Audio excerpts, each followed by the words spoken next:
Dreamscape presents Death by Jack-O-Lantern by Alexis Morgan. Narrated by Colleen Marlowe. Chapter 1. Do you want to run that by me again? Abby McCree focused her temper on beating some innocent egg whites into a froth while she waited for her tenant to explain himself. She noticed he'd made sure to put the width of the old oak table between them.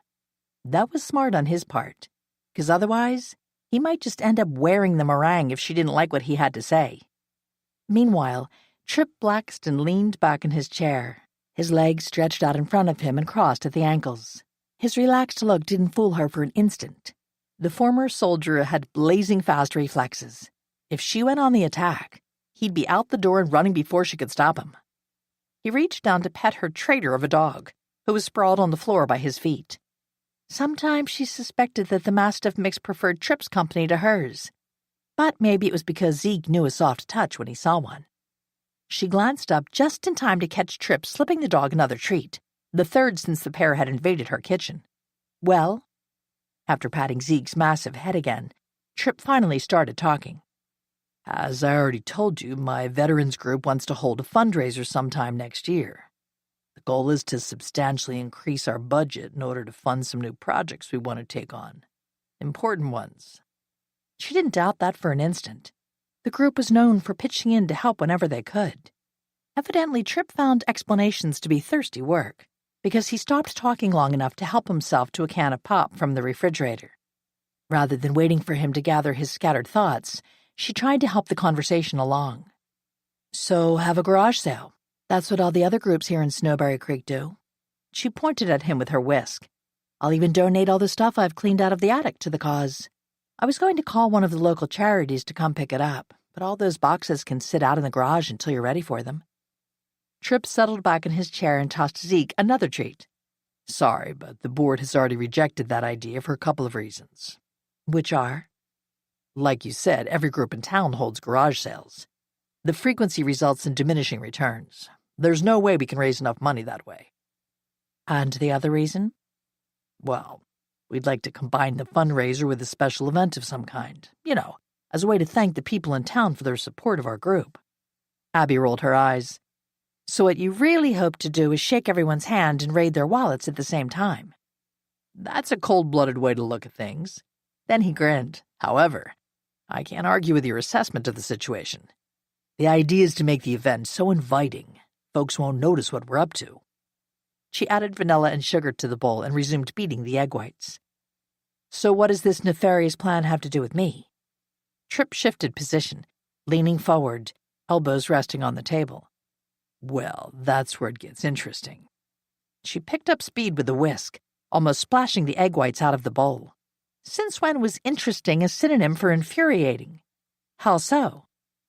Well, they asked us if we knew anyone who was both really creative and really organized. Of course, I immediately thought of you.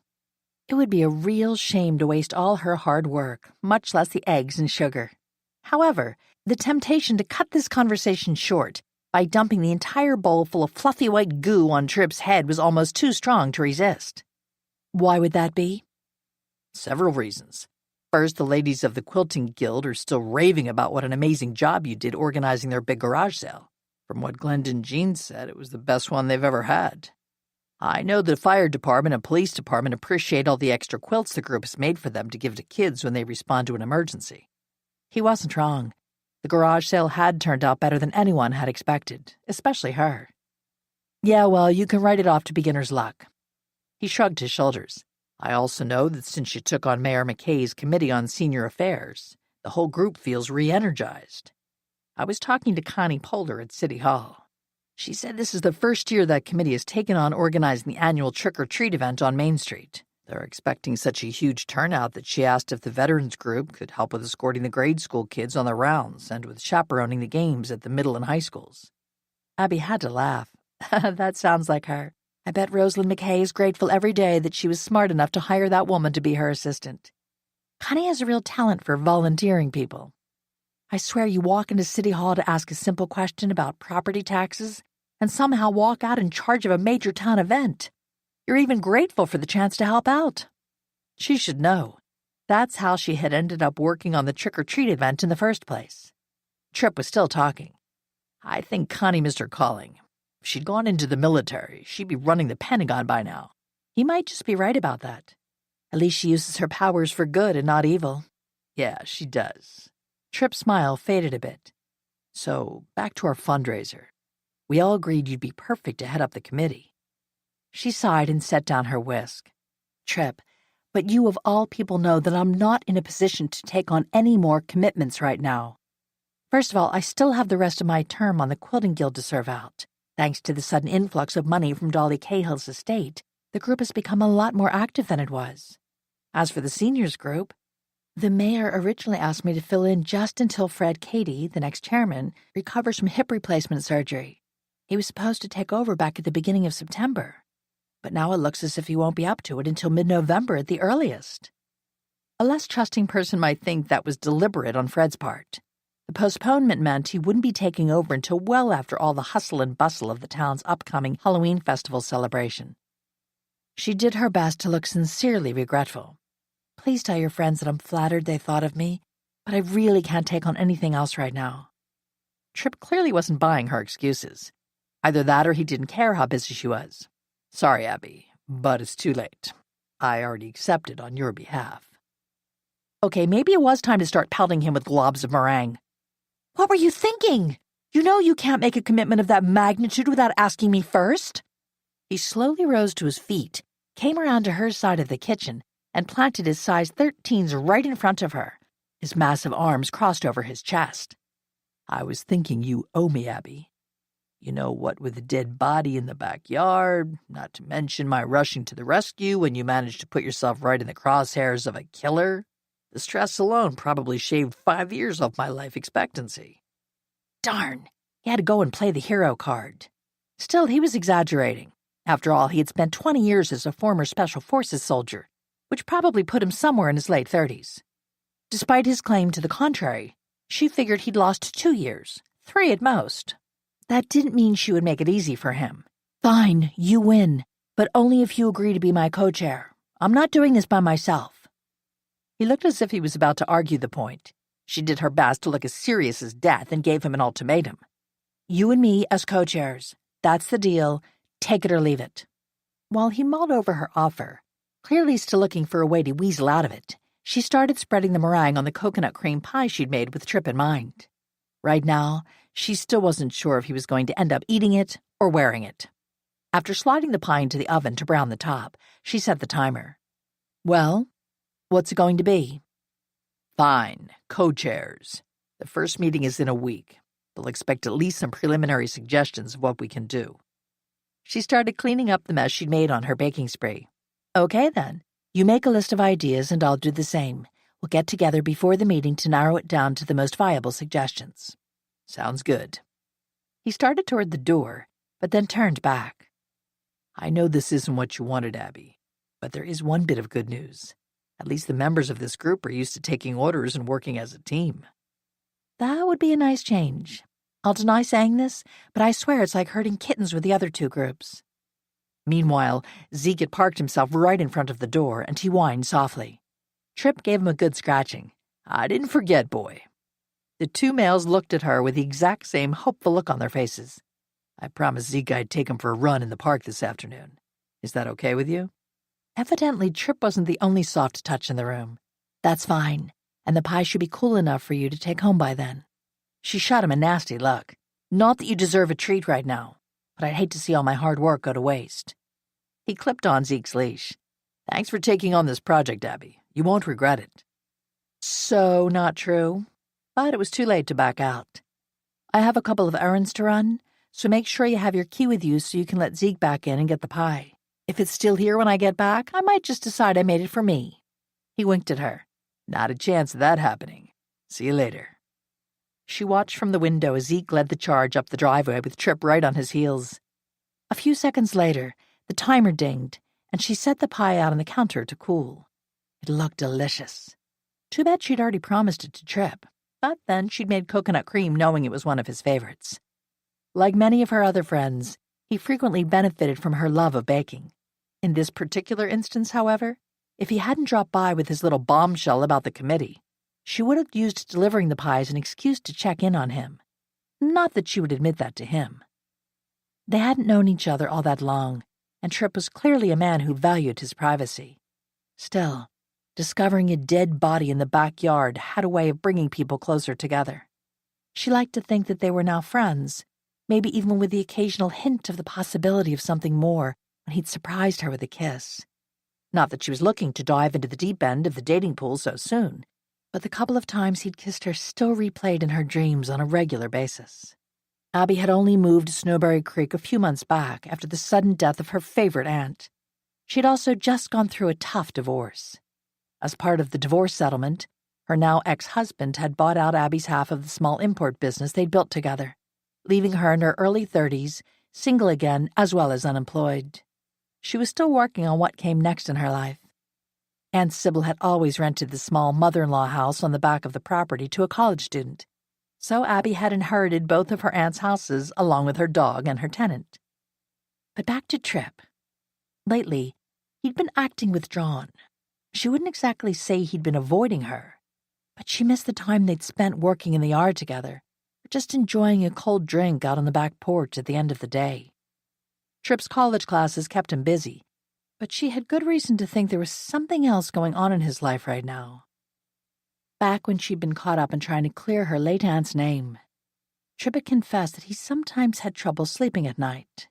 When that happened, he prowled the yard trying to vanquish his inner demons so he could get back to bed. The one time she'd seen him during one of his midnight patrols, he'd been barefoot and wearing a t-shirt and flannel pajama bottoms. But twice lately, Zeke had woken her up after midnight to draw her attention to Tripp sliding out of his house, dressed in his old uniform and combat boots. He'd been carrying a heavily laden backpack as he'd headed up the driveway. She and Zeke had followed his progress from window to window until he disappeared into the shadows. They'd ended up sitting at her window in the dark watching for Tripp's return. He'd stayed gone for almost 3 hours, finally returning shortly before dawn. The only change she could see was that his pack looked empty. So both weird and worrisome. It didn't help that she hadn't been sleeping well since discovering his nighttime escapades. The least little noise, real or imagined, jarred her awake. Then she'd sit on the edge of her bed and watch out the window for any sign the Tripp was out wandering around again. Eventually, she'd give up and lie back down until something else woke her up. It didn't make for a restful night. Sighing, she checked the depressingly long list on the front of the refrigerator to see what she should be doing next. At least she could cross off a few things. The laundry, vacuuming, and dusting were all done. The pie hadn't been on the list, so she added it at the bottom and immediately drew a line through it.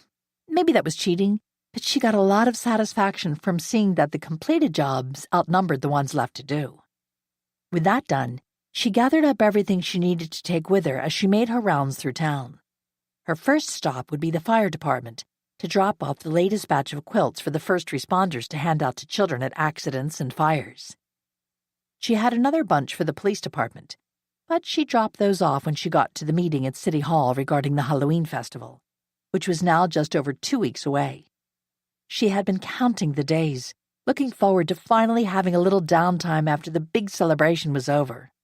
Now, thanks to Tripp, she'd be lucky if she even had time to catch her breath before having to launch right into organizing whatever the veterans group settled on as their big fundraiser.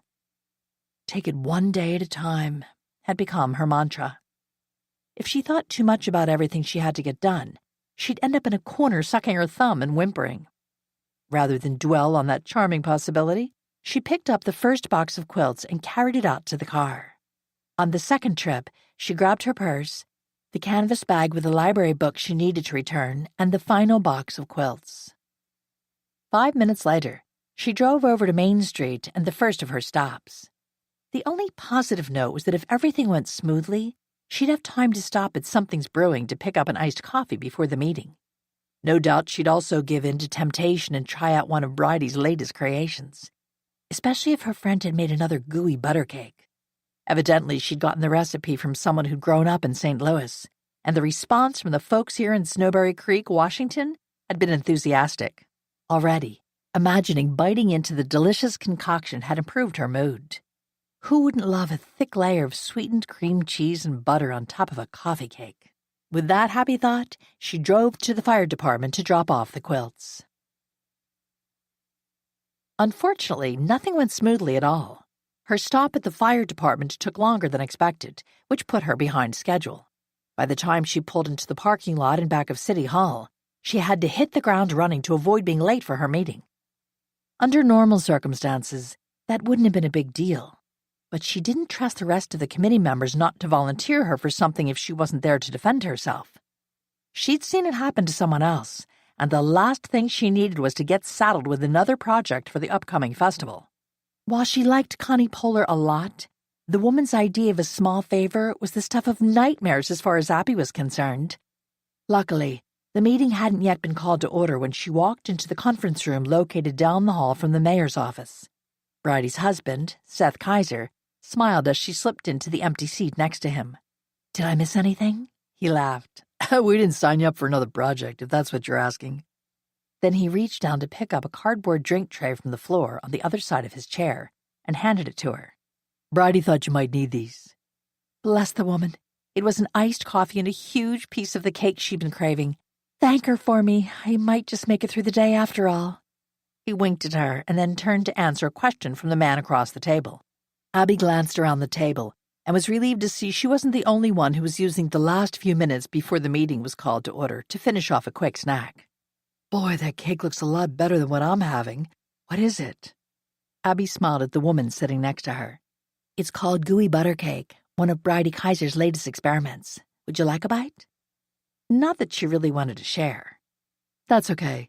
My husband and I are trying to watch what we eat. I'm Christy Haig, by the way. I don't believe we've ever been officially introduced. I own the beauty shop down the street, and Dean is a retired carpenter. He keeps himself busy doing a lot of handyman work around town."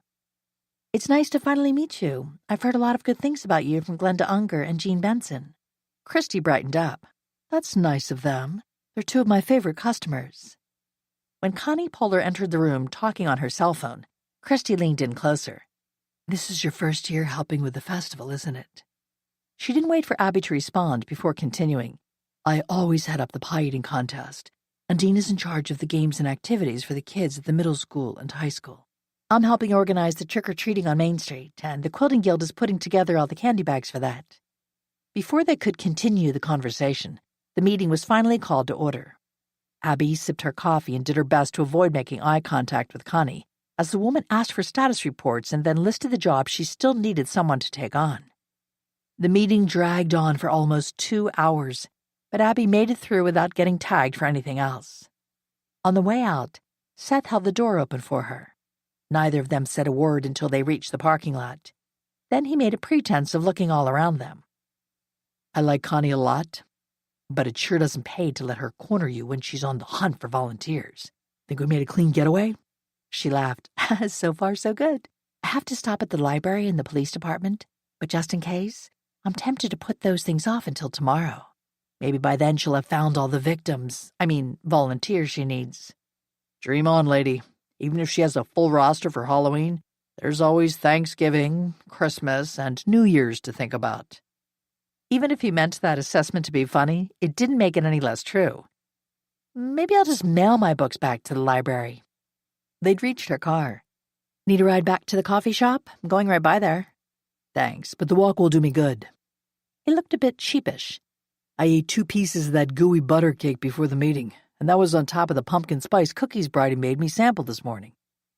Seth set off across the parking lot toward his wife's shop. Abby watched him for a few seconds, still trying to decide whether she should risk another trip back into the building. If the books weren't overdue, and she hadn't promised the quilts would be delivered today, she might have gotten in and driven away. Knowing her conscience wouldn't rest easy if she gave in to cowardice, she grabbed the box of quilts and took her book bag out of the car and headed back inside. She made it in and out of the library in the back of the building in record time, but the front desk in the police department was empty. While she waited for the officer on duty to reappear, Connie walked in and headed straight for her. "Hey, I'm glad I caught you." Pasting a smile on her face, Abby turned to greet her. "What can I do for you, Connie?"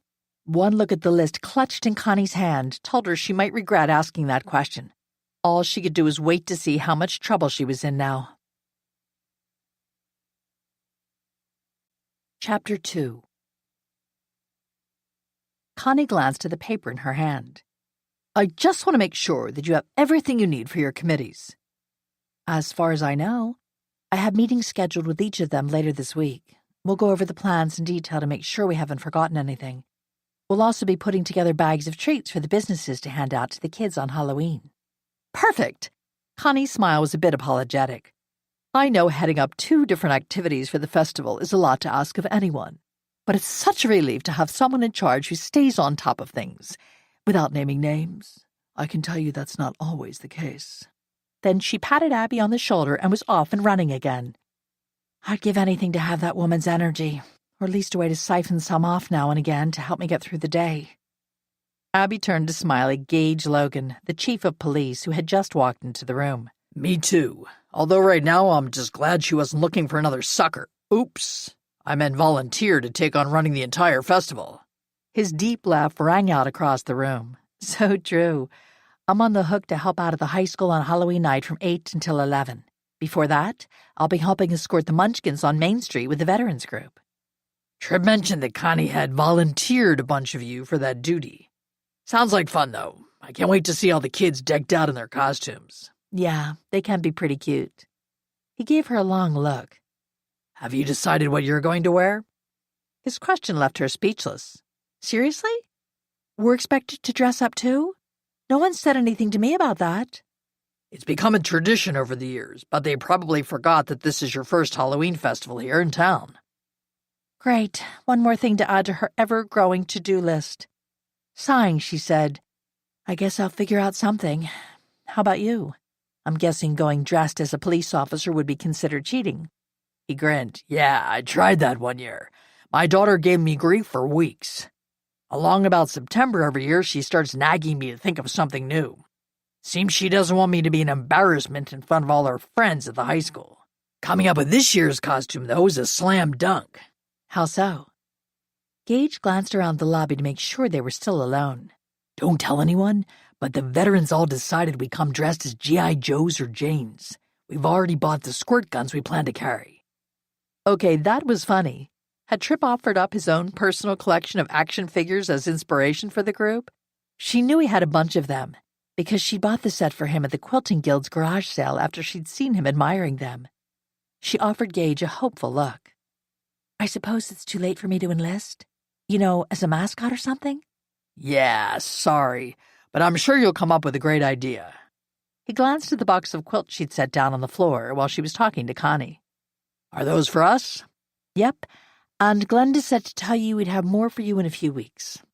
Tell the ladies we really do appreciate getting these. It means a lot to the kids who receive them.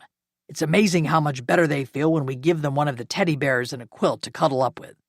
We enjoy working on them. He picked up the box. Just warning, though. Rumor has it that the county sheriff and his deputies are jealous. You may be hearing from them to see if you can make some quilts for them, too. She knew better than to blindly volunteer the ladies for more work without discussing it with them first. I'll add it to the agenda for our next meeting. If there's enough interest, I'll get back in touch with you to get the name of someone to contact at the sheriff's department. Sounds good. Now I'd better get back to work.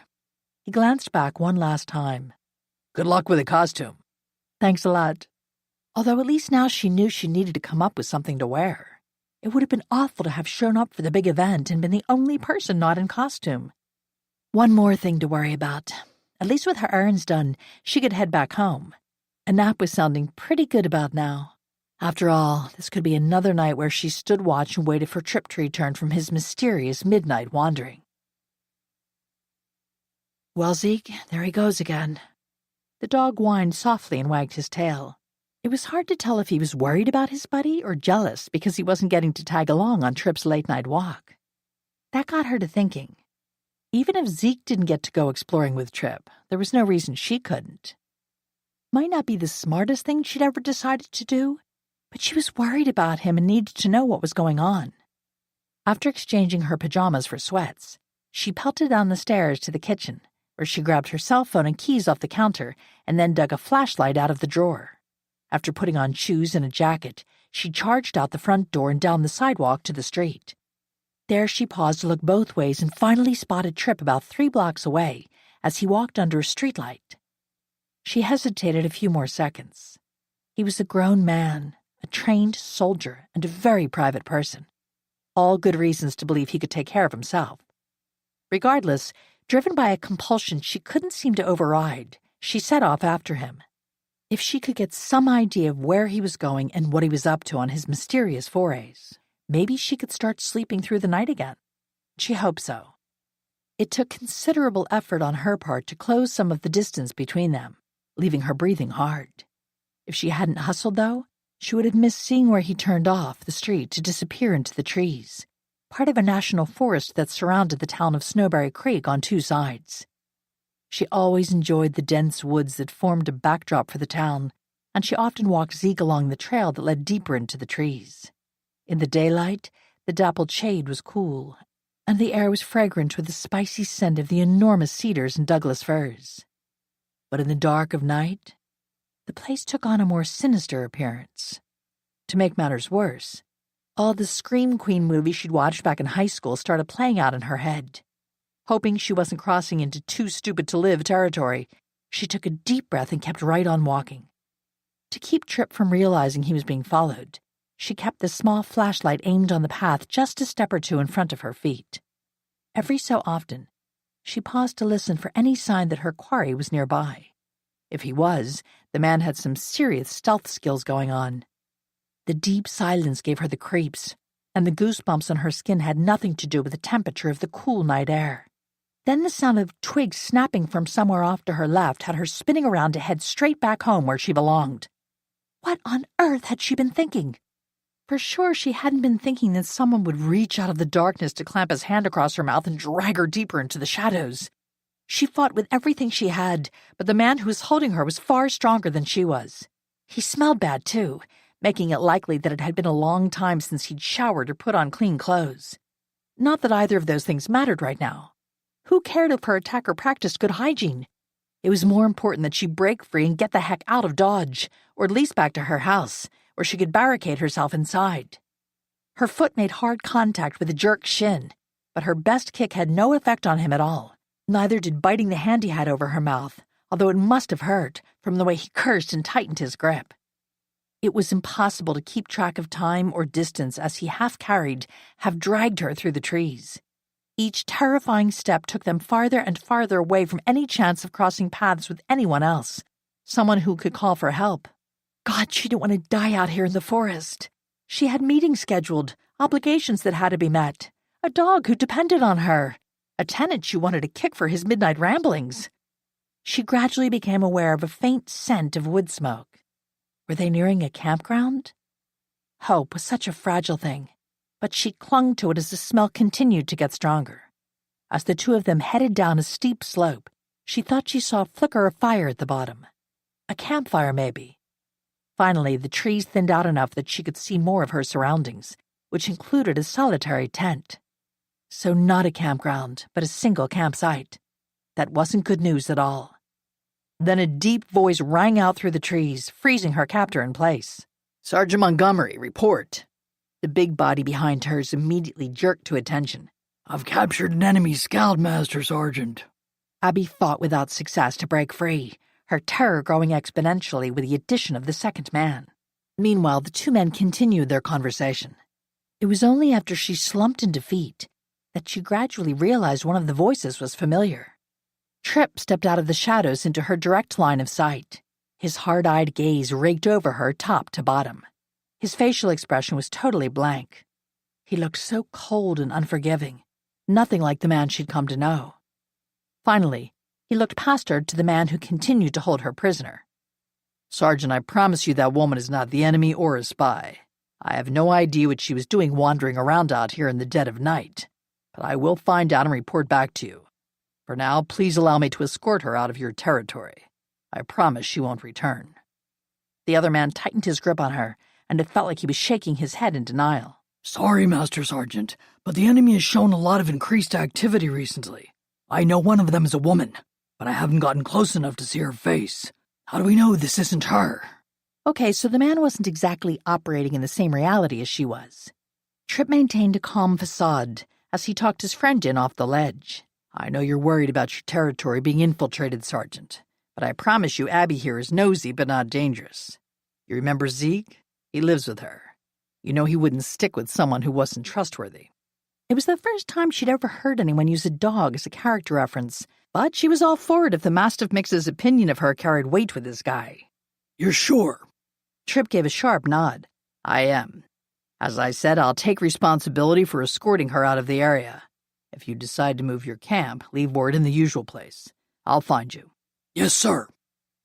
Abby's rubbery legs failed to support her when the stranger abruptly shoved her toward Trip. At least he managed to catch her before she hit the ground. His hold on her arms was hard almost to the point of bruising. Either he was really angry that she was there, or he was still worried about what his companion would do. "I unpacked the supplies I brought you, Sergeant. I'll check back with you in a few days to see if there's anything else you need. If something comes up before then, you know how to get a hold of me or one of the others." As he spoke, he turned to Abby so that she finally faced her captor. To her surprise, she recognized him from seeing him wandering around in town. He was always dressed in ragged fatigues and combat boots. Between his bushy beard and messy ponytail, it was difficult to guess his age accurately, but her best estimate would be in his 50s somewhere. The lines around his eyes made her think that a lot of those years had been tough ones. He had to be one of the homeless vets that the local support group was trying to help. Her heart hurt for the man, although she was still afraid of him, even with Tripp standing right behind her. Then the former soldier met her gaze for the first time. The small connection had him relaxing a little, and he gave her an apologetic look before turning his attention back to Tripp. "I'll be fine, Master Sergeant. You'd better get the lady back home." Then he smiled just a little. "Ma'am, I wouldn't want Zeke to get upset with me for mistreating his owner. Tell him Sergeant Kevin Montgomery is sorry for the misunderstanding." Somehow she knew the apology was really meant for her, so she answered before Tripp had a chance to intercede again. "I'll tell him we're good, Sergeant." Then the man faded back into the shadows, leaving Abby alone with her pissed-off tenant. As they headed back up the slope and toward home, she was pretty sure an already long night was going to get longer. Chapter 3. As it turned out, she was wrong about her nighttime adventure dragging on into the wee hours of the morning. Tripp didn't rip into her for her stupidity in following him out into the forest. Instead, he remained coldly silent all the way back to the house, where he deposited her at her back door. He finally spoke after she'd turned the key in the lock, his comments short and to the point. "How dumb can one woman possibly be? You could have been killed out there, if not by Kevin, then by someone else if he really has seen other people prowling those woods at night. For the last time, stay out of my business. I don't want to find your body out there. I already have too many deaths on my conscience." Then he walked away before she could apologize for once again stirring up ghosts from his past. That didn't stop her from texting him as soon as she got inside the house. "I'm sorry, but I was worried about you. So was Zeke. Next time I'll try asking you what's going on, even though I figure you probably won't tell me." She gave Zeke a thorough scratching and delivered Kevin's message while she waited to see if Tripp would respond. Even though she hoped he would, she still jumped when her cell phone chimed to alert her to a new message. "See, you're getting smarter already. Go to bed, and stay there this time." For once, she didn't argue. She headed back up to her bedroom, where she changed back into her pajamas without bothering to turn on any lights. Before climbing under the covers, she looked out the window toward the small mother-in-law house where Tripp lived. Just as she suspected, he was standing out in the yard staring toward her bedroom window. Unsure if he could actually see her, she waved anyway. When he raised a hand in response, the knot of worry in her chest eased just a little. A second later, he disappeared into his own place. Sleep was slow in coming. Finally, she coaxed Zeke up onto the bed. With his warm presence curled up next to her, she finally shook off the last of the night's shadows and drifted off. Abby fought to hide a yawn and made a promise to herself that the next time she decided to take a midnight ramble, it wouldn't be the night before she had a city council meeting on her schedule. They were never any fun, but this one threatened to drag on for a record amount of time. She glanced toward the man who was responsible for why everyone else was stuck sitting in the high school gym for half an hour past the usual time. Although she didn't know him personally, Everyone who'd ever attended one of the regularly scheduled meetings knew who Ronald Minter was. A local farmer, he was on a permanent crusade to let the mayor and anyone else who would listen know anything that was wrong with the town of Snowberry Creek. He came to every meeting with a long list of complaints. All Abby could figure was that it was the closest thing to a hobby the man had. This time he was complaining about the new speed limit on the road that went past his small farm. As a result of the higher speed, he claimed fewer people were stopping to buy his pumpkins or to visit his corn maze. It was a direct attack on him and his right to earn a decent living wage. She spent the evening considering various options for fundraisers for her upcoming meeting with the Veterans Group, rather than listening to Mr. Minter's rambling critiques of everything he didn't like in the town. The route the homecoming parade had taken, the zoning commission's recent rulings, the condition of the flowers in the baskets along Main Street in town. After texting a few ideas to herself, she looked around the room to see if the meeting was finally winding down. But no, Mr. Minter was still talking, his voice ringing with righteous indignation. I tell you, every other day another one disappears. I reported the thefts to the county sheriff's department and got nowhere with them. I even told them the most likely culprit is that homeless guy who hides out in the woods near my place. He paused to glance around the room. I get that pumpkins being stolen seems like no big deal to anyone else, but it's my livelihood on the line. He's stealing from me and trespassing on my property. I know most of the farm is in the county's jurisdiction, but my part of the property is within the city limits. I want to know what the city's going to do about this guy. It didn't take Abby long to connect the dots and realize that he was talking about Tripp's friend. Should she tell Tripp what was being said so he could warn Kevin to stay away from the pumpkin farm? Finally, Gage Logan signaled to the mayor that he'd like to address the group. Mr. Minter reluctantly returned to his seat, his hands clenched in fists as he sat down. Gage took his place at the microphone set up facing the council. Madam Mayor, members of the council, one of my deputies has already spoken to the individual in question. He has agreed to avoid Mr. Minter's property when he comes into town. He glanced back toward the farmer before continuing. For the record, we saw no evidence that the man in question has been pilfering pumpkins. I will, however, continue to monitor the situation. Mayor McKay spoke next. Thank you for that information, Chief Logan. Now, if there is no other business we need to address, I move we adjourn the meeting. From the speed with which the motion was seconded and then voted upon, Abby wasn't the only one who wanted to be headed out the door before Mr. Minter or anyone else could prevent their escape. She made it to the exit before the rest of the stampede, stepping out into the lobby of City Hall right behind Gage Logan. She caught up with him. Gage, I know Tripp visits that vet. Would you like me to tell him about Mr. Minter's complaint? Okay, but let him know that if it continues to be a problem, I'll give him a heads up. He offered a small smile.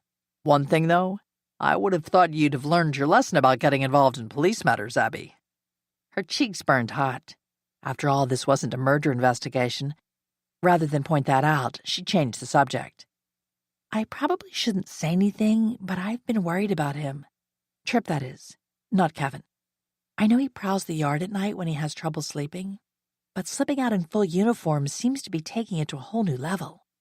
I just learned that he's been meeting with Sergeant Montgomery at night. The lobby was starting to fill up. Gage nodded toward the door. I'll walk you out to your car.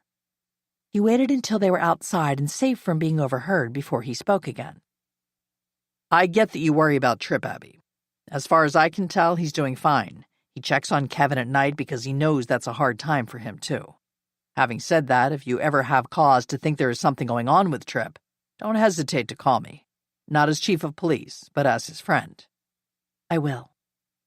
Although she was willing to bet that Tripp wouldn't appreciate them talking about him behind his back. They'd reached her car. Gage stood by while she unlocked the door and got in. She rolled the window down. Stop by sometime for coffee. I always have a freezer full of cookies on hand for friends. I just might do that. Drive careful. He patted the top of her car, then stepped back as she drove away. 15 minutes later, she let Zeke out one last time before they both turned in for the night. Tomorrow was another busy day, starting with tracking down Tripp to work on their agenda for the upcoming veterans meeting. And if he didn't cooperate, she would make sure he knew that coconut pie was the last piece of pastry he was going to get from her until he got with the program. Chapter 4. To make good on her promise to touch base with Tripp, Abby had texted him before the first pot of coffee of the day had finished brewing. She'd also put together a suggested timeline for meetings, as well as a list of ideas she'd come up with for the group to consider. Did he appreciate the sacrifice that had been taken on her part, especially before she'd had her first dose of caffeine for the day? Evidently not, since he hadn't bothered to respond. It wasn't because he wasn't up yet. She'd heard him head out for his daily run just as the sun was starting to make its presence known. He still hadn't answered by the time she drove into town to pick up a few things at the grocery store. As soon as she got back home, she would hunt him down and demand some answers. She'd also make it clear that if he continued to avoid her, she would be contacting the Veterans Group herself to tender her resignation from the project. Satisfied with her plan, she decided to stop in at Something's Brewing to get Bridie's price list for catering desserts for events like the ones the veterans might be holding. Of course, that was really just her excuse for buying a tall latte and testing another one of Bridie's creations. After parking her car, she was heading down the block toward the coffee shop when the sound of angry voices drew her attention. Looking around, she spotted two men on the other side of the street who were yelling at each other. They were drawing a bit of a crowd, although no one seemed inclined to intervene. Not that she blamed them for keeping their distance once she recognized both men, Ronald Minter and Sergeant Kevin Montgomery. There was no way she would want either one to turn his anger in her direction. When Kevin tried to walk away from Ronald, the other man followed right along behind him, still waving his hands in the air and yelling. How many times have I told you to stay the hell away from my farm? I've got pumpkins rotting in the field because people don't want to stop when someone like you is always lurking around. The former soldier shook his head. Not me. I'm not there in the daylight. Must be the enemy troops I've seen moving through the area. Ronald looked triumphant. See, now you've admitted that you trespass, and I've got witnesses. Wait until I tell the cops about that. They'll have to come out and investigate in person now. I already showed them pictures of where you've been sleeping in my corn maze, but they wouldn't do anything. They said there was no proof that those boot prints were yours. Kevin backed away and turned as if to leave. Ronald made a grab for Kevin's sleeve, but missed. I don't know why the police haven't run you off or arrested you for vagrancy. I can tell you this much, though. If they can't get the job done, I will. I don't give a damn if you really were in the army or not, and I have serious doubts about that. Regardless, that ratty uniform doesn't entitle you to special privileges. Kevin finally spun back to face him, stepping close enough to use his size to intimidate the smaller man. You might not respect me, you little jerk, but you will respect the uniform. Men and women died so you can raise those stupid pumpkins that you're so proud of. To Abby's surprise, several of the people actually applauded Kevin's comment, which only inflamed Ronald's temper. He shot everyone a dirty look. Fine. Clap your hands like a bunch of idiots. I'm willing to bet that none of you would like it much if this guy decided to camp out in your backyard instead of mine. That uniform didn't earn him the right to trespass. Kevin was breathing hard, his eyes looking wild, just as they had that night out in the woods.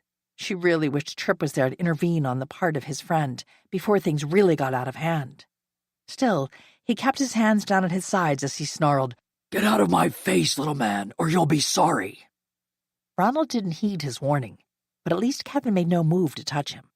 If the two actually did get physical with each other, it wouldn't go well for either of them. She pulled out her cell, intending to text Tripp about the situation, when she realized someone had already called the police. The sound of sirens was getting louder by the second. As soon as the flashing lights came into sight, Kevin took off through the gathering crowd and hustled down the street toward the park. Although it was none of her business, Abby decided to stick around a little longer to see what happened so she could tell Tripp about his friend's problems. One of Gage's deputies pulled up and walked straight over to Ronald. Whoever had called the police must have told the dispatcher exactly who had been involved in the confrontation. At least now that the actual argument was over, most of the spectators began drifting away to take care of their own business. With the primary target for his anger long gone, Ronald immediately launched into a loud list of complaints to the deputy. Abby shook her head. Did the man really think that accusing the deputy of taking his own sweet time getting there was going to earn him any points with the man? Then he demanded that the police launch a search for the homeless veteran and arrest him for assaulting Ronald on a public street. Unfortunately for him, though, witnesses immediately stepped forward to make sure the deputy knew that Ronald had started the argument and that no blows had been exchanged. They pointed down the street toward the park and said Kevin had left the scene rather than continue the discussion. The deputy took a few names and jotted down notes in the spiral notebook he'd pulled out of his uniform pocket. As he did, Ronald prowled back and forth on the sidewalk, continuing to mutter under his breath. Now that the excitement was over, the small gathering continued to disperse until Ronald and the officer were all that remained. That didn't keep Ronald from glaring at everyone in the general area, his fists tightly clenched at his sides. He glared across at Abby and took a step in her direction. What are you staring at? Luckily, the deputy said something, which drew the man's attention back to him. Regardless, it was definitely time to make herself scarce. She hustled down the block to the coffee shop and crossed her fingers that the angry man didn't decide to follow her. Once she was safely inside, she peeked back out the front window and was relieved to see Minter getting into a pickup truck. The deputy stood leaning against the fender of his squad car with his arms crossed over his chest as he watched the other man drive away. When the pickup disappeared around the corner, the deputy took one more look up and down the street before finally resuming his patrol. Bridie joined Abby at the window. Is there something exciting going on? Abby smiled back at her friend. Not anymore. Mr. Minter had words with Sergeant Montgomery. The situation threatened to turn ugly, but they're both gone now. Bridie sighed. I don't suppose it will ever occur to Ronald Minter that he's his own worst enemy. I personally avoid him, and he doesn't come in here. That was a relief. I've only seen him at city council meetings, but I drive past his farm whenever I need to go into Seattle for something. I love seeing the fields full of ripe pumpkins. It looks so festive. They walked away from the window and over to the counter, where Abby eyed the pastries in the glass display case. The pumpkin-shaped cookies were really cute, as were the ghosts, not to mention the cupcakes decorated to look like witches. It was hard to choose, but finally she pointed toward a tray of small blackberry tarts. I'll have my usual and one of those for here and another to go. Bridie dished up the tarts and then made Abby's latte.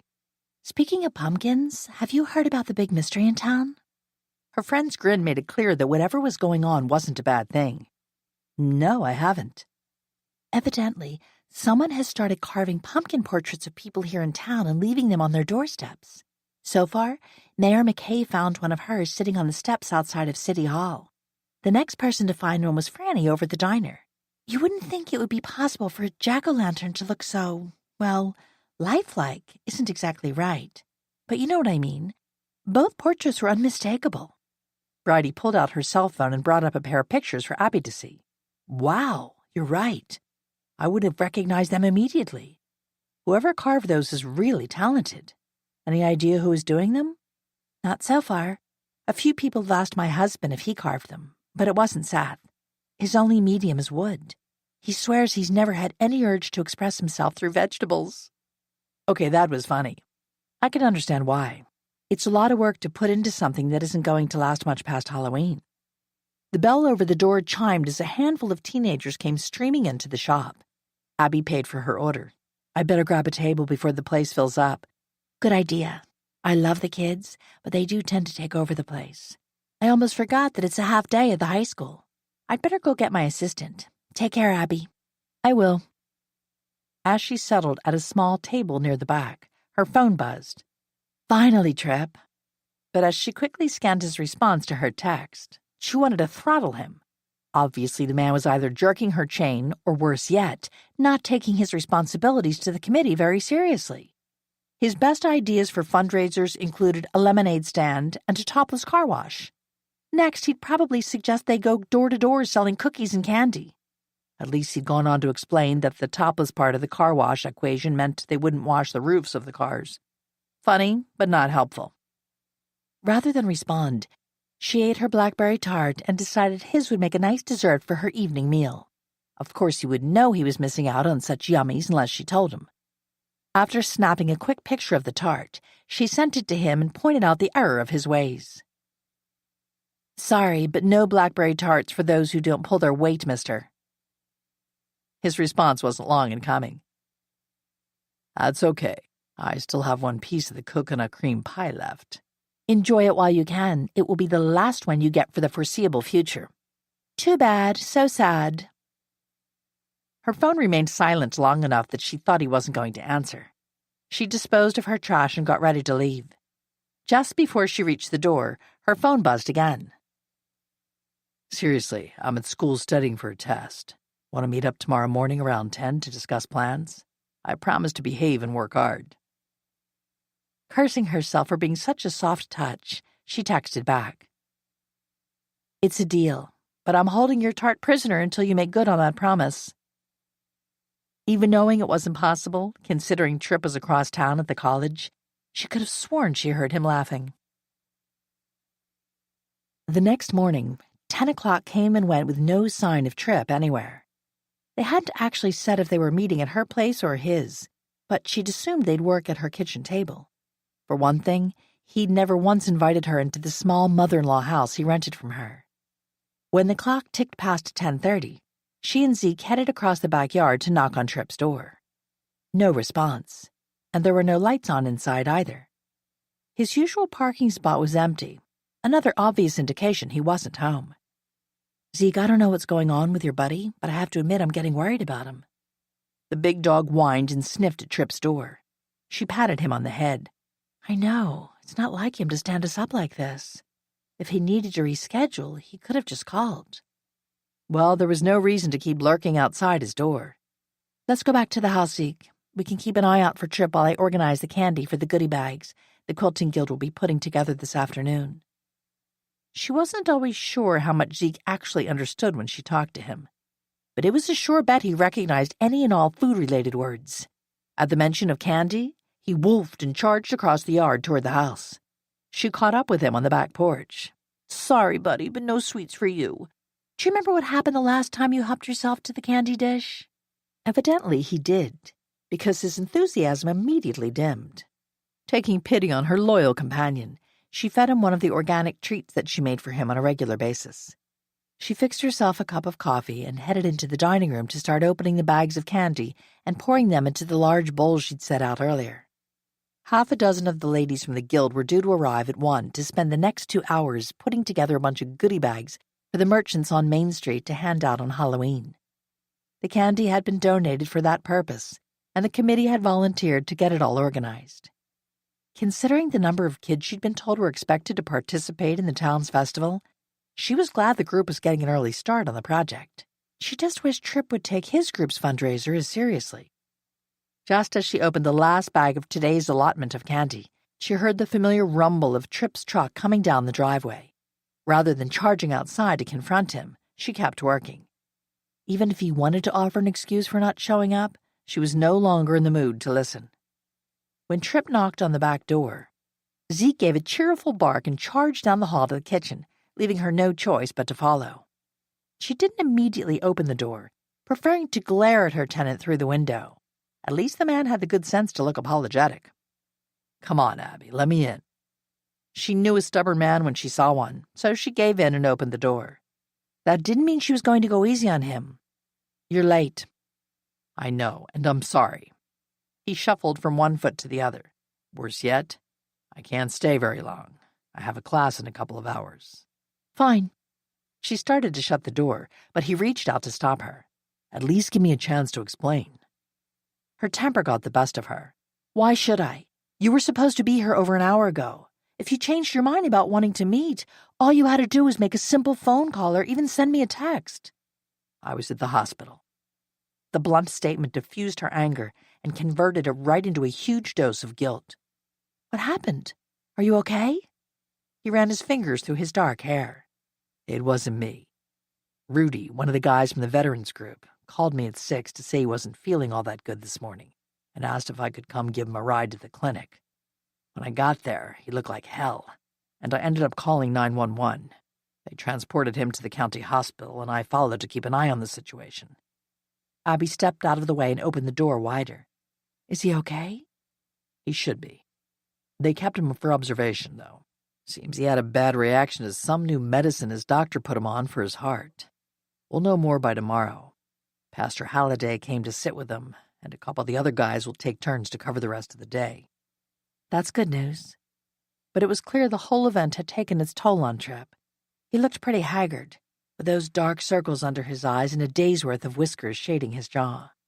If she had to guess, she suspected he also had on yesterday's clothes. Have you even had breakfast? When he shook his head, she pointed him toward the table. Sit down before you fall down. I'll fix you something. That he didn't argue is just that much more proof of how tired he was. She poured him a cup of coffee and gave him the tart she'd held back for him. Eat that to get you started. Deciding it was closer to lunch than breakfast, she made him a huge ham sandwich and heated up a bowl of soup in the microwave. To keep the other male in the room happy, she set some more of Zeke's treats within easy reach for Tripp to dole out as he saw fit. Seeing how quickly he was inhaling the meal, she made him a second sandwich and then one for herself before joining him at the table. By the time they were both done eating, he looked a great deal better. Thanks, Abby. That really hit the spot. Tripp picked up her plate and his own dishes and headed for the sink. She started to protest, but past experience had taught her that resistance was futile. The man liked to earn his keep. I'm glad your friend will be all right. Me too. After he loaded everything in the dishwasher, he topped off both of their coffee cups before sitting back down. He's a Vietnam-era vet with no family in the area. One of the things our group is trying to do is to create a buddy system so no one has to feel like they're totally on their own. I'm on Rudy's list of people he can call 24/7. Which reminded her. She still hadn't told him about Kevin's argument with Ronald Minter. Maybe now wasn't the best time, when Tripp was already worried about Rudy. But she might not have another chance anytime soon. Look, I don't want to worry you, but I thought you might want to know that Sergeant Montgomery was involved in a confrontation in the middle of town yesterday. Just that quickly, Tripp's shoulders sagged and he sighed. What did Kevin do this time? I'm not sure he did anything at all. In fact, he wasn't the one who started the argument. She paused to sip her coffee as she thought about what she actually knew for sure. At least I don't think so. I was on the other side of the street, heading for Bridie's shop, when I heard shouting. Do you know Ronald Minter, the guy who owns the pumpkin farm and corn maze just outside of town? Tripp frowned and then shook his head. I may have heard the name, but I wouldn't recognize the guy if I saw him. She snorted. You're not missing anything. He has a well-deserved reputation as the town grump and for complaining about everything and everyone, especially at the city council meetings. His problems are always someone else's fault. This time, he accused Kevin of trespassing and possibly stealing pumpkins out of his field. Pinching the bridge of his nose as if fighting a headache, Tripp asked, Dare I ask how Kevin reacted to that? He yelled right back at him, but then started to walk away. Unfortunately, that's when Minter told him that he wondered if Kevin had earned the right to wear that uniform, and said that even if he had, it didn't make it okay for him to trespass. Even from her vantage point across the street, it had been easy to see how that had infuriated the former soldier. I was really worried that Kevin would lose it. However, to his credit, he didn't. Kevin informed the jerk that he might not have to respect him, but he did need to respect the uniform. Some of the people watching the whole thing unfold actually applauded that. So, how did it end? Someone called the police. At the sound of the sirens, Kevin took off running and was long gone before the deputy actually got there. Enough people stuck around to make sure the deputy knew that it was Mr. Minter who started the argument and that no blows were exchanged. The deputy took down some names and information, but that's all. I think Mr. Minter really expected him to track down Kevin and arrest him or something. When he didn't, Minter walked off in a huff. The last I saw of him, he was driving away in his pickup. Tripp finished his coffee. Thanks for telling me. After I get out of class, I'll track down Kevin and make sure he's all right. Did he move his camp after I stumbled into it? I don't know. I haven't been back to check on him since. Even if he did, he usually stays within that same general area. I know he scared you the other night, and I'm sorry about that. So is he. Kevin's really a good guy at heart, but he's been going through a rough patch lately. Tripp closed his eyes and drew in a slow breath. Sometimes what we saw and what we did over there comes back to haunt us. He saw action years before I did, but some things never change. I've been trying to get him some help, but as you saw for yourself, he's pretty skittish. That was putting it mildly. Even though Kevin had scared her, she still felt bad about upsetting him so badly. Maybe she could do something about that. Tripp was already up and heading for the door. Wait a second, Tripp. She took 2 containers out of the freezer and carried them over to where Tripp stood, waiting and looking impatient. I baked snickerdoodles for my quilting guild meeting this afternoon and made extra. Maybe Kevin would like some. He gave the second container a pointed look, his mouth tilted up in a small smile. She rolled her eyes. And yes, the other one is for you. Let him know I don't need the container back." I will. Trip started out the door with the cookies tucked under his arm. But before he'd gone 2 steps, he turned back and surprised her with a kiss on her cheek. Thanks for the cookies and for your understanding. Let me go through the rest of today and I'll get back in touch to reschedule our discussion about the committee. I'll hold you to that. For now, go to class and then check on your friend. When she stepped out onto the porch, Zeke quickly joined her. Then he woofed softly and followed Trip across the yard, providing escort until his friend safely reached his front door. Before heading inside, Trip stopped to pat the slobbery dog on the head and said something that sent Zeke trotting back to Abby. The dog sat down and leaned against her leg.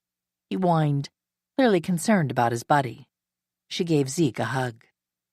"I hear you, boy. Sometimes I worry about him, too." Chapter 5. The last thing Abby wanted to be doing was slogging through a muddy pumpkin patch looking for Ronald Minter. She'd planned to spend the morning working on organizing the candy for the next round of goodie bags, which the Guild would be putting together later that afternoon. But her elderly friend Glenda had called just after breakfast to ask for her help in picking up an order of pumpkins from Ronald Minter's farm that were intended for an activity at the Senior Citizen Center in town. Someone else was supposed to go with her, but evidently the woman had called to say she was sick. Abby tried not to think the worst of people, but she had a sneaking suspicion that Beatrice had taken one look at the threatening skies overhead and decided it was a good day to stay home. All things considered, she couldn't blame the woman even if that's what had happened. The rain had been coming down steadily since right after dawn. No surprise there, of course. After all, this was fall in the Pacific Northwest. Gray skies and wet weather were pretty much the name of the game. Deciding there was no use in both of them getting wet, she'd asked Glenda to wait in the car while she went looking for Mr. Minter. His instructions had been to park by the house where he'd have the pumpkins all boxed up and ready to go. It was disappointing to find no sign of either him or the pumpkins. The lights weren't on in the house when Abby knocked on the front door. When there was no answer, she went around back to look for him. He wasn't in the small barn either. It was tempting to give up and leave, but that would likely result in her having to make yet another trip back to the farm in the near future. She'd hate to get back home only to learn he'd been working out back in his sprawling pumpkin patch. Standing on a small rise overlooking the fields out back, she scanned the area. No sign of Mr. Minter anywhere. That left the corn maze. Maybe he was in there doing some mysterious kind of corn maintenance. She'd never visited one before, but she figured the twists and turns would eventually lead her to the center of the maze. A sign near the entrance promised that those who were brave enough to make it all the way to the middle of the maze would be rewarded with their choice of a teeny-tiny pumpkin to take home and a map that would lead them to the closest exit. While it wasn't exactly her kind of thing, she bet the kids really enjoyed it. Or at least they would if the rain hadn't kicked it up another notch. She glared up at the sky. Perfect. Glenda, you owe me big time for this. Resigning herself to getting even more thoroughly drenched, she set off along the path that led toward the entrance of the maze. At least there was a covered archway where she could get out of the downpour for a few seconds. Before continuing forward, she called out, "Mr. Minter? Are you in there?" No answer. She tried yelling his name again, louder this time. "Mr. Minter, I'm here to pick up pumpkins for Glenda Unger." It was really tempting to head back to the car and tell her friend that either they'd gotten the time wrong or maybe Mr. Minter had been called away on an emergency. But knowing Glenda, the woman would insist on checking out the maze herself before admitting defeat. Abby started forward, pausing every so often to listen for any signs of life within the high walls of corn. The towering stalks blocked her view in all directions. Mr. Minter could be just on the other side of the row next to her, and she'd never see him. As she walked along, every so often she passed by a scarecrow or a life-size skeleton tucked into a corner. There were also some rather sad-looking stuffed crows stuck in among the corn stalks. Maybe it was the weather that made them look so pathetic, but she suspected the fake birds had already been past their prime before the rain started. Getting lost didn't improve her mood in the least. It took her half a dozen attempts to finally make any real progress toward the center of the maze. She hadn't realized how huge the thing actually was. Did Mr. Minter do the same design every year? He didn't strike her as someone who would want to put in the time and effort it would take to come up with a new plan every fall. If he didn't bother to change up the design periodically, That might account for the reduced number of visitors he'd been complaining about. Not her problem, though. She turned what appeared to be the final corner. The narrow aisle opened up into a large square. A small wooden shed stood right in the middle with a sign over the door that read, "Congratulations! Pick your pumpkin prize." There was also a small bench where visitors could snap their pictures standing next to a smiling scarecrow wearing a flannel shirt and bibbed overalls. After snapping a selfie to prove she'd made it to the end, she circled the perimeter of the clearing. Still no sign of the farmer anywhere. Not that she was surprised by that, as quiet as it was. Finally, she approached the closed door on the front side of the shed and called out, "Mr. Minter? Are you in there?" The only sound was the splash of raindrops hitting the mud puddles. Finally, she opened the door and peeked into the dim interior. At first, she didn't see anything except a large basket of mini pumpkins sitting on a rickety-looking table, no doubt the promised prizes. Then she noticed a boot lying in the dirt floor below the table. On second look, the boot was attached to a leg sticking out from beneath a patchwork quilt. She retreated several steps as her mind flashed to that day in her backyard when she and Tripp had discovered a dead body wrapped in a quilt. A bad feeling settled in her stomach, and there was no way she wanted to take one more step deeper into that shed. Hovering near the door, she softly called out, "Mr. Minter? Is that you?" As tempting as it was to believe that the leg and boot were part of the decorations in the maze, meant to scare the visitors, her gut instincts had her convinced otherwise. But it also wouldn't do to call the authorities and drag them out there in the rain and the mud to uncover a stuffed scarecrow. Knowing she was going to regret her decision, she lit the flashlight app on her phone and crept closer to the table. Kneeling down, she reached out to touch the denim-covered leg. It felt too solid to be straw stuffed around a wooden dowel. She tugged the pants leg up far enough to touch the skin. So cold. The dark stain in the hard-packed dirt that spread out from beneath the leg was also a bad sign. Bracing herself for the worst, she lifted a corner of the blanket and shined the light farther underneath. All it took was one good look at the knife sticking out of the man's back to have her scrambling away in full retreat. It was tempting to go charging all the way back to the car, but she retreated only as far as the bench outside. There she called the police station and asked for Gage Logan. He came on the line in a matter of seconds. "Hey, Abby, what's up?" "Gage, I'm afraid I need your professional services. I'm out at Ronald Minter's farm, where Glenn and I were supposed to pick up a bunch of pumpkins. When he wasn't at the house or in the barn, I went looking for him in the corn maze." She drew a ragged breath and tried to control the shaking in her hands. "I found him. At least I think it's him. I didn't want to move the body to check for sure. It's covered with a quilt, but I peeked underneath and touched his leg. It's ice cold to the touch, and there's a knife sticking out of his back." After a brief pause, Gage asked, "Abby, where are you now?" The calm tone of his voice as he spoke helped her regain control. "I'm sitting on the bench outside of the shed in the middle of the maze. The body is inside." "Okay, I'm on the way, but I'll need to call this into the county sheriff's department. Most of Minter's farm is in their jurisdiction. I'm going to hang up to do that, but I'll call you right back. Will you be okay that long?" She nodded and then remembered he couldn't see her. "I'll have to be, won't I? I need to call Glenda and tell her what's taking me so long. She's sitting in my car in Mr. Minter's driveway." "Okay, you do that. One way or another, someone will be there in a few minutes." When the line went dead, she called her friend. "Glenda, I'm sorry, but it's going to be a while before I get back to you. I'm afraid Mr. Minter has met with an accident." Okay, that was a lie. A knife in the back was hardly an accident, but she didn't want to upset Glenda any more than she had to right now. "The police are already on their way and should be here soon. Chief Logan said I should wait where I am. Can you point them in the direction of the corn maze?" "Of course, but do you want me to come wait with you?" To ease the worry she could hear in her friend's voice, Abby fought to sound far more calm than she really was. "No, that's all right. I'm pretty sure the police would prefer to have as few people as possible wandering around in here. It may be some time before I can take you back home." After a long moment of silence, her friend asked, "What are you not telling me, Abby?" Glenda would find out the truth soon enough. "I'm pretty sure Mr. Minter is dead, but that's all I know for sure. I need to get off the line now. Gage is trying to call me back. But before I go, start the car if you get cold. I left the key in the ignition, and I keep a blanket in the back seat. It might smell like a dog, but I don't want you to catch a chill in this awful weather." I'll be fine. So don't worry about me, young lady. I'll be here if you need me. Thanks, Glenda. Then she clicked over to Gage. Sorry about the wait. I was telling Glenda that it would be a while before I can take her home. I'm worried she'll get cold. Don't worry about her, Abby. If the deputy sheriff needs to keep you at the scene for a while, I'll have one of my people run Glenda back home. That's good, Gage. I know she'll appreciate it.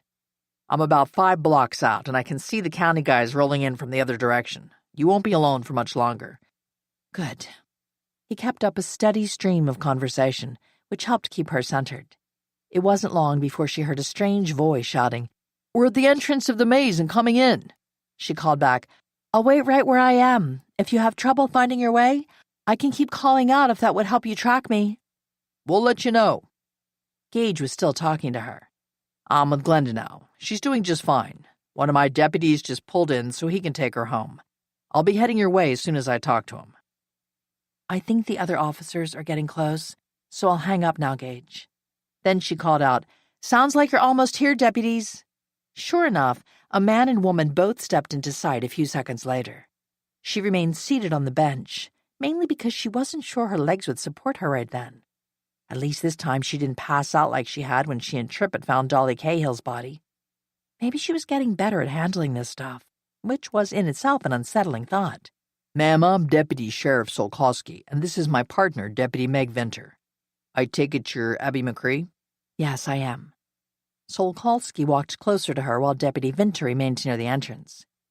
"Chief Logan said you'd found a body." She nodded like a bobblehead doll.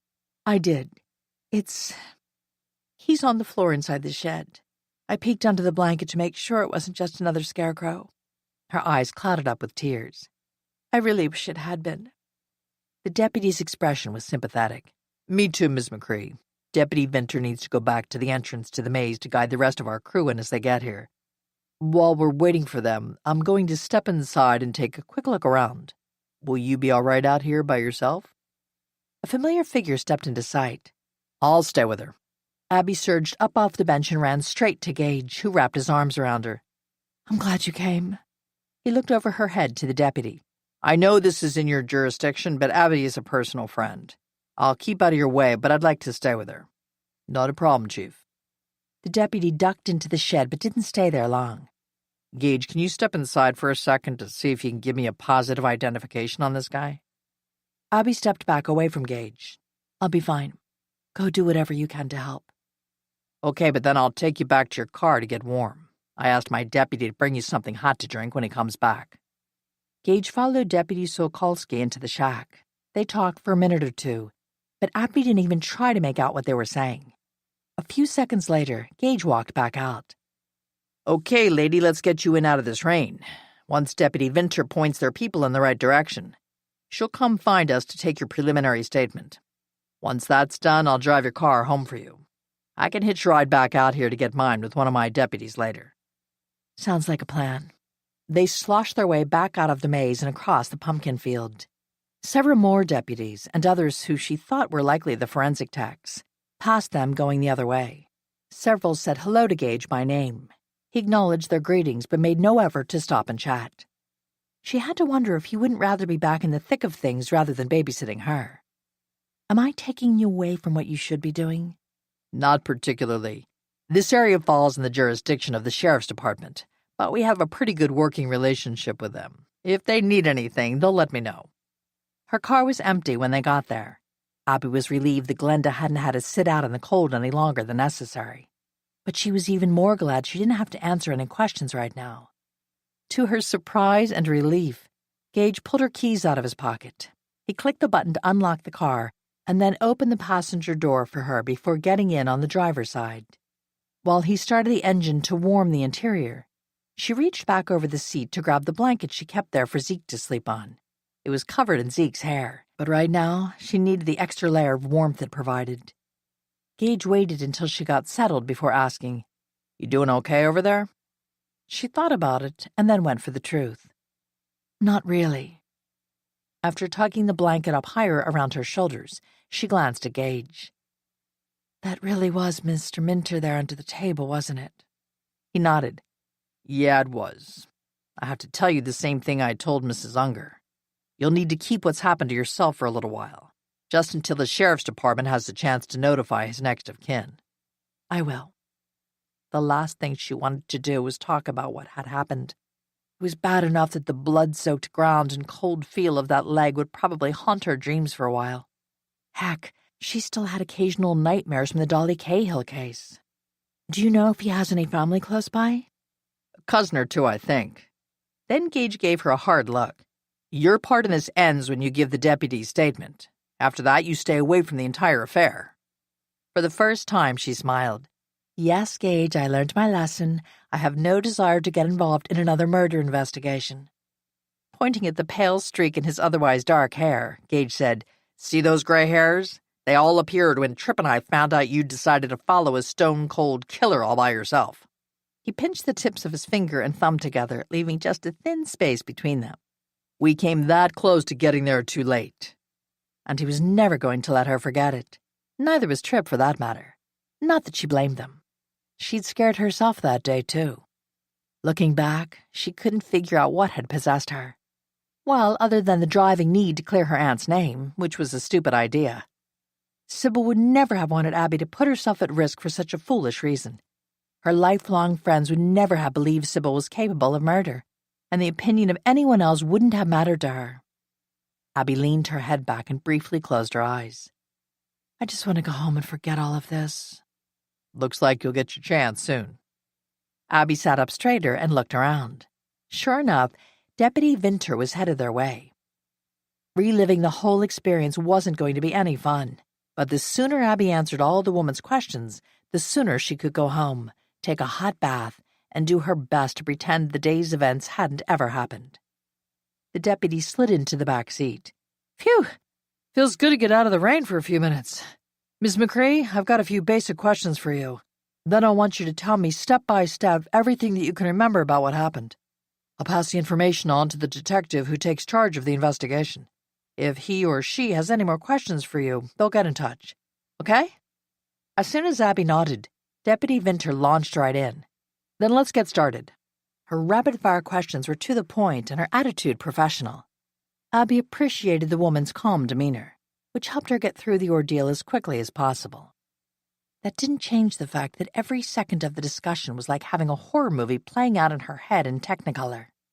And if the deputy noticed the tears streaming down Abby's face, she tactfully didn't say a thing. Chapter 6. It was almost an hour later before she and Gage were finally cleared to leave. At least Gage's deputy made good on his promise to return with hot drinks. That he thought to bring extras so Deputy Vinter also got one earned him bonus points with his boss. The drive back to Abby's house didn't take long. By that point, the heat in the car had driven off the worst of her chills.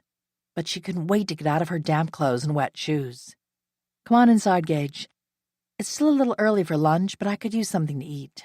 If you're hungry too, I can set out sandwich makings before I go upstairs to change. He considered her offer. If you're sure, I don't want to impose. She mustered up a small smile. You were kind enough to stay with me when you didn't have to. The least I can do is feed you. When he followed Abby into the house, Zeke charged into the kitchen and almost knocked her over in his enthusiasm to greet her. Gage made a quick grab for the dog's collar and tugged him toward the door. Come on, boy, I bet you need a trip outside. He and Zeke disappeared back outside, while Abby made quick work of setting out everything Gage would need to make himself a sandwich. She'd fix one for herself as soon as she got out of her wet clothes. Before heading upstairs, she also put on a pot of coffee to brew. She didn't know about Gage, but she could use another cup or 3 to get through the rest of her day. For one thing, the ladies from the Quilting Guild were due to arrive in just over an hour. She loved them all dearly, but at the best of times it took every ounce of energy she could muster just to keep them organized and on task. At least Glenda wasn't scheduled to be there. That would make it easier to keep mum about the morning's events. She knew Glenda was bound to have questions, but she wasn't ready to talk about what had happened and what she'd seen. Upstairs, she peeled off her clothes down to the skin. As good as a hot bath would have felt, it would have been rude to leave Gage on his own that long. She pulled on some warm sweats and thick socks. Just that change was enough to have her feeling better. After using a towel to dry her hair, she pulled it into a ponytail and headed back down to join her guest. To her surprise, Gage wasn't alone. Tripp had evidently invited himself to join them for lunch, but at least he'd had the decency to make her a sandwich, too. Bless the man. There was also a big mug of coffee sitting by her plate, already heavily dosed with sugar and cream. Zeke's greeting was a little more subdued this time, so she made it across to her assigned chair more or less intact. It felt good to sit down. Gage's plate held nothing but crumbs, making her glad she'd offered to feed him. He looked at her over the rim of his coffee cup. Just so you know, I already told Tripp the bare-bones facts. All things considered, I thought you might need someone else to talk to if I'm not available. Tripp reached out to put his big hand over hers. Are you okay? I will be. It's just such a big shock, you know? She wrapped her hands around her coffee mug, taking comfort from its warmth. It isn't like I knew the man or anything. Honesty had her adding, well, I have seen him in town and at the city council meetings, of course. He wasn't the most pleasant person around, but no one deserves to die like that. Tripp met her gaze from across the table and then looked to Gage. You didn't say how he was actually killed, just that it wasn't an accident. Gage leaned back in his chair. Like I told Abby, until the sheriff's department notifies the next of kin, they won't appreciate anyone talking about their case. No sooner were the words out of his mouth than Zeke went on full alert. He trotted over to the back door and stared at it in expectation. It was telling that his tail wasn't wagging. Whoever was walking up the steps to the porch definitely wasn't a friend. Tripp frowned. Were you expecting someone, Abby? Some of the ladies from the Quilting Guild are due here at 1, but they usually come in through the front door. I'll see who it is. But before Tripp stood up, a familiar face appeared in the window that made up the top half of the door. Abby groaned the second she recognized her uninvited guest as Riley Molitor, the reporter from the Clarion, the local weekly newspaper. They'd tangled before. The last time he'd stopped by, Tripp had threatened to toss the guy out in the street to see how high he'd bounce. What's he doing here? Okay, that wasn't the smartest question she could have asked. No doubt the man had a police scanner or some such thing that kept him plugged into whatever was going on around town. At least when she and Tripp had found the body in her backyard, it had taken Riley until the next morning to show up on her doorstep. Can we just ignore him? Gage laughed. You really think that's going to work? It's not like you can't see the three of us sitting here. Fine, but I'm not giving him a statement. If you want to talk to him, be my guest. When she opened the door, she made sure to keep Zeke between her and the reporter.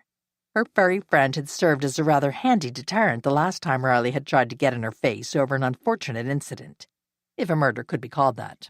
Can I help you, Mr. Molitor? His smile was too polished to be genuine. I'm sorry to bother you, Miss McCree, but I wanted to get a statement from you about the murder of Mr. Minter. I understand you discovered the body. The smile she offered him in return was about as real as his. I'm sorry, but I've been instructed not to discuss the case. Any questions you have should be addressed to the county sheriff's office. I'm sure they'd love to talk to you. Not. To give the man credit for sheer determination, he stood his ground. What do you think gave me your name? If they didn't want me to talk to you, they wouldn't have pointed me in your direction. If that was true, she didn't think much of the deputies. On the other hand, Gage seemed to respect them, which meant she shouldn't take everything Riley said at face value. Have a nice day, Mr. Molitor. I would appreciate it if you didn't come back. Ever. When she tried to close the door, he blocked it with his hand. As I told you last time, the story will get published with or without your cooperation. I promise this won't take long. Zeke picked up on her increasing tension and shoved his big head into the open door, his growl a deep rumble in his chest. At the same time, Tripp and Gage moved up to flank her, reinforcing her determined effort to prevent the reporter from coming inside. Instead of being intimidated, though, Riley cranked both his efforts and his smile up a few more notches. Chief Logan, this is handy. You were next on my list of people to track down. Yeah, well, if you want to talk to me, call the office and make an appointment. I'm sure I can find time on my schedule sometime next week. Keep hassling Ms. McCree like this, and it might be next year before me or my staff will be willing to talk to you. Riley finally looked a bit deflated. Come on, Gage. You know my deadline for this week's edition is tomorrow. My editor will have my head if I fail to get all the details before then. Evidently, he'd tried the poor, pitiful me routine before, because Gage wasn't buying it. Like the lady said, talk to the sheriff's department. This isn't my case. But if you were there, Gage, you're a witness, too. There's no reason you can't talk to me. You mean other than I don't want to? By that point, Riley was sputtering in frustration. But, But Gage laughed. I'm just jerking your chain, Riley. I'll tell you what. If you promise to leave Abby alone and give me a ride back out to Minter's farm to pick up my squad car, I'll tell you what I can on the way. But to be honest, it won't be much. When the man hesitated, Gage shrugged. No problem. I'm sure Tripp here will give me a ride. After pulling Zeke out of the way, he shut the door and turned his back to the window. Holding his hand in front of his chest, where Riley couldn't see it, he held up his fingers one at a time, counting off the seconds. He'd barely made it to 4 before Riley knocked again. Fine, I'll drive you, Chief, but you know this isn't fair. Abby wanted to hug the lawman, but now wasn't the time. Thanks, Gage. I owe you. The next time I run into you with something's brewing, it's on me. Sounds like a deal. He picked up his hat and stepped toward the door. For what it's worth, Riley is pretty good about keeping his word. However, if he does show up to bother you again, I want to hear about it. Gage paused to give Riley a pointed look, who just rolled his eyes and walked away. When the two men were gone, Abby cleaned up the kitchen while Tripp finished his coffee. You're welcome to hang around, but I'm thinking you might want to make yourself scarce pretty soon.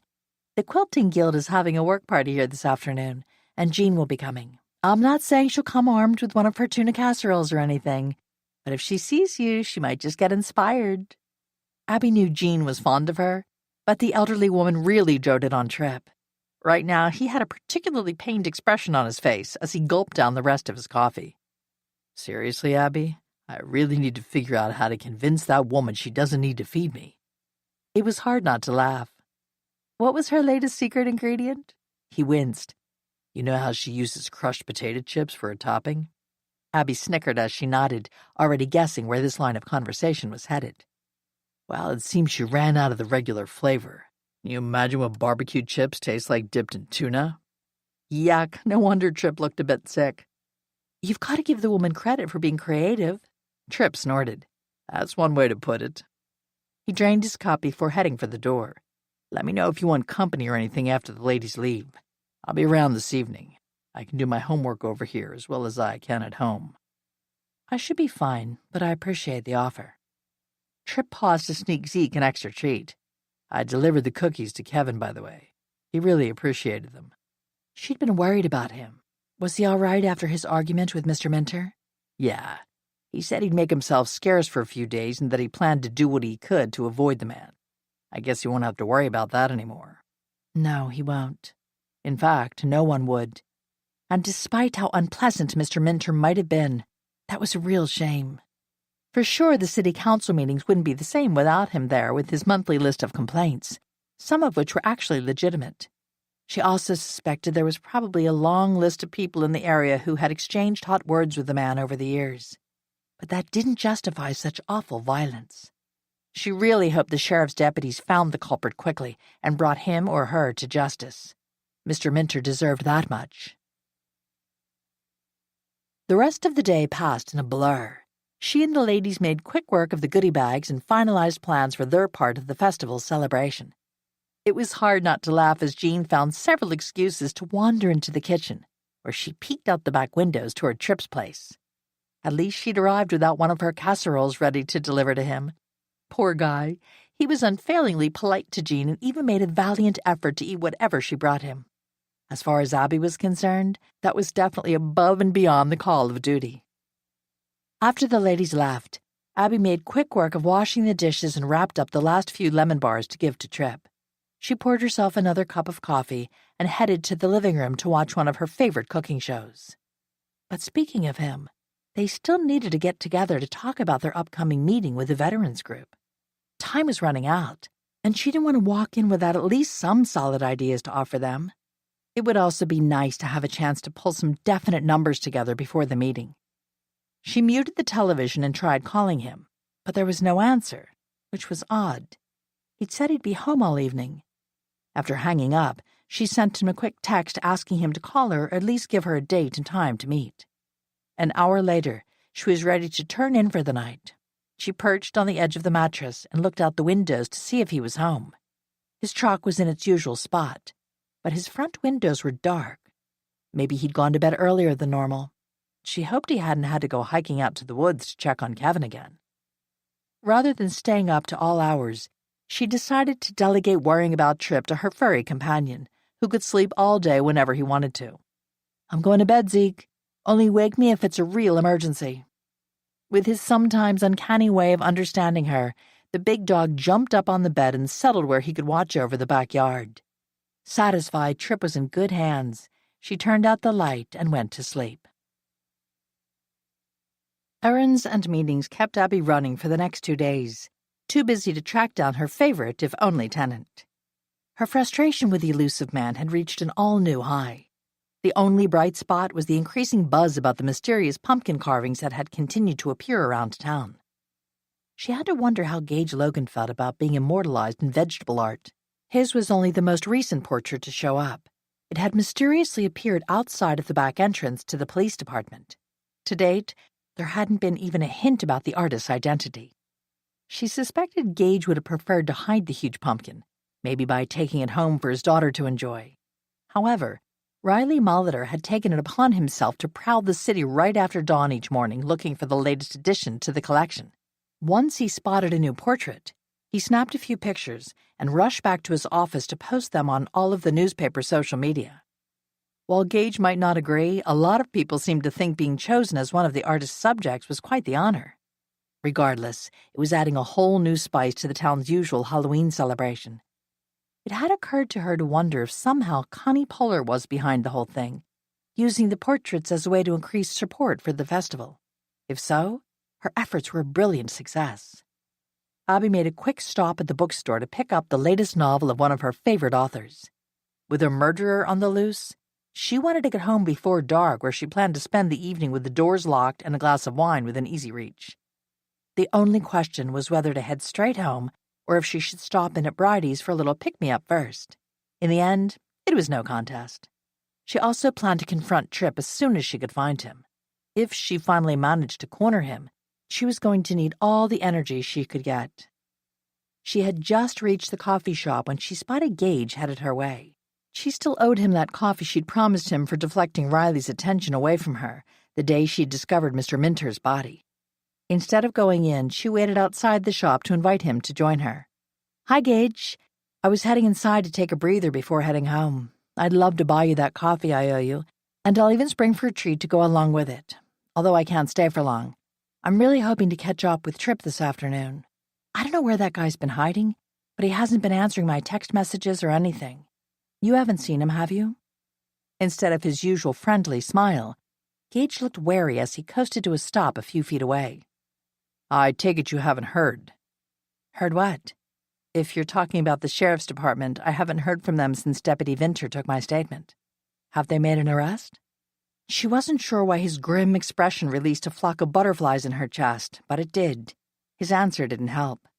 "Not yet, but they have a suspect in mind. I'm the one who made an arrest in the case. They left me no choice." She looked back down the street toward City Hall, which housed the police department and the jail. "Gage, you're scaring me. Who are you holding?" Although she knew the answer before he said the name. "Tripp. And for the record, he left me no choice either." Chapter 7. Abby couldn't remember the last time she'd been this angry. If they weren't standing out on the street, she might have given in to the temptation to throw something right at Gage's thick skull. "What do you mean he gave you no choice? You know full well Tripp couldn't kill anyone." All right, that wasn't exactly true. They both knew he'd been in the Army for 20 years, most of it in the Special Forces. He probably knew all kinds of ways to kill someone under the right circumstances. However, stabbing someone he didn't know in the middle of a pumpkin farm didn't even come close to fitting the bill. Meanwhile, Gage was holding up his hands in front of his chest, palms out, maybe in an effort to calm her down. "Abby, I didn't arrest Tripp for the murder." Now he was just confusing her. "But you just said—" "Okay, I'm making a muddle of this. Finding out you didn't know Tripp is in jail threw me for a loop, but there's a lot about this case that's driving me crazy." He glanced around and realized they were drawing a bit too much attention from passers-by. "Why don't we have that cup of coffee you mentioned, and I'll explain everything that I can." It was tempting to refuse. What she really wanted to do was march down the street to the jail and demand to see her friend. But Gage had always played fair with her, and he'd been Tripp's friend for years longer than Tripp had lived in Snowberry Creek. From what she understood, the two men had served together at some time in the past, creating a bond that had withstood the passage of time. It couldn't have been easy for Gage to toss his friend in his cell and lock the door. With that in mind, she ratcheted her temper down a few notches. Coffee sounds good. Probably decaf would be a smart choice right now. I also think we both need a few of Brody's baked goods to go along with it. For the first time, Gage smiled. If you promise not to tell my daughter, although she'll probably find out anyway. Ever since we lost her mother a few years back to cancer, Sydney has taken to nagging me about my diet. I swear she has spies planted all over town to let her know whenever I snag a brownie or two to get through the day. You should have heard the lecture she gave me the last time she found out I'd had a double cheeseburger and a shake from Gary's drive-in. The fact that I skipped the onion rings and french fries didn't carry any weight at all with her. She shows me no mercy. It's amazing how determined a teenage girl can be once she gets her mind set on something. Despite the sad note about Gage's wife, that story was worth a little smile. Fine. I promise I won't tell her, and if anyone else does, I'll swear I forced them on you. But as they waited to give Bridie's assistant their order, she added, Of course, I haven't promised not to tell her how often you end up at my kitchen table eating cookies with Trip. You're a lot meaner than you want people to think you are, Abby McCree. Don't you forget it. They both placed their orders, and then they settled at a table in the back corner, away from the few other people in the shop. Abby used artificial sweetener in her coffee to help compensate for the huge chocolate chip macadamia nut cookies she'd ordered. Yeah, it was a bit silly, but logic didn't play a big part in her need for chocolate in times of stress. She waited until they'd both finished one of their desserts and had had a few sips of coffee. Tell me what happened. Gage glanced around the coffee shop as if making sure no one was listening. To be perfectly clear, you know I don't make a habit of discussing the details of a case with civilians. I'm making an exception this time for 2 reasons.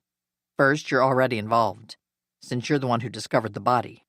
Second, from what Tripp told me, you've met Kevin Montgomery at some point and also witnessed the argument between the sergeant and Mr. Minter a couple of days before the man died. Am I right about those last 2 things? Yes. Tell me what you can about both incidents. Start with how you met Kevin. Sighing, she agreed, even knowing how Gage would likely react to hearing about her middle-of-the-night adventure. Although she did her best to paint the incident in the best possible light, he was staring at her as if she'd sprouted a second head by the time she was finished. Knowing she was only postponing a long lecture on the subject, she launched right into what she'd seen when Kevin and Ronald Minter had argued. As soon as she finished, she took a big bite of her other cookie to avoid having to answer any questions he might have. That didn't stop him from asking them anyway. So to make sure I have this straight, you took off in the middle of the night to follow Tripp without any idea of where he was going or who he was going to meet. Not only that, you didn't even bother to take Zeke, who could have at least offered you some form of protection out there. His anger was a cold chill that washed over her from across the table. Yes, Gage, that's exactly what I did. I've already promised Tripp I won't do it again. In my defense, I've already told you I've been worried about him. There wasn't time to stop and make better plans. Gage clearly didn't buy that excuse. It didn't occur to you that Tripp is a highly trained soldier who can take care of himself? Or that if he had been walking into danger, your being there would have only made the situation that much more difficult for him? Because I'm telling this to you straight up. Tripp wouldn't hesitate a second to sacrifice his own life to keep you safe. She almost choked. Why would he do something like that? Because that's how he's wired, Abby. He would do that for anybody, but even more so because you're his friend. She considered Tripp a friend, too, but she wasn't sure she had it in her to throw herself in front of a bullet for him. That thought didn't set so well with her. It was bad enough she'd put herself at risk. That she could have also put Tripp in jeopardy made it so much worse. Rather than continue this line of conversation, she tried to switch topics. So, how did he end up in jail? Gage leaned back in his chair, his eyebrows riding low and his arms crossed over his chest. I'll let you divert me this time, because I'm more worried about him right now than I am you. But if I ever hear of you doing something that stupid again, we will continue this discussion. And for the record, I have an empty cell right next to his with your name on it. She knew he was kidding. Most likely anyway. But to be sure, she asked, on what charges? There wasn't an ounce of humor in his expression when he said, for being criminally too stupid to live. Okay, then. Fine, I'll do better. He gave her a sharp nod to acknowledge her surrender before continuing his explanation. The detective handling the murder case caught wind of the argument between Minter and Kevin. He's already interviewed several witnesses, but only the ones my deputy talked to. Since your name wasn't in his report, it's a pretty safe bet that the detective doesn't know you were there, too." That was a relief. It wasn't as if she'd actually seen how it all started or anything. So that made Kevin a person of interest. Gage smiled just a little at her attempt to use some official cop talk. "Yes, it did. But the argument wasn't the only thing that ties Kevin to this case. The weapon is the same kind of knife he's been known to carry. On top of that, the quilt that covered the body is believed to have belonged to him." She grimaced. Poor Kevin, which meant poor Tripp as well. But a nice, tidy package. "Yeah, it is. That doesn't mean it isn't the truth. In my experience, the most obvious answer is usually the right one." That was true, if the cop shows on television were to be believed. So if the detective suspects Kevin, why did you arrest Tripp? Gage's big fist slammed down on the table hard enough to rattle the dishes. "Because of that same protective streak I mentioned. The detective wants to talk to Kevin, but no one has seen him since the day of the argument. My people have been keeping an eye out for him, and I let the veterans group know that we need to talk to the guy and why. It will go easier for Kevin if he comes in willingly." He still hadn't circled around to how Tripp had ended up in jail. Rather than rush him, she let him tell the story in his own good time. "When I asked Tripp if he knew where Kevin might be hiding out, he said the sergeant had moved his camp without telling him where. At the time, I had no reason to think he was lying to me about that. But now? Someone made an anonymous call to the sheriff's department, saying that Tripp had been seen sneaking into the woods out near where you followed him that night. The person alleged he'd overheard Tripp warning Kevin that the cops were hunting for him and to retreat to his secret camp and stay there." She wanted to deny that he would have done anything so foolish. Unfortunately, it actually sounded like something Tripp might do, especially if he thought his friend was being railroaded for a crime he hadn't committed. Any idea who this unknown person might be? "No. The detective let me listen to the recording, but I didn't recognize the voice. As a rule, though, I don't rush to trust a supposed witness who points a finger in someone's direction but is too cowardly to identify themselves." Did the detective in charge of the case feel the same way? There was no good reason to press Gage into gossiping about his professional colleague when it wouldn't change anything. But it still led them right to Tripp. It did. The detective dragged him into my office for a friendly little chat. Tripp admitted he and Kevin are friends and that he occasionally takes supplies out to the sergeant's camp to help him out.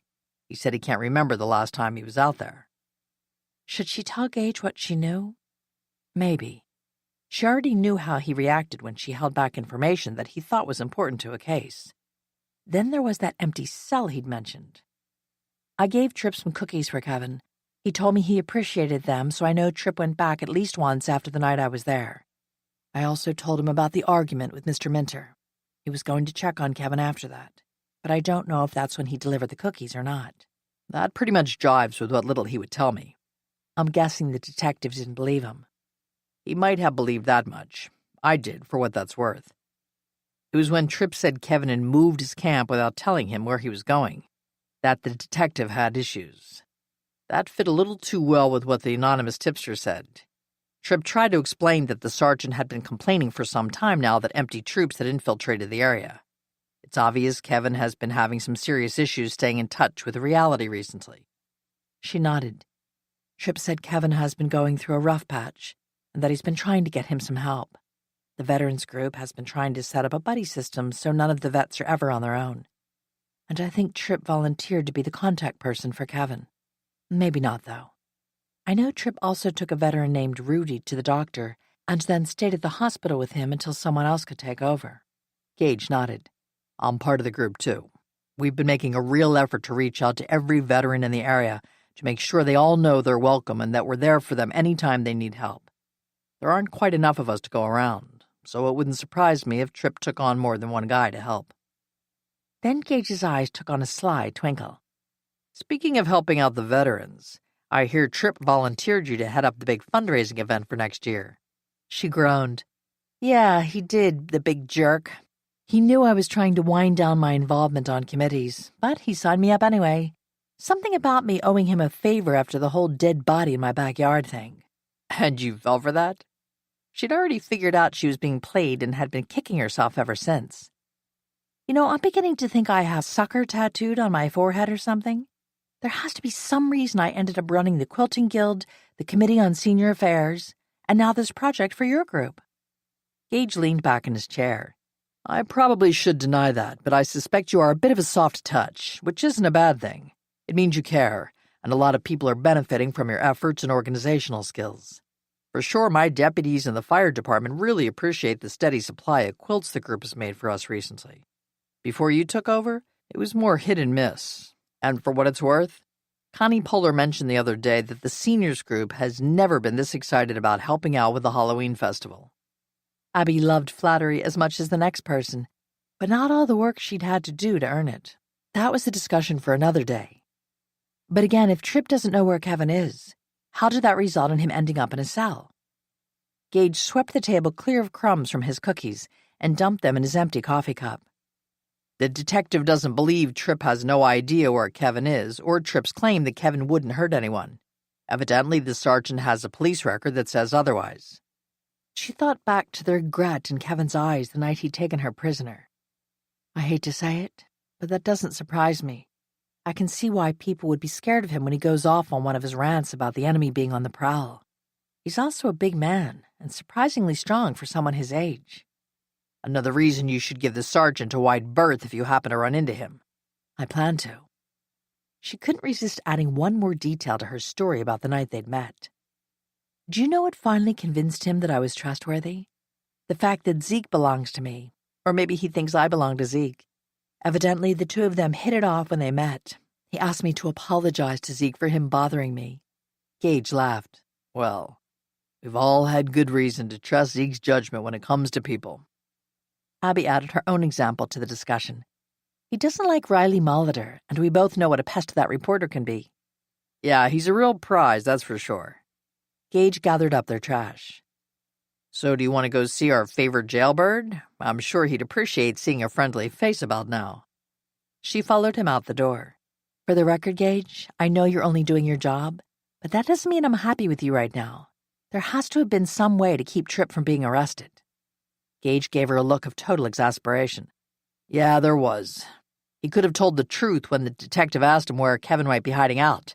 Instead, he told the man to do something physically painful with that idea and even took a swing at him. It took 2 other officers to restrain him, and you've got to know the police don't take such things lightly. The detective gave him every chance to cooperate, but Tripp said he'd rather rot in jail rather than betray a friend. By that point, both the detective and the prosecuting attorney were only too glad to let him do exactly that. I can't go into a lot of detail, but I swear they did everything by the book, and Tripp only made the situation worse for himself. At least they let me toss Tripp in a cell here in town instead of dragging his stubborn self over to the county lockup." Sighing, she redirected her anger. Tripp had clearly left his friend no choice. "Maybe I can talk some sense into him." "Yeah, good luck with that." Chapter 8. Since moving to Snowberry Creek, Abby had made frequent trips to City Hall, and even a few to the police department. But this was the first time she'd entered through the private door that Gage and his staff used. Several people looked up as she passed by, as if assessing her reason for being there. It was tempting to ask for a show of hands to see whether they thought she was a witness, a victim, or a criminal. She took her cue from Gage and kept her mouth shut as they walked past the rows of desks. Well, right up until she spotted the enormous pumpkin prominently displayed on a low filing cabinet right outside of Gage's office. She ducked around him to head straight for it. When Bridie had taken a picture of his jack-o'-lantern, it hadn't been sporting an official police hat just like the one Gage always wore. Some clever person had also figured out how to arrange the pumpkin in such a way that it appeared to be wearing a Snowberry Creek Police Department uniform shirt, complete with tie and badge. "Wow, Gage, it looks just like you." A rumble of laughter swept across the room behind them. Unfortunately, there was one person in the room who didn't find it amusing. Gage glared at the pumpkin. "The uniform shirt is a new addition." He glanced back at the few people in the bullpen area. "If you don't have anything better to do with your time, come see me. I'm sure I can find something to keep you busy." The laughter died a quick death, and just that quickly the room was filled with the sound of keyboards clicking and phone calls being made. Abby would have felt bad for getting everyone in trouble, but there wasn't a face in the crowd that wasn't sporting at least a small grin. Gage led her through a door that opened onto a narrow hallway. He's back this way, Abby. As they walked, she couldn't resist asking, "You like the pumpkin portrait, don't you?" He smiled just a little. Yeah, it's actually pretty cute, but don't tell them that. They're having too much fun jerking my chain about it. Every day I come in, they've added a little something more. My people work hard, and this job doesn't offer a lot to laugh about. If they get a few chuckles at my expense, it's a small enough price for me to pay. She'd always known that underneath his gruff exterior, Gage was a big softy at heart. It's what made him so good at his job. Her good mood died, though, at the sight of the heavy metal bars at the end of the passageway.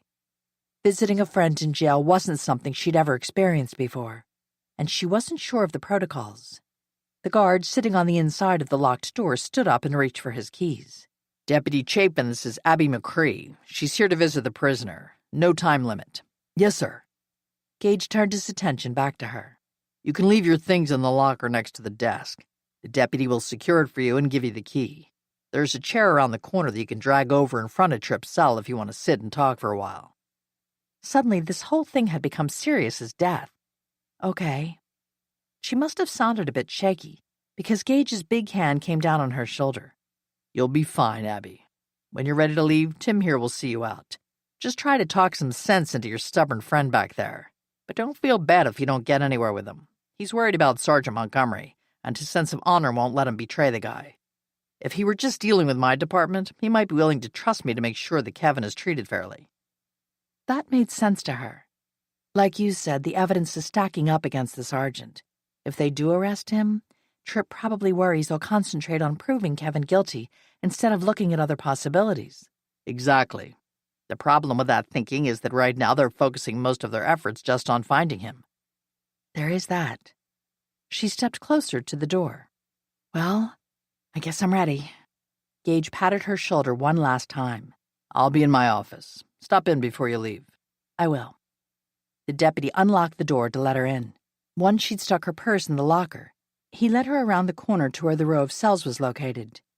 Tripp was stretched out on the narrow bunk in the one at the far end. From that distance, it was hard to tell if he was sleeping or simply staring up at the ceiling. Her escort carried the chair Gage had mentioned and set it down against the wall facing the cell. Laxton, you've got company. Tripp rolled to his feet in one smooth motion. She hadn't expected him to be happy to see her, but nothing had prepared her for his anger. Abby, what are you doing here? He stepped back from the door, his fists clenched. Never mind. I don't want to know. Just go home. Okay, her emotions had been on a roller coaster ride since she'd run into Gage outside of Bridie's shop. The tenuous control she had on her temper right then snapped. Crossing the last small distance to the chair, she sat down and glared right back at him. I'm not going anywhere until you answer some questions, Tripp Laxton. So you can just quit pounding your chest like some idiot primate who's lost the last little bit of intelligence it had in the first place. Tripp's attitude didn't improve when Deputy Chapin tried unsuccessfully to smother a laugh. I'll be around the corner if you need me, Miss McCree. Thanks, Deputy. This will take a while. He walked away. No problem. Take all the time you need. When he was out of sight, Tripp finally turned his attention back in her direction. You're still here. I am. Why? She studied him for a few seconds before answering. He looked dreadful. Partly was that awful jumpsuit they had him wearing. No one would look good in that particular shade of orange. The dark circles under his eyes made her wonder how much sleep he'd been getting. Did being closed in like that set off the nightmares that sometimes had him outside prowling in the middle of the night? I'm here because I just now learned you were in jail. It was surprising how much it hurt that he hadn't bothered to send word. Surely Gage would have called her if he'd realized that Tripp hadn't let her know himself. She could have gotten him a lawyer, or baked him cookies. Something. When he didn't say anything, she tipped her head to one side. Tripp, what's going on? Why didn't you call me? He closed his eyes for the longest time before finally opening them again. Because I didn't want you here. She winced. Maybe Gage was wrong about her being able to figure out how to help their mutual friend. But then Tripp started talking again. Sorry. I didn't mean that the way it came out. He waved his hand around to indicate his surroundings. This is no place for a woman like you to be hanging out. I get that you wanted to see for yourself that I'm okay. Now that you know I am, you should go. You're not getting rid of me that easily, Tripp. Tell me what's going on in that head of yours. Why are you sitting in that cell protecting a man who might very well have killed Mr. Minter?" Tripp's voice dropped to a low growl. "He didn't." She crossed her arms over her chest and stared back at him. "You can't know that for sure. You weren't there the day Sergeant Montgomery and Mr. Minter got into that big argument. I was, and there was a lot of temper on both sides. If their paths crossed again, especially if Mr. Minter caught the sergeant trespassing on his property, things could have gotten ugly really fast." Tripp latched onto the bars of his cell in a white-knuckled grip. "For the last time, Kevin didn't kill that man." She understood that he believed that. She just didn't know why. "I know you consider him a friend, but even you admitted the sergeant has been going through a rough patch lately." The expression on Tripp's face made it clear that her argument had done nothing to convince him he was wrong. "That's true, but I just meant Kevin has a difficult time being around a lot of people. If anything, he's more likely to hide even deeper in the forest whenever the war memories are riding him hard." The pain in Tripp's expression nearly broke her heart. The hint of fear in his dark eyes was even worse. "You're nothing like him, Tripp." He was already shaking his head. "You've seen me out prowling the yard at night, Abby. It's just a matter of degree, but I have the same problem sometimes." Was Tripp saying he needed to believe Sergeant Montgomery wasn't capable of a senseless murder so he could believe the same of himself? As soon as the thought crossed her mind, it was as if a switch had flipped inside her head. If Tripp believed in Kevin, she would do her best to do so as well. Time to change subjects. "So how long do you plan to stay locked up in there?" When he didn't answer, she pulled out the big guns. "I was going to ask Gage if I could bake you cookies or maybe cupcakes. Maybe I'll see if Jean can send you one of her tuna casseroles instead." Tripp looked suitably horrified. "You wouldn't." "I would. Come to think of it, while you're chilling out in here, I'm going to have to rake my own lawn. As busy as I am with the festival and everything else right now, I don't need to add anything more to my to-do list. I think I'll tell Jean you specifically requested she add anchovies, along with a thick layer of that crushed barbecue potato chip topping you mentioned." "And not fair, Abby." By that point, he'd backed up to plunk back down on his bunk. "I'm pretty sure that would qualify as cruel and unusual punishment." She shot him a smug look. "You'd have to ask your lawyer about that, but I'm betting I can have the casserole here, all hot and bubbling, before he can find a way to stop me." That thought brought a new question to mind. "What does your lawyer say about you being held here like this when you really haven't done anything wrong?" His eyes shifted away from her again. "Tripp, please tell me you asked for a lawyer." "No, I didn't. I waived my right to one." "Why?" One possible reason immediately popped into her head. They had never discussed his finances. All she knew was that he paid his rent on time. There was no way to ask this next question delicately. She shifted in the hard-backed chair and tried without luck to find a more comfortable position or an easy way to broach the subject of Tripp's ability to pay for an attorney. Finally, she blurted it out and then braced herself for the explosion she was sure would follow. "Tripp, if you can't afford a good attorney, just say so. I can help with that." She gave him a hopeful look. "You know, a loan or something." He left his bunk behind to pace the width of his cell, 3 steps in one direction and then 3 steps back the other way.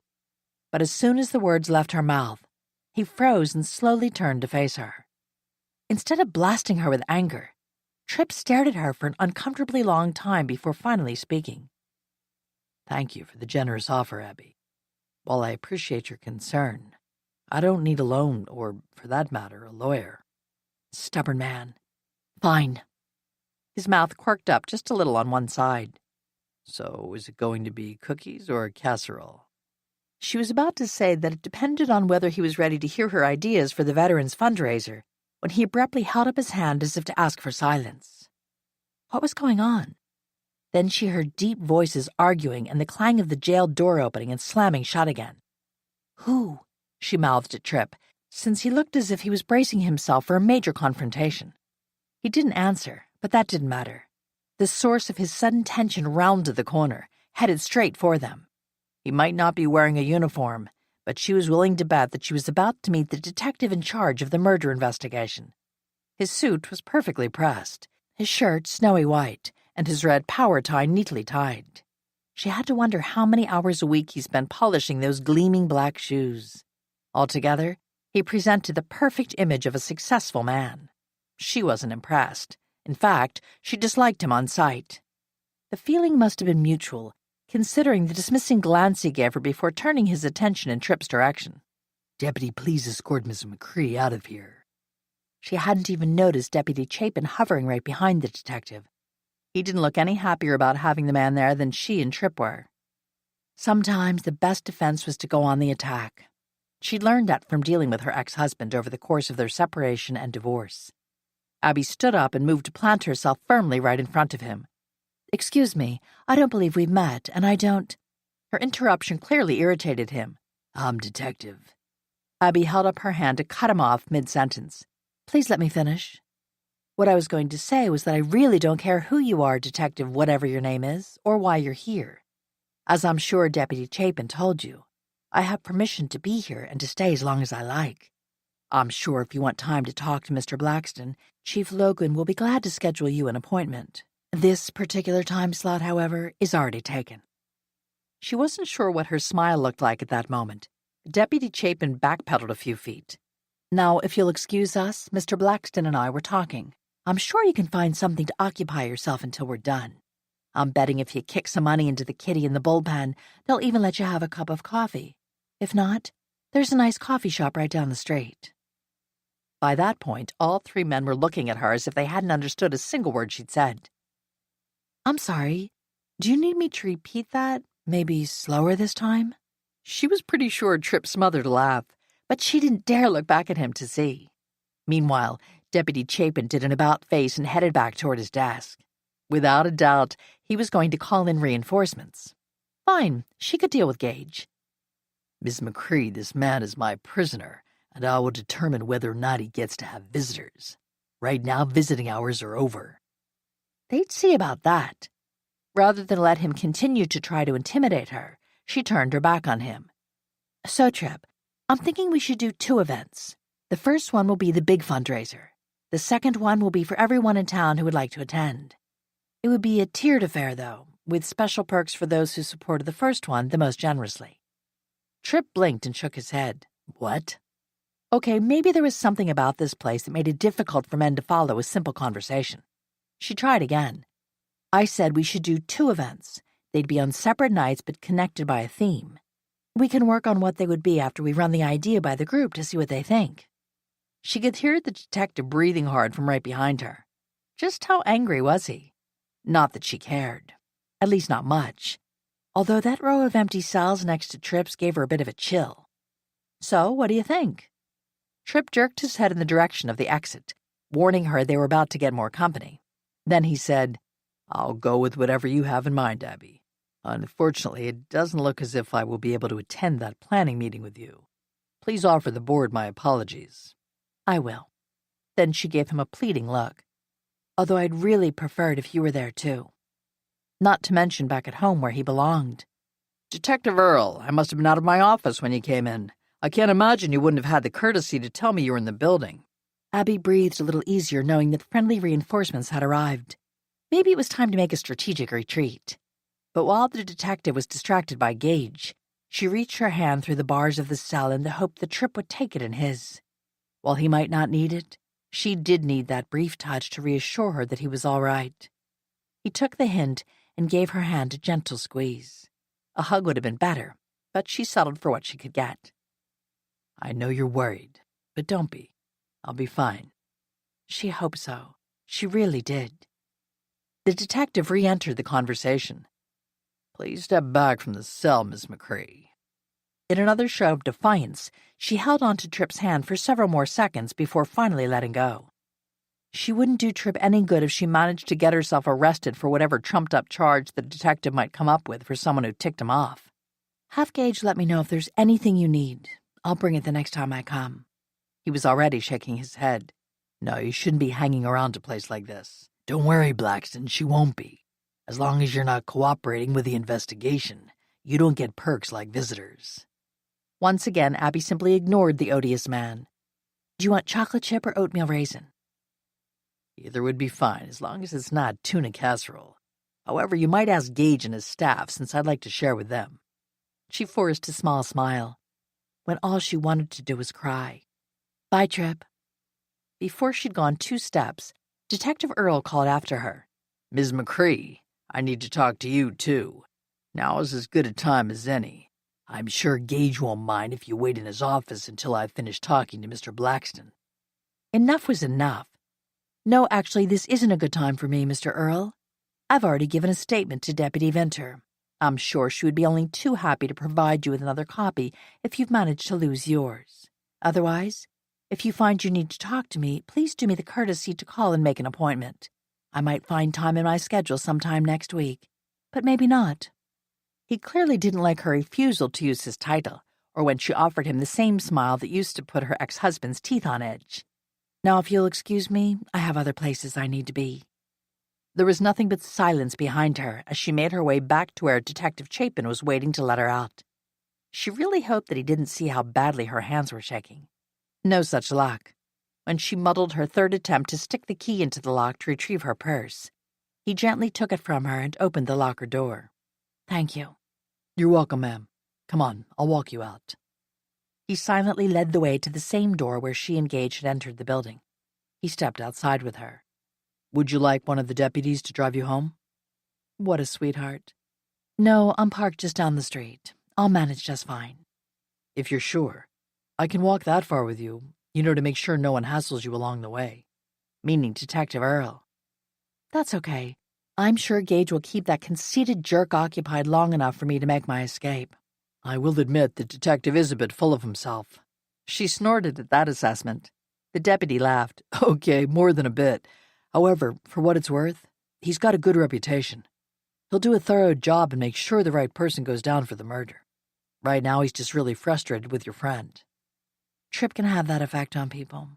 Now I'd better be going. As she walked away, Chapin called after her. "If you're really taking requests, I like chocolate chip cookies the best." That made her laugh. "I'll see what I can do." And wouldn't life be grand if all of its problems could be fixed with cookies? In the past, she'd come up with some of her most creative ideas when she was baking. She could only hope this time wouldn't be any different. One way or another, she was going to have to help clear Kevin's name if she was going to get Trip out of trouble. She could imagine what he and Gage would have to say on that subject. Still, she had no intention of chasing after Kevin herself. Instead, she'd limit her involvement to asking a few questions around town. Surely they wouldn't object to that. "Yeah, right." Just in case, she'd give Gage and that jerk of a detective a little more time to do their jobs. If she didn't see them making any real progress, then she'd figure out what she could do to move the process along. She needed Trip out of that cell and pulling his weight on their committee.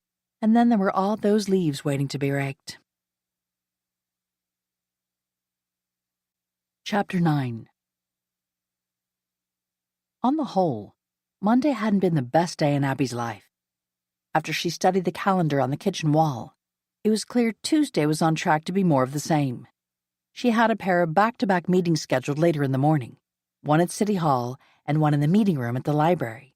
At least they were in the same building, so she could walk from one to the other in a matter of a minute or two. She only hoped she had enough energy left over when she got back to deal with the thick blanket of leaves in the front yard. The backyard was covered, too, but at least it couldn't be seen from the street. While she liked her neighbors, there was an unspoken competition on the block to see who did the best job of keeping their lawns manicured. There was no way she'd ever be able to win that race. At least with Trip's considerable help, she'd managed to get the overgrown landscaping back under control. Aunt Sybil had always prided herself on her yard, but she'd let things slip a bit as she'd gotten older. Right now, there was someone else in her life who needed her attention. She'd let Zeke outside for his usual morning patrol around the yard, but he hadn't come trotting right back in to inhale his breakfast. What was taking him so long? She'd looked out her back window to see what was fascinating enough to keep him away from his kibble for this length of time. When she finally spotted him, her heart almost broke. He was sitting on Trip's front porch and staring at the door as if sheer determination would make his friend appear. How on earth was she supposed to explain to him that his buddy had been locked up in the people pound? She slipped on her gardening shoes and headed out the back door to coax the dog to come back home with her. Normally, he could be bribed with one or two of his favorite treats. and she hoped that would work this time, too. Considering he weighed in at a solid 95 pounds, it wasn't as if she could carry him home against his will. "Hey, Zeke, come on back. Your breakfast is ready." He gave her a dismissive glance before immediately turning his attention right back to the door. Holding her hand out, she offered him a bribe. "I've got treats." No response. Okay, this was getting serious. Abby sat down on Tripp's porch steps and patted the spot next to her. Finally, Zeke heaved a big sigh and laid down with his heavy head in her lap. His huge brown eyes were just so darn sad. She held out one of his treats, which at least earned her a single thump of his tail. After giving the dog cookie a quick sniff, he licked it up off her palm. She didn't bother wiping her slimy hand on her jeans, since she planned on giving him a second treat as soon as he gulped down the first one. "I know you miss Tripp, big guy, but he'll be back soon," she hoped. As the second cookie disappeared with a quick crunch, she ran her fingers through Zeke's dark fur and gave him a good scratch. "Tell you what, why don't we go on a quick walk before I have to leave for my meetings?" The dog considered her offer for a few seconds before finally lumbering to his feet. He gave himself a good shake from nose to tail before trotting off in the direction of her house. She followed behind at a slower pace, laughing when Zeke wolfed to tell her to hurry up. As soon as she opened the door, he bolted past her to gulp down his breakfast. His bowl was empty and licked clean before she had time to change shoes and grab her wallet and Zeke's leash. "Let's go." Rather than walk in the neighborhood, she decided to drive Zeke to the park, where they could take a long ramble along the river. Zeke flopped down in the back seat while she drove the short distance into town. The parking lot was nearly empty, which meant they should pretty much have the trail to themselves. Zeke waited patiently until she clipped on his leash. Then they were off as he hurried to check out all of his favorite bushes and trees along the path, no doubt catching up on which of his four-legged acquaintances had been by since his last visit. The frequent stops made for a slow walk, but she was all right with that. After all, the outing was meant to cheer up Zeke, so she let him set the pace. As they rounded a bend in the river, she spotted a couple of familiar faces. Although she hadn't officially met Christy and Dean Haig until that last meeting of the festival committee, she'd often seen the two of them walking through the park swinging their matching metal detectors from side to side. They seemed pretty dedicated to the endeavor, which made her wonder just how much success they had in finding things. When they drew closer, Christy happened to look up. She immediately shut her machine off and headed straight for her. "Hi, Abby. Who is this handsome fellow?" "This is my roommate, Zeke." Christy held her hand out for Zeke to sniff while she studied him for a few seconds. "I'm guessing he's a mastiff of some kind." Abby patted his broad head. "That's the general consensus. My late aunt adopted him from the local shelter. I'm not sure they knew much about his past, but he definitely looks like a mastiff, even though he's not as big as the purebreds get." Zeke gave her a reproachful look, which had both women laughing. "Sorry, boy. I know you're sensitive on that issue." She pointed toward Christy's metal detector. "I've seen you and Dean out here before and wondered how much buried treasure you managed to find." The other woman glanced back in her husband's direction. "Actually, we mainly do it for exercise and the fresh air. Dean had a bit of a health scare last year, and the doctor told him he needed to get out and walk. That lasted about a month before he got bored with traipsing around the neighborhood. It really scared me when he got sick, so I didn't want him slacking off. We'll be married for 40 years next month, and he's still my best friend." Abby was impressed. "Congratulations. That's a rarity these days." "Thanks. Anyway, a friend of Dean's suggested he take up metal detecting as a hobby. I bought one for myself, too, so we could spend more time together. We take day drives to do some hunting in different places, which makes it more fun. Between the two of us, we've found enough stuff to keep it interesting." She held out her arm to show Abby the narrow gold chain on her wrist. "Dean found this bracelet walking along a road out in the middle of nowhere. We were driving back from visiting some friends over in Idaho when our car broke down. Dean decided to break out his detector to kill time while we waited for the tow truck. Normally, we turn anything valuable we find over to the local police in case they can track down the owner. However, this was miles from anywhere, so there was no telling how long this bracelet had been sitting there in the dirt. It's really pretty." Christy looked pleased by the compliment. "I think so, but you should have seen it when we found it. I had the jeweler here in town polish it and fix the clasp." Zeke must have gotten bored with the conversation because he stood up and started tugging on his leash. Abby rolled her eyes and shook her head. I guess I just got my marching orders. Will I see you at the meeting later? I'll be there, but I'm not sure about Dean. There was a death in his family, a cousin he grew up with, so he's having a hard time right now. Oh, I'm sorry to hear that. Please offer my condolences. Thanks, I will. Now I'd better get back to work before Dean realizes I've been slacking off. She patted Zeke one more time before hurrying across the grass to where Dean was methodically sweeping his detector from side to side. He glanced up and smiled when Christy fell into step beside him. Abby was happy for the two people who seemed to genuinely enjoy each other's company, even after nearly 4 decades of marriage. She'd hoped she and Chad would have that kind of success, but it hadn't been meant to be. Maybe if they'd done things differently. But she couldn't quite imagine them wearing matching jackets and hunting for lost coins along a river. Besides, it was too late for regrets. Water under the bridge and all that. Come on, Zeke. Let's do the loop through the trees and then head back. He wolfed his approval of the plan and tugged her along in his wake. Both of Abby's meetings went remarkably smoothly. Fred Cady had even shown up at the senior affairs meeting to reassure her that he'd be taking over in November for sure. That was something at least. She planned to grab a bottle of water and get started on the lawn as soon as she got home. Spending time out in the sun together would at least make Zeke happy. The fall rains could return any day now, which would make the raking even harder. Dry leaves were easy to gather into neat piles with her leaf blower, but wet leaves were heavier and more of a mess to deal with.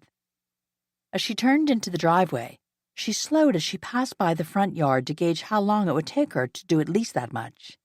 Then she hit the brakes and backed up. She rolled down the window to lean her head out and look around.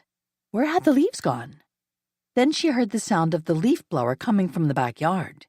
When she started to move farther up the driveway, she found the way blocked by one of the town's police cruisers.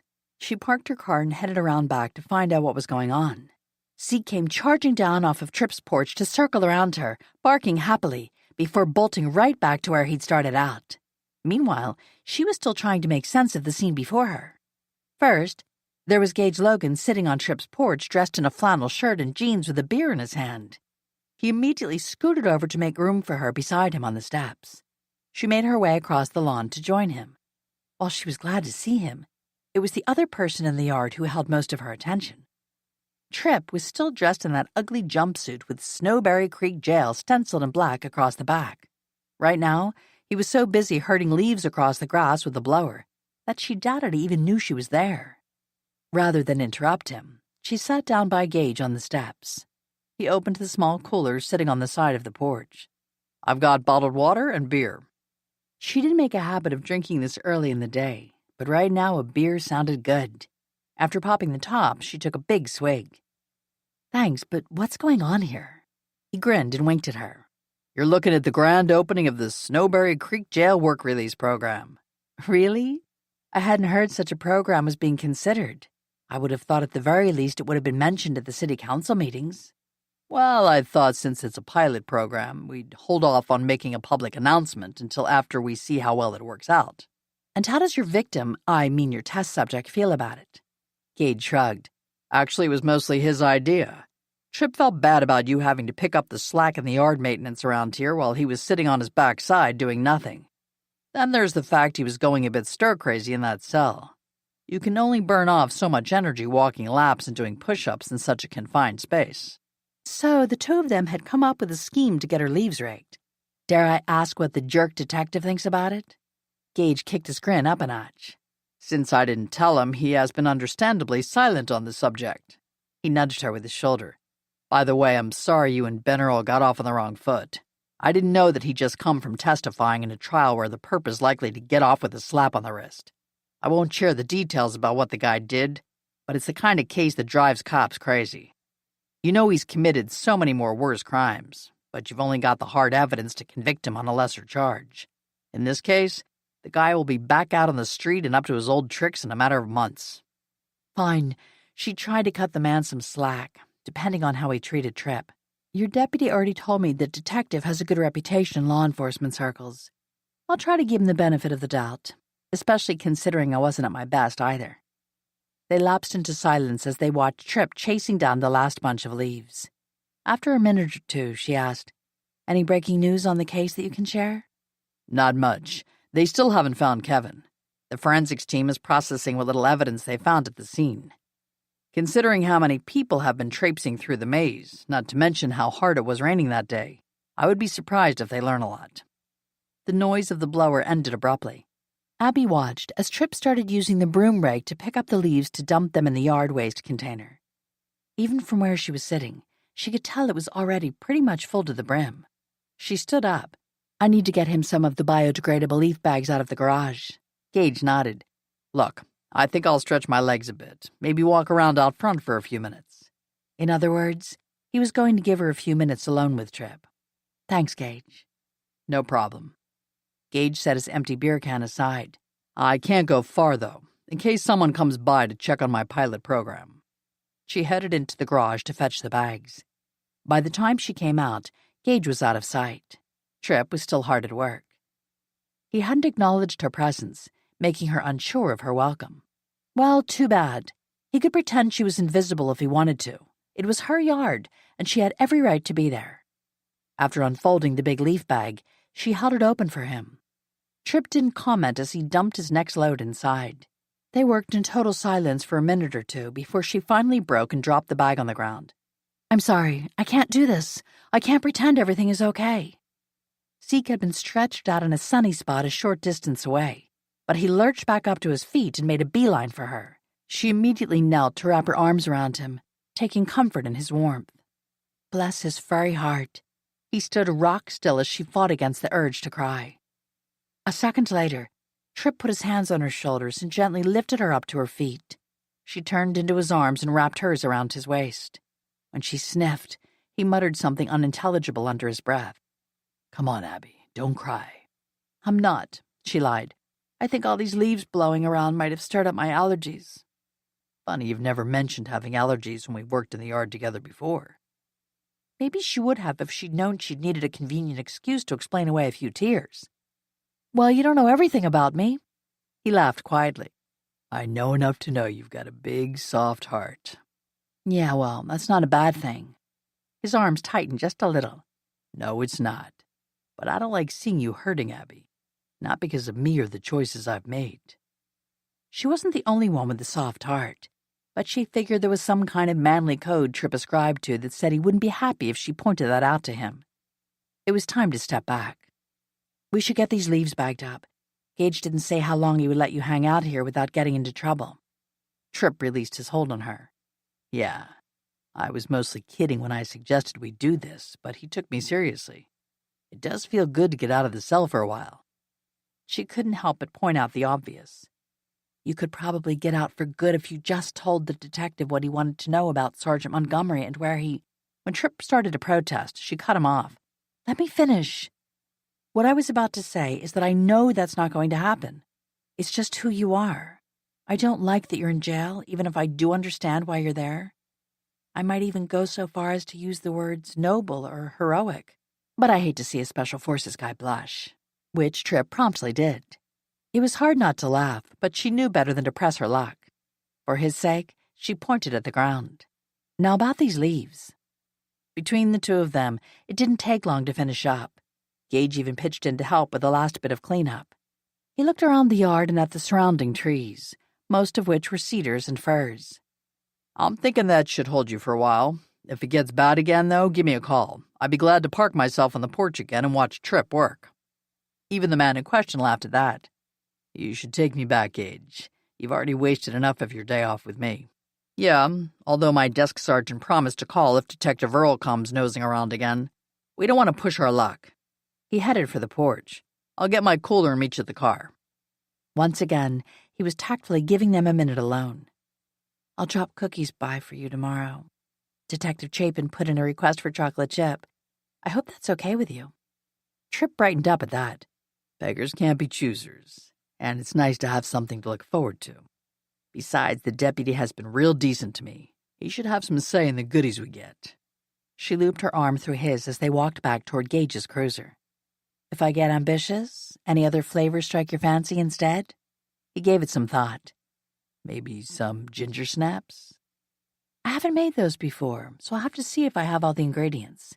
If I don't, it might be a day or two before I can make those for you."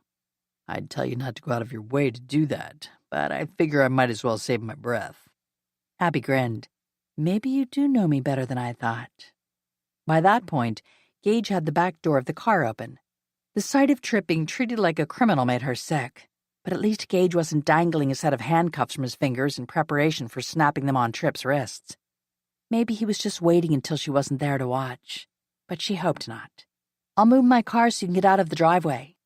Once again, her vision blurred, but at least neither of them was close enough to notice.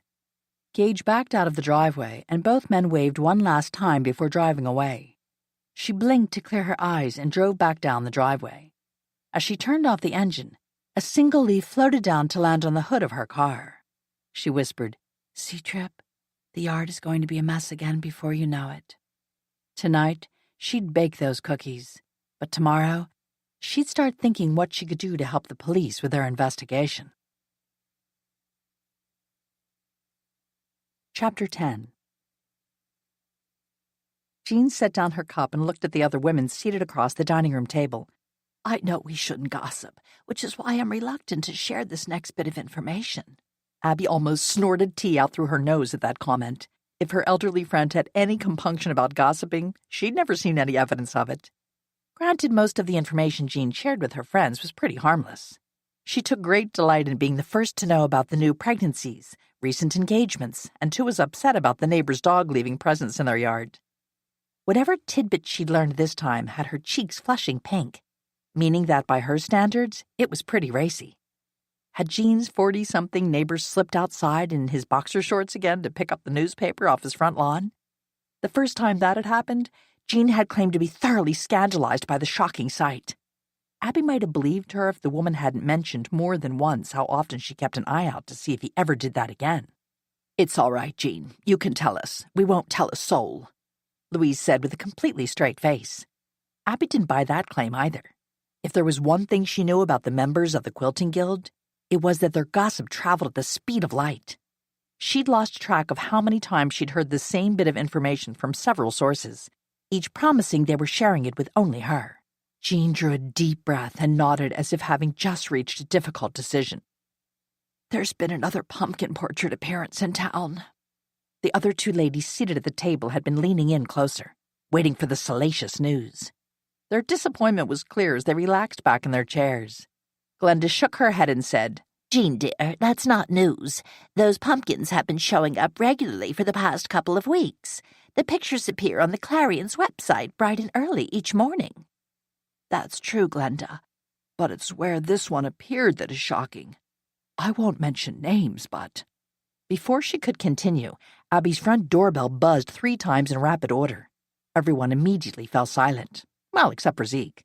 He didn't always take his duty as guard dog seriously, but he was on point right now and growling softly. Abby, we're expecting company? No one other than you ladies. Although she had some suspicions about who it might be, Detective Earl had made it clear that he wanted to talk to her. Despite her demand that he do so, she hadn't really believed that he'd actually call ahead for an appointment.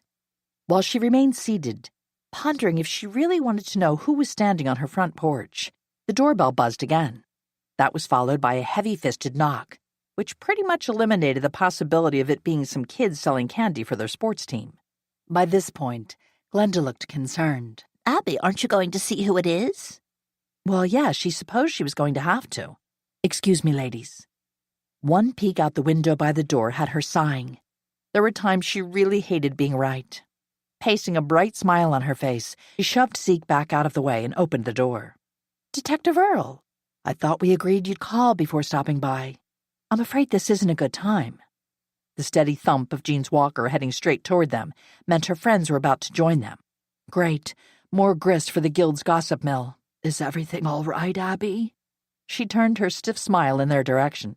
"Everything is fine, ladies. Detective Earl just stopped by to see when I'd have time to talk to him." Which wasn't now, or better yet, ever. "I'm really sorry to intrude, Ms. McCree, but I'm afraid we do need to talk." Stubborn man. "But I don't... You see, I'm sorry, but now isn't convenient. As you can see, I'm in the middle of a board meeting for the Quilting Guild." She might have gone right on babbling, but Glenda pushed herself to the front of the other ladies. Abby, don't worry about us. I'm sure we've accomplished everything we need to today. We'll head out so you and this nice young man can talk in private. The detective's expression brightened a little. Mrs. Unger, it's nice to see you again. By this point, Abby was confused. Glenda, you never told me that you and Detective Earl had spoken.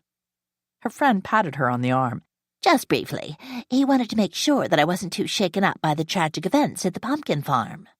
The other two women's heads swiveled back and forth, as if they were watching a tennis match as the conversation continued. If Jean was disappointed that she hadn't been able to finish sharing her scandalous gossip, it didn't show. Clearly, learning that two of her friends were being interviewed by the police in connection with the recent murder was so much better. Luckily, Glenda was far more experienced than Abby at herding their friends along at a good clip. Louise, will you take the plates and cups back to the kitchen while I help Jean out to the car? Abby headed Louise off at the pass. Don't bother with the dishes. I'll take care of them after the detective leaves. He won't be here long.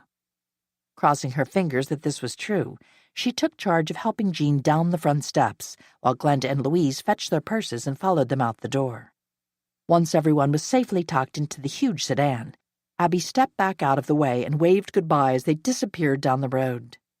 If she wasn't mistaken, both Louise and Jean remained twisted around in their seats, looking back at her to make sure they didn't miss a thing until Glenda turned the corner at the end of the block. Time to deal with her one remaining guest. She patted her leg to call Zeke back to her side. Come on, boy, let's go. He trotted back up the steps to where Detective Earl stood waiting. At least he was polite enough to remain outside on the porch until she could usher him inside. Come on in, Detective. She hated that the good manners her late aunt had drilled into her at a young age compelled her to offer refreshments. I think there's still a cup or two of coffee in the pot, if you'd like one. He looked surprised by the offer. If you're sure it would be no bother. It's been a long day already.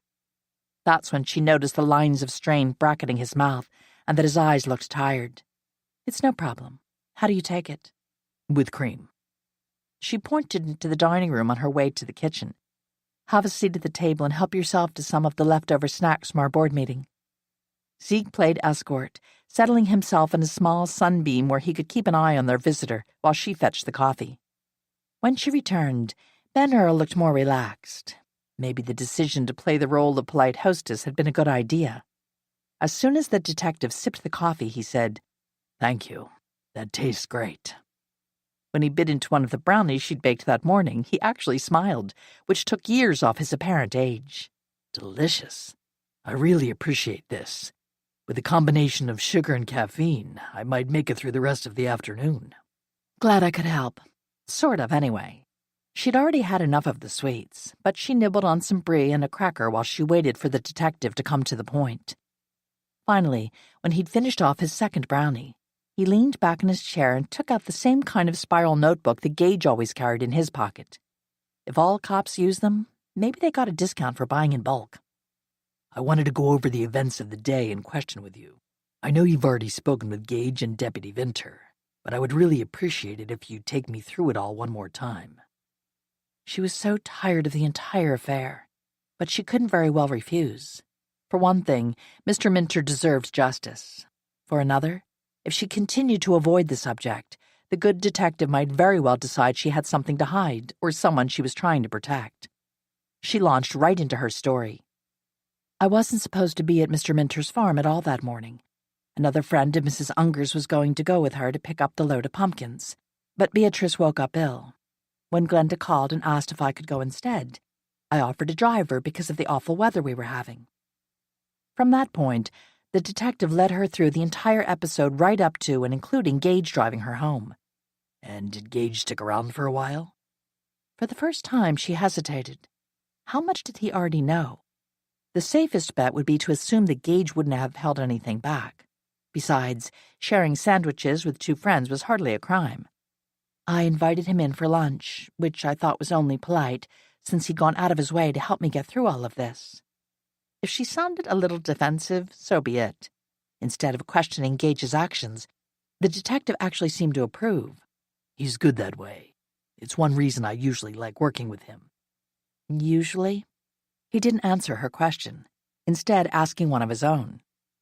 So did you suggest Trip Blackston join the two of you for lunch, or was that Gage? Where was he going with this? He stared at her with those world-weary eyes that had seen far too much of the ugliness life had to offer. This was only her second murder case, but the effect they'd both had on her life had been profound. How much worse would it be to deal with such things on a daily basis? I didn't call Trip, but I don't know that Gage did either. He lives in that small house in the backyard, so he may have seen us drive up and come over on his own. Regardless, I had set out the sandwich makings and then headed upstairs to change out of my drenched clothes. When I came back downstairs, Trip and Gage were sitting at the kitchen table. She reached down to pet Zeke's big head. Zeke was there, too.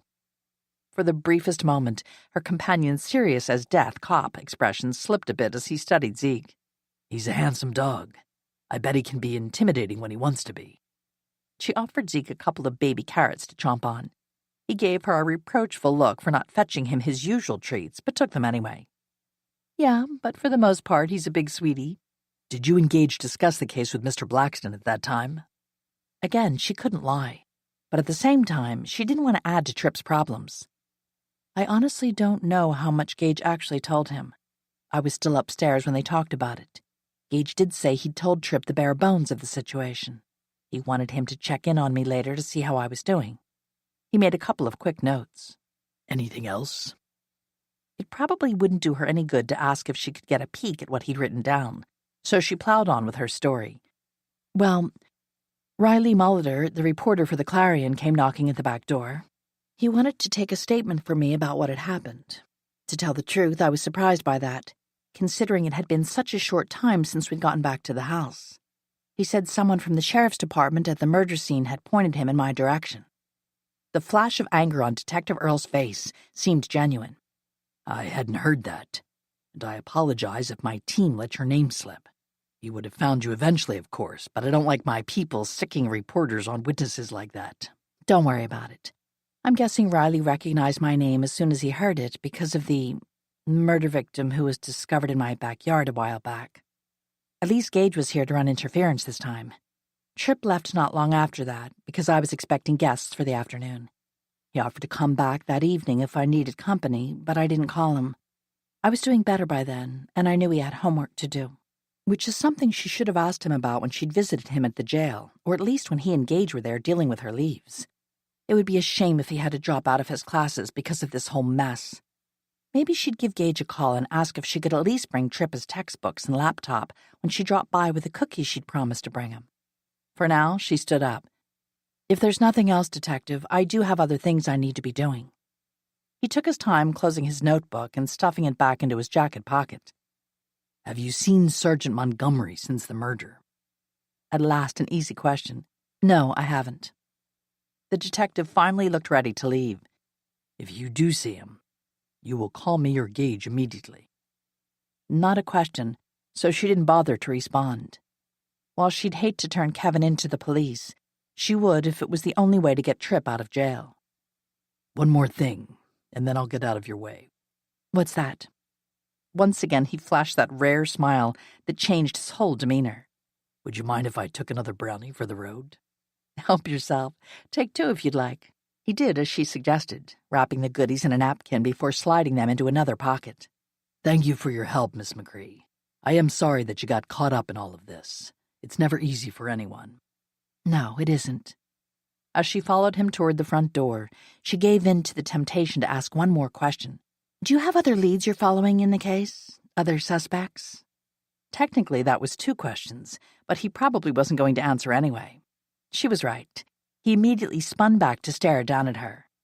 I don't share details of ongoing investigations with civilians. Fine. And for the record, I reviewed the file of the murder victim discovered in your backyard. I don't know why, but Gage Logan was amazingly lenient about your interference in the investigation. I won't be.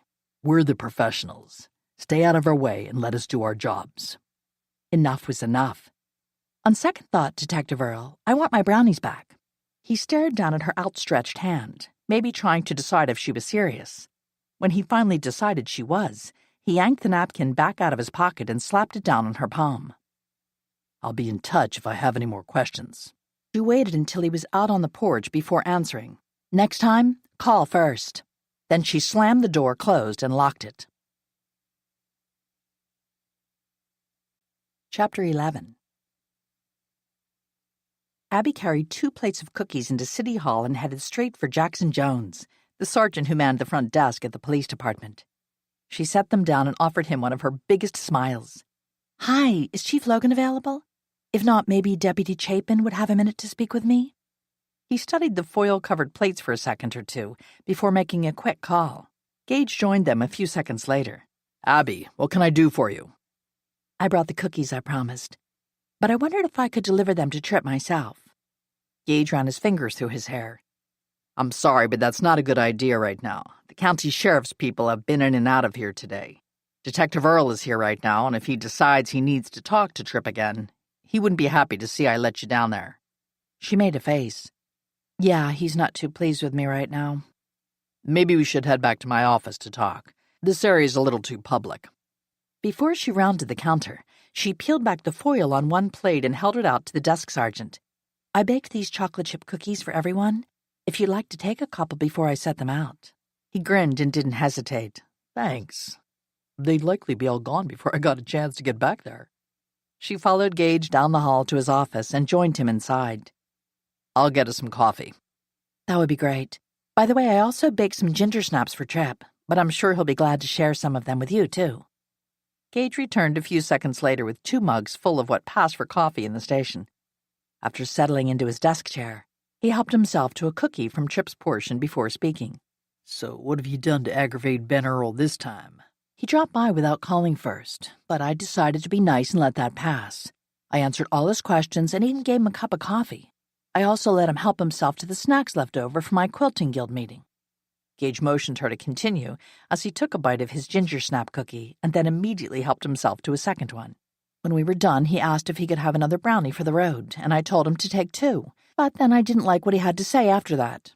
Which was? All I asked was if he had any new leads or suspects in the case.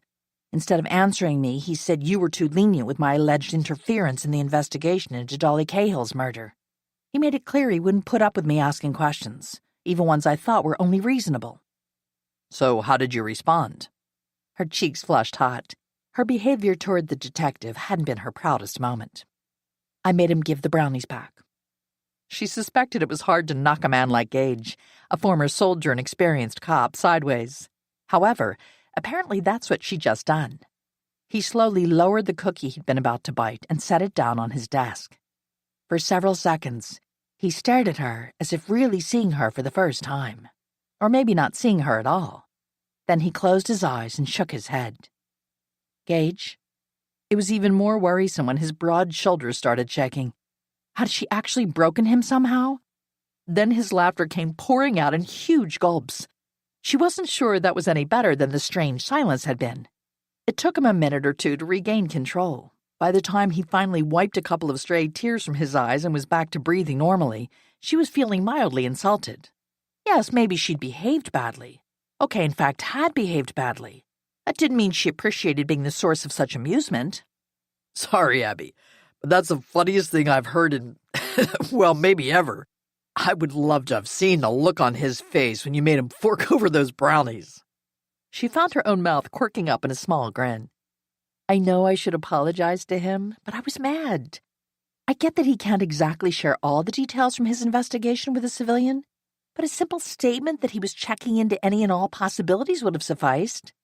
Really? Because I don't remember you listening all that well when I said something similar to you the last time. It wasn't like she could deny the truth of that, so she didn't bother trying. You're right, of course, but I've learned my lesson.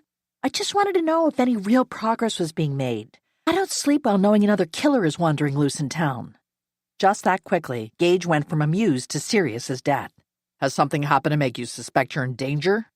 Clearly she'd overstated her concern. No, I'm fine.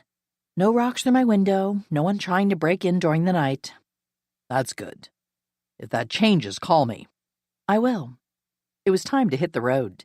Thanks for seeing that Tripp gets the cookies. No problem. We can set the other plate out for everyone else. She started toward the door, but then turned back. I meant to ask if I should bring in Tripp's textbooks and laptop so he can keep up with his classes. He picked them up the other day when we were there. At least that was one problem solved. Tell him I said hi. Will do. As they stepped out of his office, she spotted Gage's pumpkin portrait and started laughing. The deputies might look busy, but they obviously found time in their days to further embellish the display.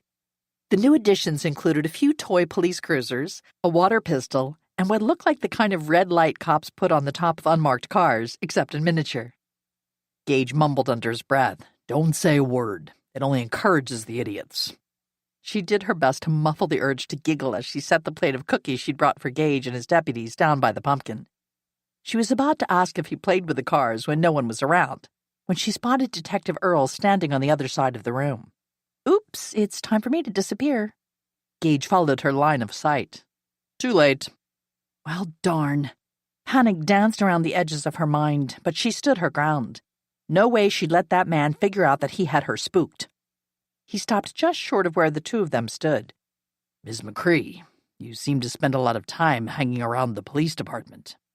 His tone made ice sound warm and cozy. She considered how to respond and decided to be the adult in the room. "Detective Earl, I'm glad we ran into each other. I owe you an apology for yesterday." She took the second plate of cookies from Gage and uncovered it. "Not to mention some cookies. You have your choice of chocolate chip or ginger snap." It was impossible to read what was going on behind that steely-eyed gaze he offered her. But then there was just a hint of humor in his expression. "Can I keep them this time?" Abby ignored Gage's small snort of laughter. "Yes, I promise." Rather than drag out the encounter any longer than necessary, she decided to beat a hasty retreat. "You two probably have important police things to do, so I'll be going." She made it to the door to the lobby before the detective caught up with her. "Ms. McCree, a minute, please." Swallowing a sigh, she turned back. "You might as well call me Abby." "Okay." He studied her for a few seconds, and then said her name as if trying it on for size. "Abby, I didn't mean to anger you yesterday. I understand why you would be curious about the case. You're upset about your friend Tripp, and discovering the body was no doubt traumatic. I just don't want you getting caught in the crossfire when we start closing in on whoever's behind the murder. I could have been more tactful." "Since you accepted my apology, the least I can do is accept yours." She managed a small smile. "We'll all feel better when this is finally over." "Yes, we will. Enjoy the rest of your day." As he disappeared back into the bullpen, she felt bad for him. Yes, they'd both be happier when the truth came out about who had murdered Mr. Minter. The difference was that he'd move on to another case just like it, or even worse. That had her thinking maybe she should bake him his own batch of brownies, but not until he let Tripp out of jail. "You poor dear. We heard that you were the one who discovered Mr. Minter had been murdered. Are you all right?" Thanks to her hearing problem, Mrs. McGill clearly thought she was whispering, even though her voice had rung out across the room, immediately drawing everyone's attention to where Abby sat at the head of the table. She'd been through the same sort of thing enough with the members of the Committee on Senior Affairs to know that no further work would get done until she acknowledged the elephant in the room. She smiled at Mrs. McGill. "It was upsetting, but I'm fine now. The police are working hard to solve the case."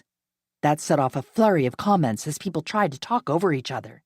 "I hadn't heard." "It's a shame, but we all know he was a difficult man to deal with." "I'm not surprised they said that homeless man." "I don't know why the police haven't run him off before now." At that last one, Abby cleared her throat to get everyone's attention. While she didn't know for sure what Kevin had or had not done, she wasn't going to encourage people to cast blame in his direction without proof. When it finally got quiet, she looked at each of the people seated around the table in turn. "I'm not at liberty to discuss the case, and I am not privy to the details of the investigation. Regardless, I don't think gossiping about Sergeant Montgomery is helpful. He served our country with honor, and I think he deserves the benefit of the doubt." The muttering immediately resumed, and from the sound of it, her defense of Kevin had produced mixed results. Then Fred Cady raised his hand to get her attention. "Yes, Fred?"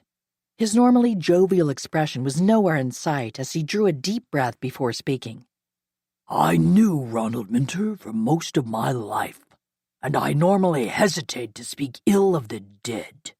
Having said that, I feel obligated to point out that if we gathered up everyone who had ever had words with him, the line would reach the length of Main Street. That man had a real talent for aggravating everyone he crossed paths with. Neighbors, friends, and even family. He once again looked around the table. Don't get me wrong. I'm not saying the police shouldn't consider the sergeant a possible suspect, but he's not the only one who has had problems with Ronald lately. I personally saw Ronald get into it with Jasper Collins a couple of days before Ronald was killed. I have no idea what the discussion was about, but their tempers were both running plenty hot. Shaking his head, Fred leaned forward to rest his elbows on the table. Heck, if you're going to try and convict someone for the murder just for fighting with Ronald, I should confess that 2 weeks back, he and I traded some pretty ugly words when I dared to disagree with him over the new speed limit on the road that goes by the front of his farm. Abby sat up straighter. She couldn't imagine Fred Cady indulging in the kind of violence that had ended Ronald Minter's life. But who was this Jasper Collins? And did the police know about that argument? This wasn't the time or place to press Fred for details. But maybe she could ask Glenda or Jean about the other man later. Better yet, she was supposed to meet Bridie Kaiser for lunch at the diner after this meeting ended. She'd know. Before we adjourn, does anyone have any last questions about what we're doing at the festival? When no one raised a hand, she briefly summarized the plan one last time. The decorations committee will meet at 4 o'clock to finish any last-minute details. I've already made arrangements to have the boxes of goodie bags delivered ahead of time. I've also sent out another reminder to the merchants telling them when to expect us, and to make sure they let us know if they need any of our volunteers to help hand out the candy to the kids. 10 minutes later, she headed out the door, relieved to have checked one major item off her agenda. She'd warned Bridie that she might be late if the meeting ran long, but it looked as if she'd be right on time if she hustled. They both had a narrow window in their schedules to fit in a quick meal before Bridie needed to be back at her shop and Abby's appointment with the executive board of the Veterans Group. She was rather dreading that particular meeting, but she didn't want to postpone it just because Tripp couldn't be there. She suspected the board wouldn't be surprised by his absence and might even agree with his decision to protect Kevin. At least she'd managed to come up with an idea for their fundraiser that they might really like. She hoped so anyway. For now, she wasn't going to worry about it. Stepping inside the diner, she scanned the room and spotted Bridie seated in a booth in the back corner. She wove her way between tables and waitresses carrying heavy trays to reach her friend. It felt good to slide across the red vinyl seat and relax. "Have you been waiting long?" Bridie's smile was bright and welcoming. "No, I just got here. I was worried there wouldn't be anywhere to sit, but this booth opened up right when I walked in. It's a lucky thing because the only other empty spots were at the counter, and there weren't 2 seats together." Abby picked up the menu out of habit, although she already knew everything that was on it. Her Aunt Sybil had taken her to the diner for a lunch or dinner a few times when Abby had come for a visit, back when she was a little girl. Unfortunately, those visits had become less frequent after her parents had gotten a divorce. As far as she could tell, the only things that had ever changed on Franny's menu over the years were the prices. Franny herself showed up to take their orders. "Ladies, what can I get you today?" Bridie smiled. "I'll have a cheeseburger. Instead of the fries, I'll have a side salad with honey mustard dressing, iced tea to drink." Abby set her menu down on top of Bridie's. "I'll have the sourdough burger with fries and iced tea." Franny swept up the menus. "Good choice, Abby. You shouldn't have to wait long." Bridie snickered as the older woman walked away. "She doesn't approve of salads instead of fries. I tried telling her that I have to watch what I eat. I pick up enough extra calories sampling my desserts when I'm working on a new recipe." They both watched the diner's owner as she stopped to chat with various customers. No one knew for sure how old Franny was, but estimates ran from early 50s up to late 70s. Regardless of what the actual number might be, the woman had more energy than Abby did on her best day. "Yeah, I have to limit how often I come here. Everything is delicious. But Franny either has never heard how bad cholesterol is for people or else she doesn't care." Enough about that. She didn't want to miss out on this chance to ask Bridie what she knew about the man Fred had mentioned at the meeting. Dropping her voice down a notch, Abby leaned forward and asked, "Bridie, what can you tell me about a guy named Jasper Collins?" Her friend frowned. "I'm surprised you haven't met him. He's the branch manager of the bank here in town. What do you need to know?" His name came up in conversation earlier this morning, but I didn't know who he was. Trailing her fingertip through the condensation on the side of her water glass, Bridie said, "When I first moved back to town, I met with him briefly when I needed a loan when I was opening up Something's Brewing. Mostly he leaves that kind of work to one of his assistants. However, Jasper recently decided that he wanted to get to know Seth and me better, maybe because of Seth's reputation as an artist. We ended up at a dinner party at his house along with several other couples I didn't know very well." She shrugged. "It was pleasant enough, but not really our cup of tea. I've heard rumors he's thinking about running for office, maybe at the county or state level. For sure, I don't think he'd stand a chance against Rosalind McKay for the job of mayor here in town." Interesting. So he was courting possible donors? He didn't exactly have his hand out, but it wouldn't surprise me. His wife does come from old money, so he might be able to finance a campaign on his own. Franny reappeared with their lunches. They waited until she was off and running again before continuing the conversation. "Why did his name come up at your seniors' meeting? I'd guess he's only in his early 40s. Deciding there wasn't any reason not to tell her, Abby said, "The subject of Ronald Minter's murder came up. People were worried about me, I guess. That didn't mean everyone liked it when I defended Sergeant Montgomery. I think they'd rather blame a homeless man than think another one of their neighbors was capable of killing someone."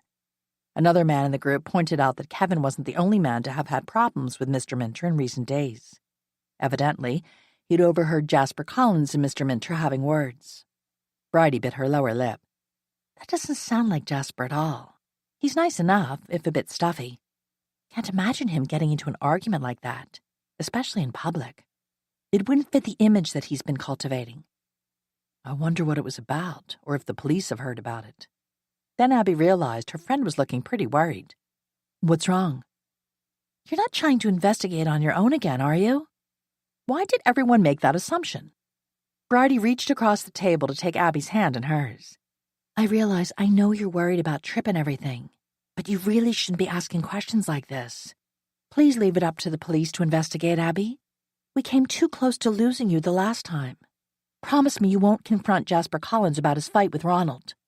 She really didn't mean to worry her friends, but she just couldn't seem to stop herself from wanting to see how all the pieces of the puzzle would finally fit together. That didn't mean Bridie wasn't right. Fine, but I wasn't going to march into his office demanding answers. Bridie wasn't a fool. She knew Abby was hedging her bets. "That's not good enough. Promise you won't go near the man." "Fine, I promise." Bridie stole a fry from Abby's plate. "Thank you. Now we'd better finish eating. I need to get back to the shop, and I'm guessing you have another dreadful meeting scheduled for this afternoon." She managed a small smile. "That's my life these days. Another day, another meeting or two." As she ate the last bite of her sourdough burger, she silently added, "And another chance to ask questions." Chapter 12. Someone must have been watching for Abby to arrive at the church where the veterans group met, because a tall man with salt and pepper hair and a neatly trimmed beard came striding down the sidewalk to greet her. As he got closer, she noticed he was wearing a clerical collar, which meant she was about to meet Pastor Jack Halliday. From what Tripp had told her, he was one of the original founders of the veterans group. Evidently, he'd become a minister after leaving the military. His smile was warm and welcoming. "Hi, you must be Abby, Tripp's friend." She shook his hand. "I am. He's spoken often of you, Pastor Halliday." His eyes twinkled just a bit. "I hope at least some of what he said was good." "Mostly, but there have been a few things." Then she winked at him. He laughed, radiating warmth and good humor. She could see why Tripp liked him so much. "Let's head on inside. We'll go through the side entrance to where the group meets. We do want to thank you for stepping up to help us with this project."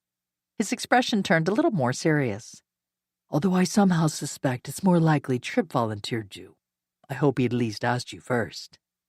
While it was tempting to rat Tripp out to his friends, that would only make them feel bad about the situation. She settled for fudging a little on the truth. "We definitely talked about it."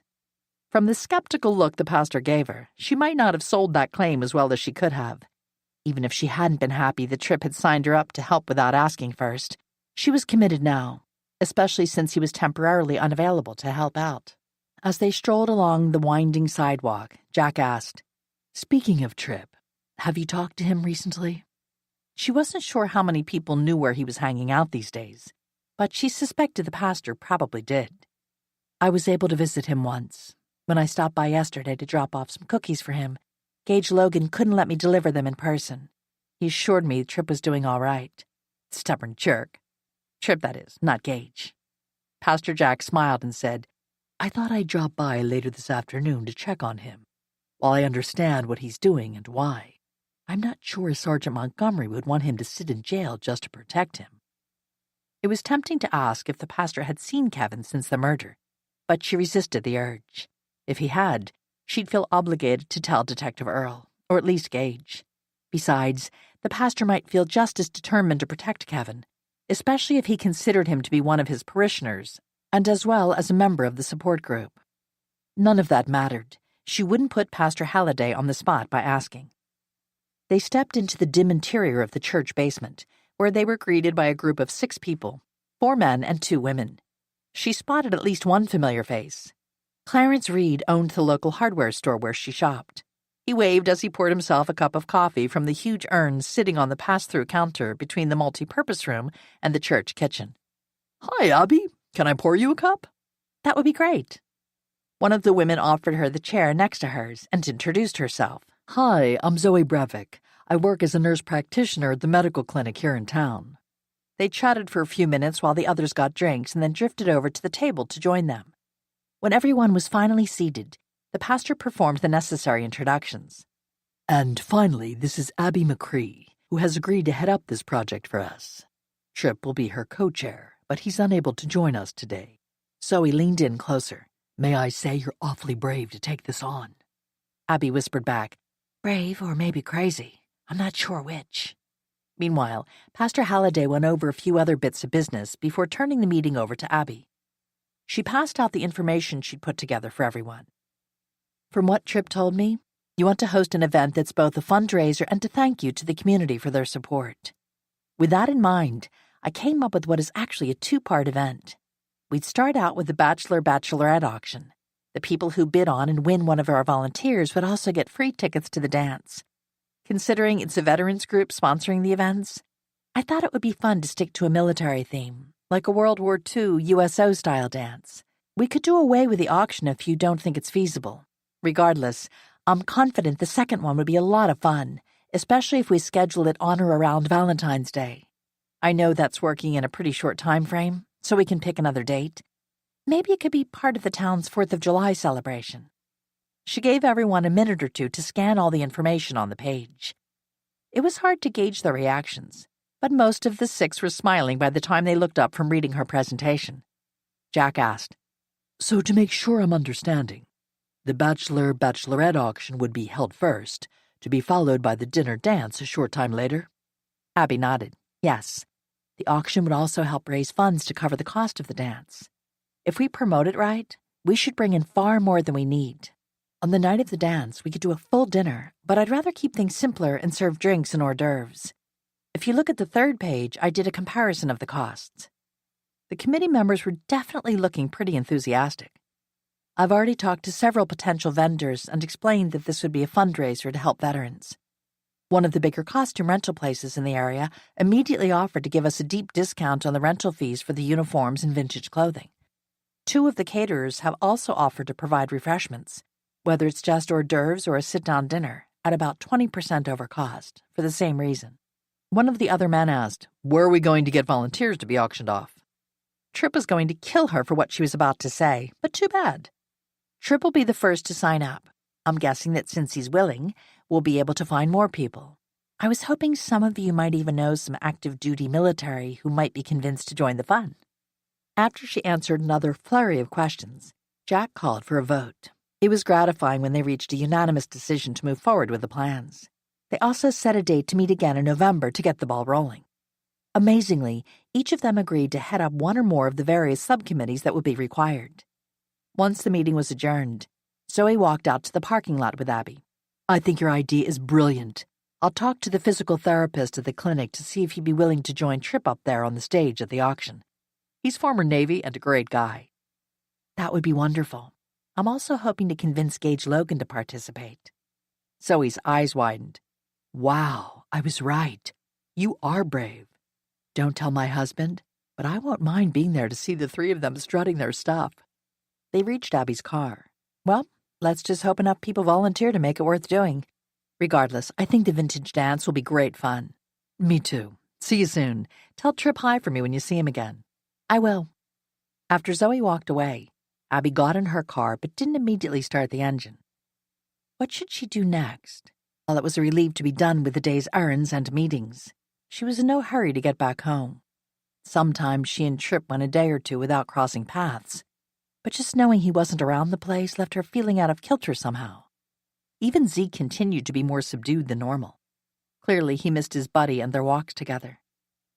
Maybe she'd go pick up Zeke and head for the park for another long ramble along the river.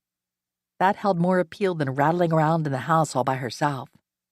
With her plan set, she pulled out of the parking lot, but rather than driving straight home, she took the long way around, which took her past Ronald Minter's farm.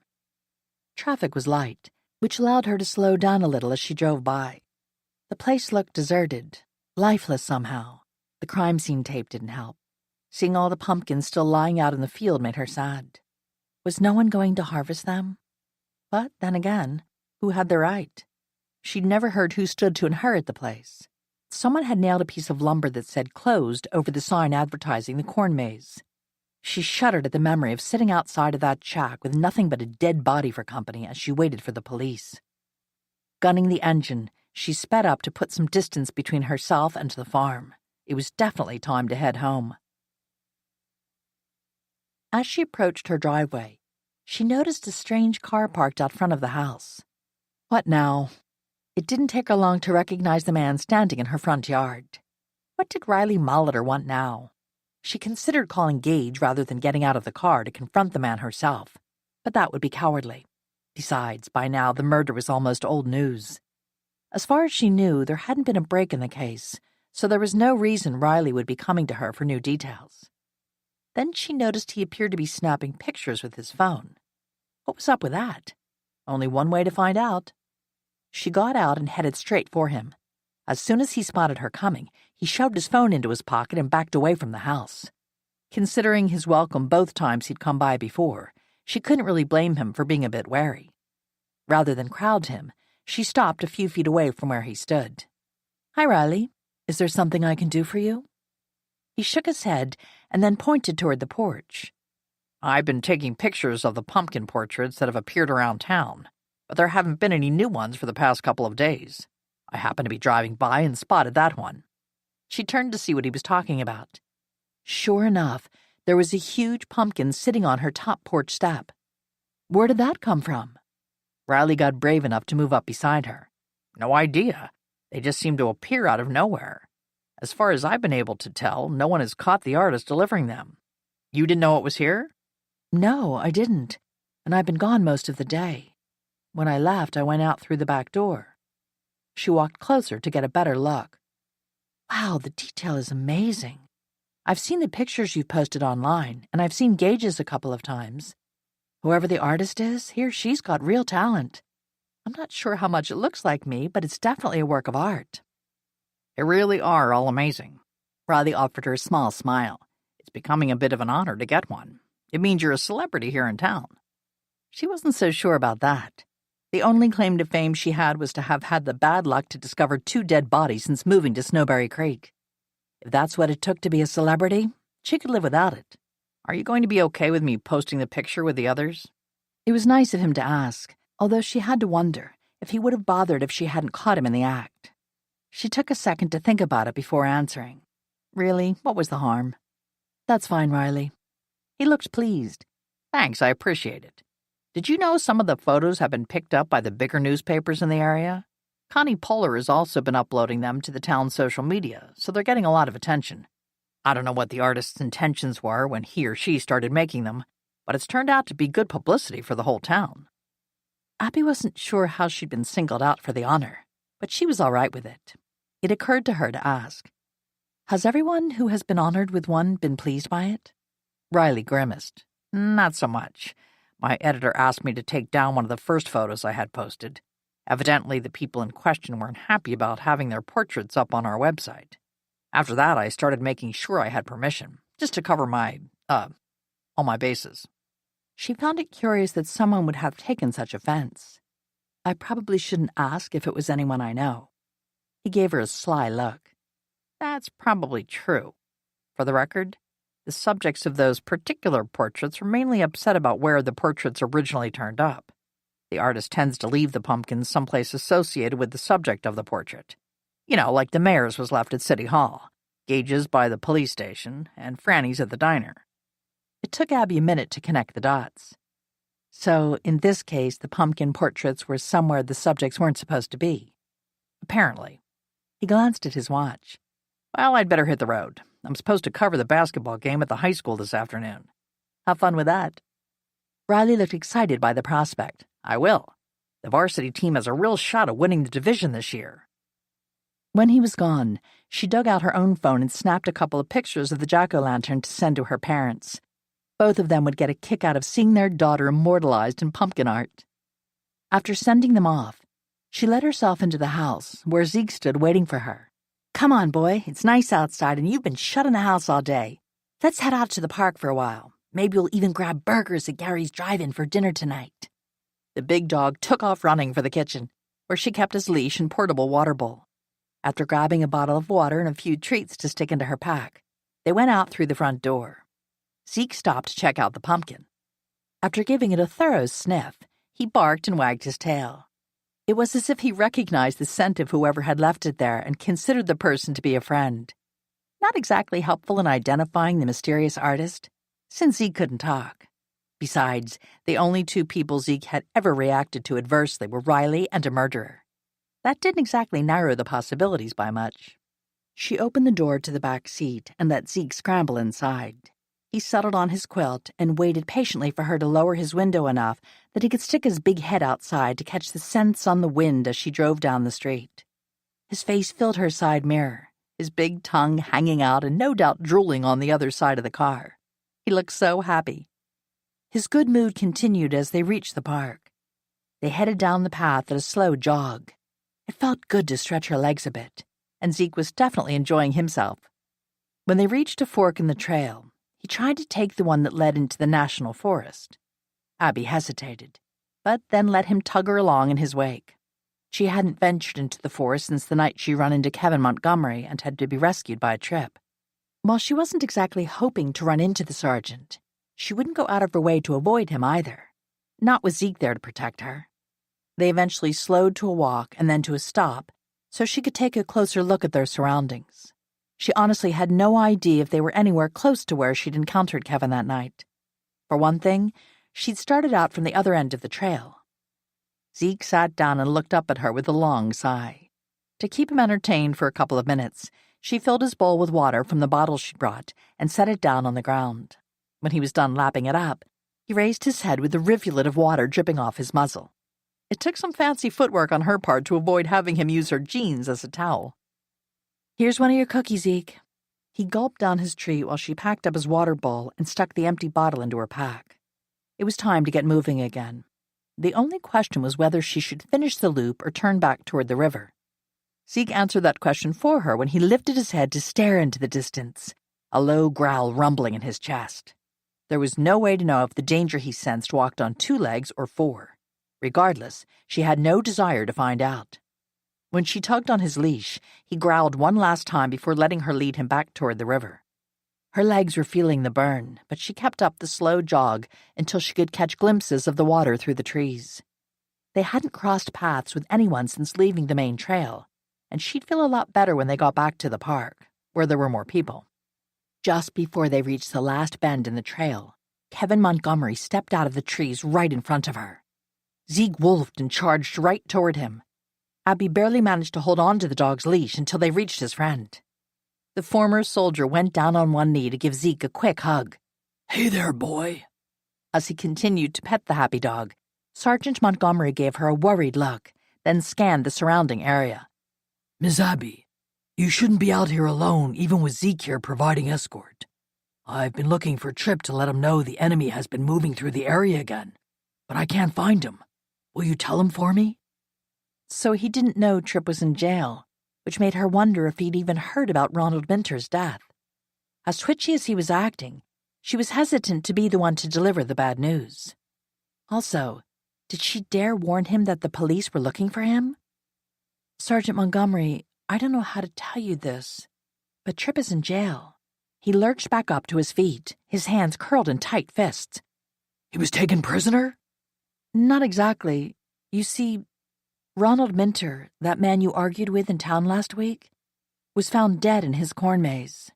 The police wanted to talk to you, but Tripp wouldn't tell them where you might have moved your camp. Kevin started to let loose with a string of curse words, but quickly reined himself in. It was as if between one breath and the next, he had switched gears somehow, changing from the wild-eyed, scary guy back into the man he used to be all the time. Sorry, ma'am. I shouldn't talk like that around you. She managed to smile. That's all right, Sergeant. That was a lot of upsetting news to get hit with all at once. He briefly focused on her before once again resuming his watchful scan of their surroundings. How did the pumpkin farmer die? How much should she tell him? She swallowed hard before answering. Someone stabbed him in the back with a combat knife. You should know that I'm the one who found the body. I went to the farm with a friend to pick up a load of pumpkins. Maybe he didn't need to know that, but it drew his gaze back to her again. The sympathy in his faded eyes was unmistakable. That had to be tough for you to see. It was. Kevin seemed to be mulling over everything she just told him. So they want to talk to me because of the argument and because I carry a combat knife. As he spoke, she could see the tension ramping up again in the set of his shoulders and the way he rocked forward on his toes as if preparing to run, or maybe attack. She automatically tightened her hold on Zeke's leash in case she needed to make a break for it. Then Kevin patted his side. You can see I still have my knife. He moved slowly as he pulled it out of its sheath, maybe trying not to scare her into running. I know there's no way to prove I only have the one, but that's the truth. It's the same knife I brought home from the war. Never saw the need to pick up another one. Oddly enough, she believed that, which made her want to be honest with him, too. Just so you know, Sergeant, I will have to tell Gage Logan and maybe the detective in charge of the murder case that I've spoken to you. That didn't seem to upset him. You do what you have to, Miss Abby. Don't you worry about me. I can take care of myself. While you're at it, tell that stubborn fool Tripp not to mess up his own life because of me. I'll tell him, but I won't promise he'll listen. Kevin's brief bark of laughter sounded rusty but sincere. That sounds about right. Then a noise coming from somewhere behind her had both Zeke and Kevin going back on full alert. She froze as she strained to see if she could pick up anything that might be a clear threat to the three of them. Her imagination must have been running hot, because the ensuing silence seemed ominous, as if there was a clear threat out there. Maybe someone creeping up close enough to hear their conversation. Kevin clearly thought the same thing. He still gripped his knife in his right hand, but he placed his left on the dog's head. When he spoke, it was to Zeke rather than to her. Boy, take your lady back to the park and don't stop till you're both with other people. Go home and stay there. Better yet, stop at the police department first. Tell them you saw me. Zeke gave the sergeant's hand a quick lick to acknowledge the order and started forward. Abby slowed him only long enough to whisper, "Be careful, Sergeant. If things aren't safe out there for you, go see Gage Logan or Pastor Halliday. Either of them will help you any way they can." He patted her shoulder. Thanks for worrying about me, Miss Abby, but you need to go now. The enemy has already killed once. That will only make it easier for them to do so again. Then he walked off the path into the surrounding trees. Abby let Zeke tow her down the path back toward the river. When she risked one look back in the sergeant's direction, he'd already faded into the shadows, disappearing from sight. Even so, she suspected he'd keep an eye on her until she reached safety. Just in case she was right about that, she stopped when the trail rejoined the main path in the park and called out softly, "Be careful out there, Sergeant." Then she followed his excellent advice and made a beeline back to her car. Chapter 13. So you went looking for the sergeant even though you knew better. Abby hated being double-teamed and didn't think it was fair that Gage and Ben Earl were ganging up on her. Evidently, Zeke agreed with her assessment of the situation, because he parked himself between her and the two men, who were clearly unhappy with her right now. She'd already explained the circumstances of her encounter with Kevin once, but she tried again. Speaking slowly so maybe their overprotective male brains would be able to follow along better this time, she repeated her story. I've already told you I took Zeke for a run at the park. We stayed on the path. She shot the detective a hard look. We did not go herring off into the woods, and it was broad daylight with any number of other people within shouting distance. Well, a few anyway, but that was neither here nor there. Gage and his buddy had clearly missed the point. Sergeant Montgomery found me. While he petted Zeke, he said he'd been looking for Tripp to warn him that enemy activity in the area is on the increase. I explained where Tripp is and why. The sergeant didn't appear to know about Mr. Minter's death. When I told him what happened, he showed me that he still has his knife, and it's the same one he had back when he was in the Army. He said he's never seen the need to own a second one. For what it's worth, I think he was telling me the truth. Neither man commented on that. Either they believed Kevin or they didn't. All she really wanted was some credit for having done her duty by reporting what she'd seen and heard. I also told him that if he felt unsafe out in the woods or if he wanted to talk to you, he should get in touch with Gage or perhaps Pastor Halliday. Detective Earl started to protest, but she cut him off. Yeah, I know it's your case, but the sergeant has never met you. He already knows Gage and the pastor. What's more, like him and Tripp, they've both been in the military and are members of the local veterans support group. I don't know if you also served, so I went with the two people I knew he'd be more likely to trust. No offense intended. None taken. From the way he muttered his response, though, she doubted he actually meant that. Too bad. She really didn't care. It was time to put an end to this inquisition. Now, if that's everything, I'd like to see Tripp before I leave. She hated that Gage looked to his companion for permission before responding. This was Gage's police department, after all. When Detective Earl finally nodded, Gage stood up. I'll walk you and Zeke down to the cell. When you're ready to leave, I'll have one of my deputies follow you home to make sure you get there okay. She wasn't sure how she felt about that, but decided not to argue. Fine. I won't stay long, but I appreciate the chance to check on Tripp. Zeke will be happy to see him, too. When the three of them were well away from Gage's office, he grinned down at her. I hear you have your own portrait hanging in Riley Molitor's official pumpkin portrait gallery. I do. I was sitting on my front porch when I got home today. I have no idea when it was delivered. Could have been any time after I locked up last night.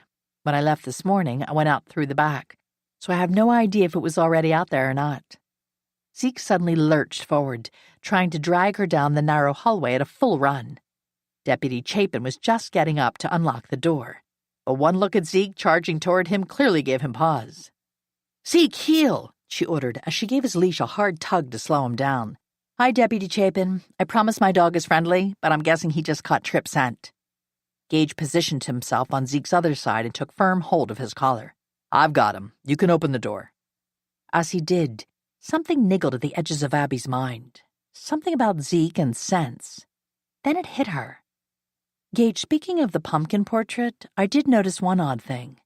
From what I've heard, they seem to appear overnight, meaning whoever is delivering them does so sometime after sundown and before sunrise. If that's what happened, I was most likely home when the pumpkin was delivered. And? He prompted. So why didn't Zeke pitch a fit? Granted, although he likes most people, you'd think he still would have raised a ruckus if someone was sneaking around the front porch during the night. Heck, he even wakes me up if it's just Tripp wandering around, out in the backyard.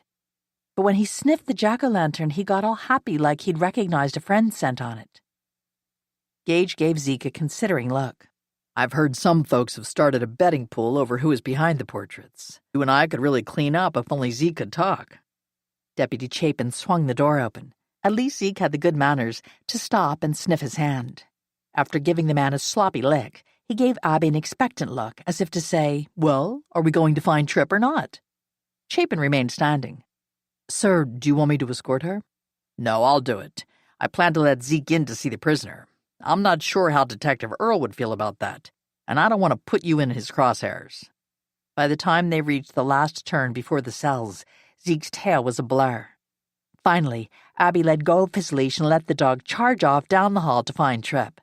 By the time she and Gage caught up, Tripp was already reaching through the bars to hug Zeke, who was trying to bathe Tripp's face with doggy spit and love. "Hey, boy, it's good to see you." Gage pulled out his keys. "If you'll back up a bit, I'll open the door." 5 seconds later, Zeke and Tripp were wrestling on the floor of the cell. There were a lot of mock growls and muttered threats. Abby wasn't sure which one came out the victor, but neither of the two combatants seemed to care. Both were grinning and breathing hard by the time they stopped. Tripp remained right where he was.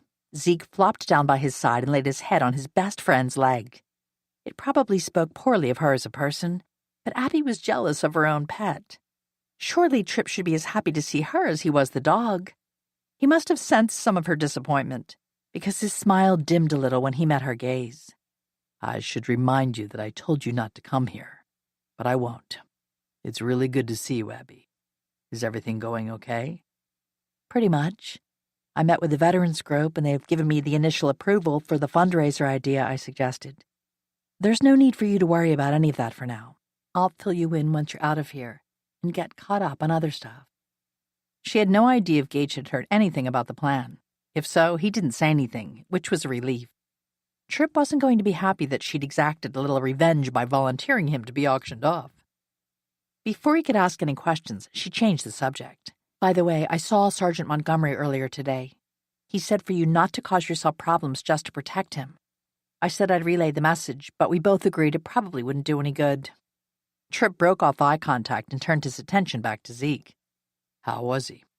Kevin said he'd been looking for you. Evidently, whoever he considers to be the enemy has been more active in the area, and he wanted to warn you. He's been talking about the enemy for a while now, but I've never seen anyone out there at night except for Kevin himself. So there's no way to know if someone is out there or if he's only imagining it. That about sums it up. It's part of the national forest, so I guess there could be hikers and backpackers moving through. Kevin's first instinct would be to hide if he spotted anyone. She wasn't sure about that. For sure he hadn't hidden the night she followed Tripp into the area. Maybe he'd thought she was a direct threat to the two of them. This wasn't the time to point that out. Instead, she glanced at Gage before continuing. He acted as if he hadn't heard about Ronald Minter's death. He also showed me his combat knife to prove he still had it with him. They both knew that wasn't exactly proof positive that Kevin was innocent, even if the murder weapon was in an evidence lockup somewhere. Tripp gave Zeke another pat before pushing his head off his lap so he could stand up. I'm guessing Gage has already given you another stay away from the sergeant lecture, so I'll keep this short. Kevin is my friend, and while I want to believe he would never hurt you, I worry about how he'll react if he has somehow locked on to someone specific as his enemy. I know.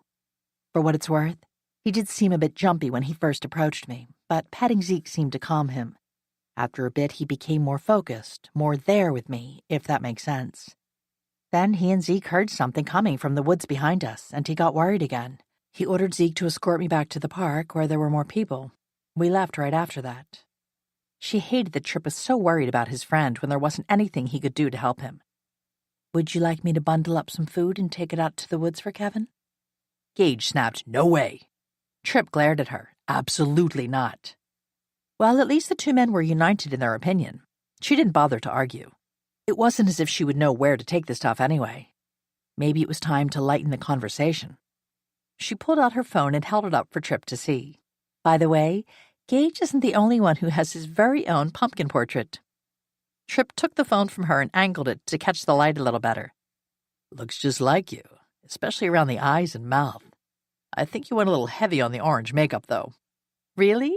I've always thought it was one of my best colors.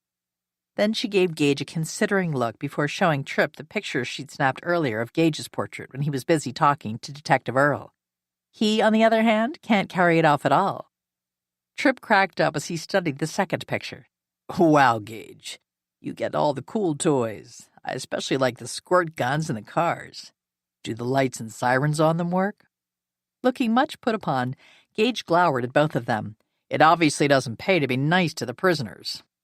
Abby studied the photo for a few seconds. You know, the other officers might not even notice the difference if you stationed the official chief of police pumpkin in your office. Then you could take off for the day and have fun. Maybe slip out for one of those cheeseburgers at Mike's Drive-In that you're so fond of.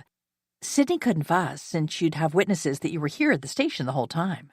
For a second, he looked as if he was actually considering the possibilities, but then he shook his head.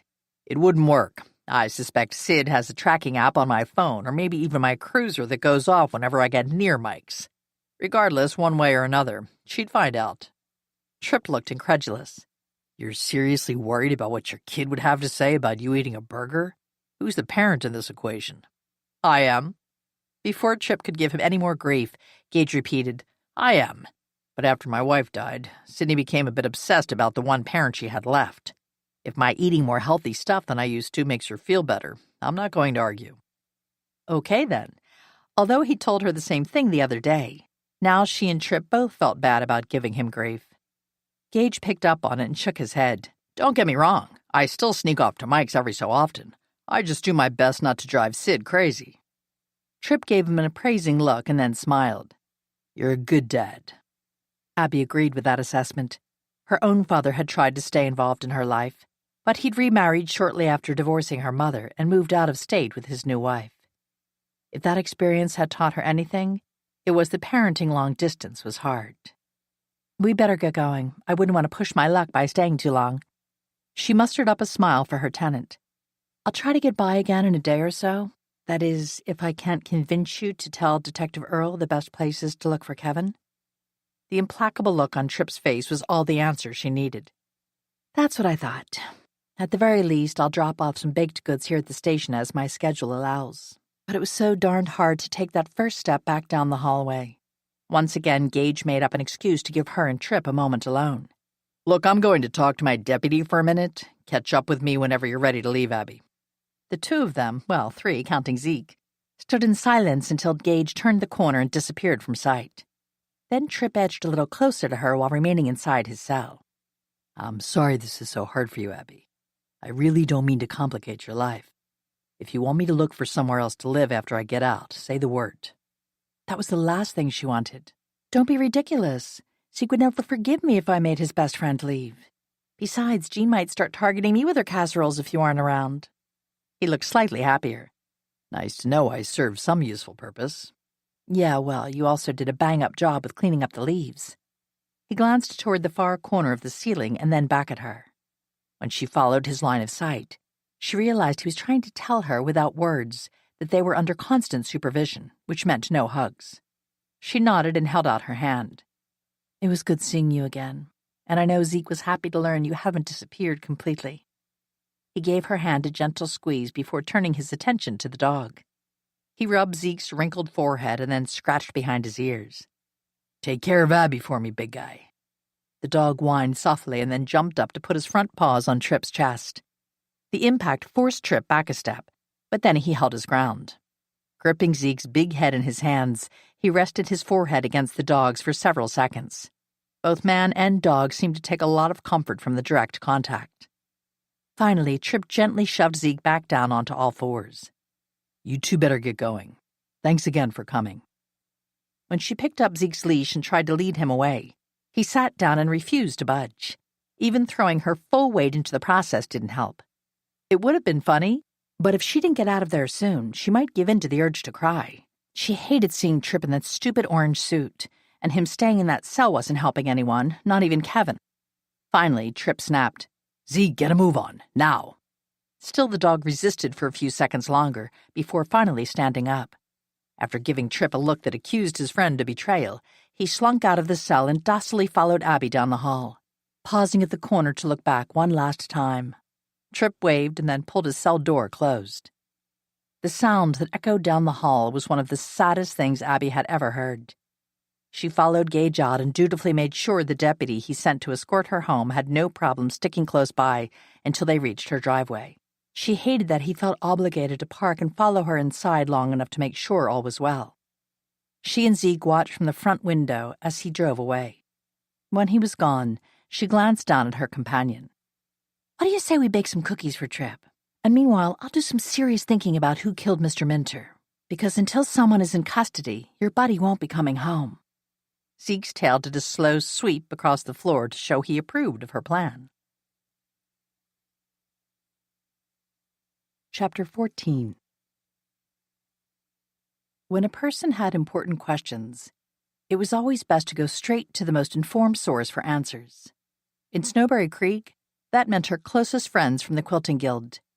They didn't have a board meeting scheduled, but the three of them could be bribed into showing up at her house if Abby promised them tea and dessert. As usual, Glenda acted as the self-appointed chauffeur for the group, picking up Jean and Louise on her way to Abby's house. Abby met them at the front door. "Welcome, ladies. I appreciate your coming on short notice." Glenda gave her a long look. Well, you did say it was important. "Yes, I did, and I promise it is." The three of them filed past her and headed straight for the dining room table, where she'd already set out beverages and a plate piled high with lemon bars and the cream cheese spritz cookies that Jean was particularly fond of. Abby waited until everyone was settled with a cup of tea and cookies in hand before explaining why she'd called them together. "You're no doubt wondering why you're here." Louise spoke first. We're assuming it has something to do with why Tripp is sitting in jail. Abby hadn't been sure any of them knew where he was. Regardless of what they thought about that, it would make it easier to explain why she was so interested in any information they could share about Ronald Minter or anything else that might prove useful. But where to start? Maybe at the beginning. As you know, Glenda and I made a trip out to Mr. Minter's farm to pick up some pumpkins. When I went looking for him, I found his body in the middle of the corn maze. We all clucked in sympathy, and Jean reached out to pat her hand. We know how horrible that must have been for you, Abby, especially coming so soon after finding dear Dolly's body in your backyard. Yeah, it had been tough, but she had to get past that awful moment if she was going to help Tripp and his friend. The detective from the county sheriff's office is in charge of the case. Right now, he seems to think his most viable subject is Sergeant Kevin Montgomery. He's that homeless veteran we see around town sometimes. It was Louise who spoke next. I've actually met him. Sort of, anyway. I was loading groceries into my truck in the pouring rain when I dropped one of my canvas bags. Oranges and apples went rolling everywhere right as Sergeant Montgomery happened to be walking by. He immediately took the bag from me and started gathering up all of my things for me. He said there was no reason for both of us to get wet and that I should wait in the car. After he picked up everything, he put the bag in the trunk with the others, shut the lid, and then walked away. He wouldn't even let me buy him a cup of coffee or anything, even though I offered. Abby smiled at her friend. That was really nice of him. However, Glenda was frowning big time. Why are the police thinking he killed Mr. Minter? Picking up where she left off before Louise had interrupted her, Abby said, All I know is that the weapon is apparently similar to the knife the sergeant carries all the time. I know he still has a knife with him. He says it's the only one he's ever owned, and I find myself predisposed to believe him. Honesty had her adding, But he's a friend of Tripp's, so I can't say that I'm actually neutral on the subject. In fact, their friendship is the reason Tripp's in jail. The detective got an anonymous tip that Tripp knows where the sergeant is living out in the forest somewhere. He arrested him for obstructing justice. By that point, all three women were looking pretty fierce. Tripp was one of their favorite people. Jean set her cup down hard. They're punishing Tripp for no good reason. I think we should go down to the police station and give them a piece of our minds.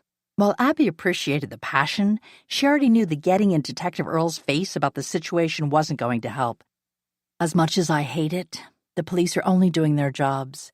At least Gage arranged for Tripp to stay here in town instead of going to the county jail.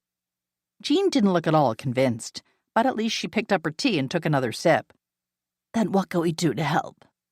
The other reason they're interested in Kevin is that he and Ronald Minter got into a very public argument only days before Mr. Minter was killed.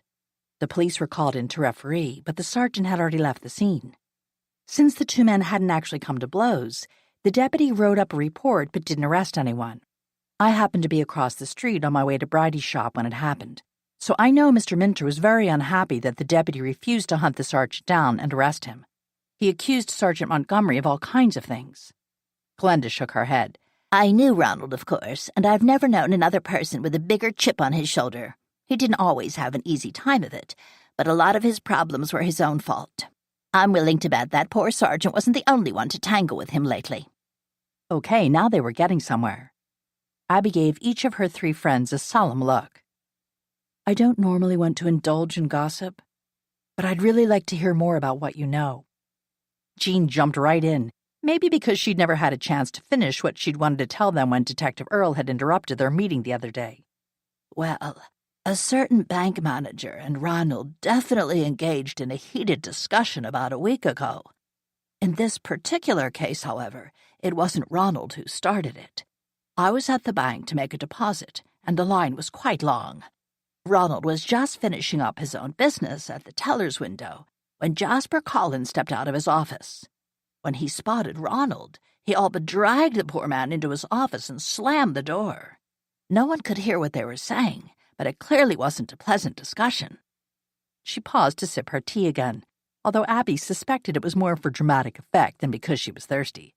Now, it might have been something about Ronald's account at the bank, but I don't think so. By this point, Abby wasn't the only one getting frustrated with Jean. Louise made an impatient noise. Jean, please get on with it. What do you know for certain, and what do you just suspect? Looking much put upon, Jean dabbed her lips with her napkin. Fine. As I clearly said, no one could hear exactly what they were arguing about. However, as the discussion became more intense, we could pick out a few words. It clearly had something to do with pumpkins. Well, that was disappointing. Abby had been hoping for so much more. Before she could say anything, Jean spoke again. Now, it could have also had something to do with the mortgage the bank holds on the farm, but I got the impression it was about the actual pumpkins. Ronald kept shaking his head, but Jasper clearly didn't believe whatever he was saying. Now that was interesting. How did it end? That nice Miss Sheffield, who works as Jasper's executive assistant, stepped into the office and hushed them both. I thought that was quite brave of her, considering how angry both men were by that point. And did they listen to her? Evidently, because Ronald stormed out of the office a short time later and walked straight out of the bank. By then, I'd been called up to the teller's window, so I didn't see what happened after that. As I left, I did note that Jasper was talking to someone on his phone, and Miss Sheffield had returned to her desk. Jean frowned. Looking back, I'd have to say that she looked a bit upset. You know, with flushed cheeks and her eyes a bit red. She's such a pleasant young woman, and I can't imagine that working for Jasper is easy if he can't control his temper any better than that. Glenda reached for the teapot and poured herself another cup of Earl Grey. I've heard talk that he's considering running for office at some point. You'd think he'd know better than to make a public spectacle of himself. Really? I hadn't heard that. And Jean didn't look happy about it. Clearly, she didn't appreciate not being in the know. Well, surely he wouldn't try to run against Mayor McKay. Everyone knows what an amazing job she has done bringing new business to Snowberry Creek since she took over the office. Glenda clearly recognized the note of jealousy in her friend's voice and looked a bit smug about it. I think it's far more likely that he'll aim his sights higher than that. What I heard was that he was thinking about a position on the county council, or perhaps even running for the state legislature. That was interesting. Maybe the argument between the two men meant nothing at all. Regardless, it wouldn't hurt to mention it to Gage the next time she saw him. Unless something unexpected happened, she would likely run into him at the Saturday morning work party when everyone was decorating Main Street for the Halloween festival. Louise picked up the conversation. Speaking of pumpkins, did anyone see the newest pictures that Riley Molitor has posted? Glenda gave Abby a knowing look. You mean besides our very own Abby's? It really is an amazing likeness. The ladies had stopped on the way into the house to admire her portrait.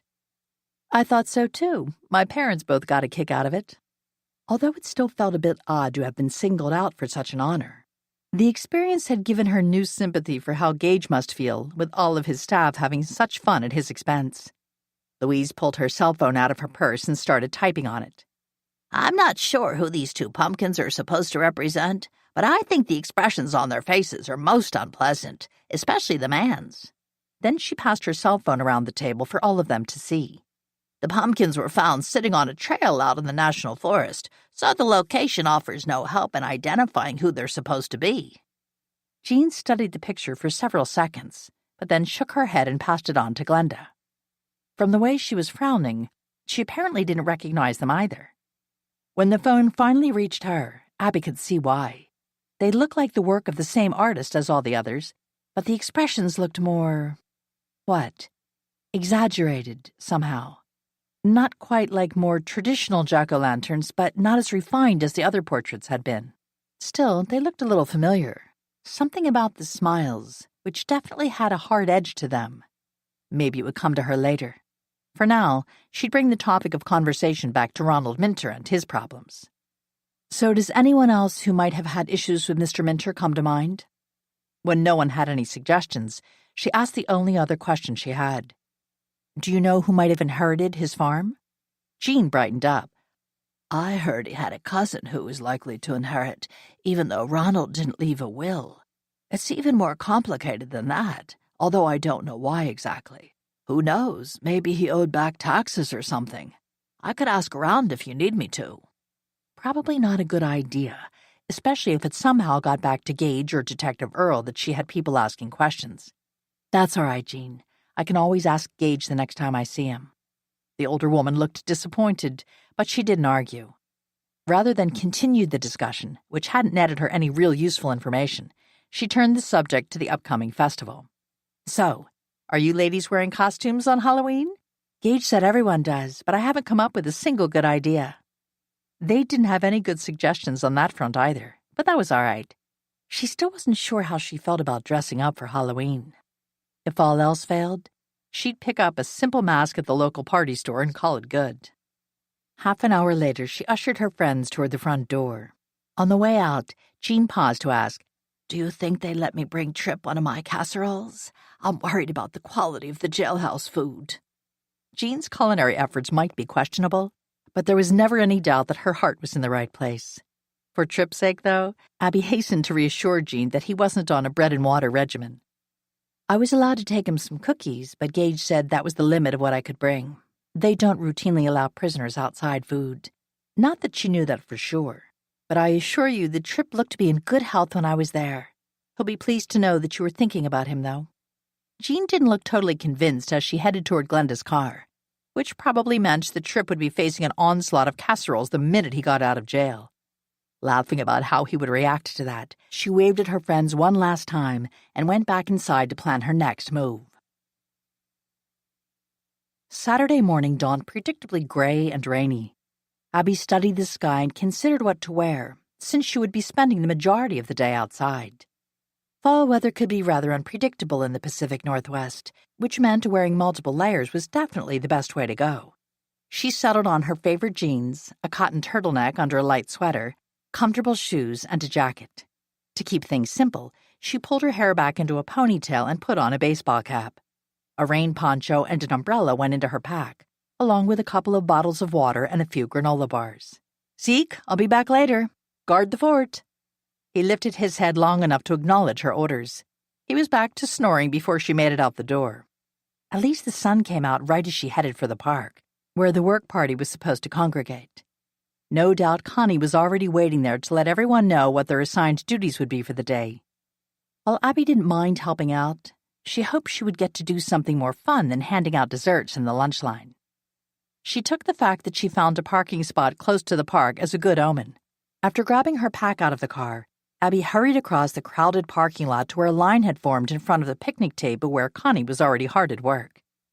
As she waited for her turn, she smiled and waved at a surprising number of familiar faces. It hadn't been all that long since she'd moved to Snowberry Creek after inheriting the house from Aunt Sybil, but the town was already starting to feel like home to her. She and her ex-husband had lived in the same condo for years in a suburb of Seattle, but she never had more than a nodding acquaintance with any of their neighbors.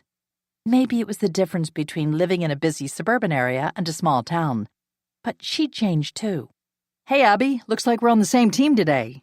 She turned to smile at Zoe, the nurse practitioner she'd met at the veterans meeting the other day. Hi, Zoe. That's great. Tell me we're doing something fun, or at least nothing that involves ladders. Because she'd seen more than a few leaning against the buildings down the length of Main Street. The tall man standing beside Zoe shook his head. No, you two lucked out. We'll be working on the planners.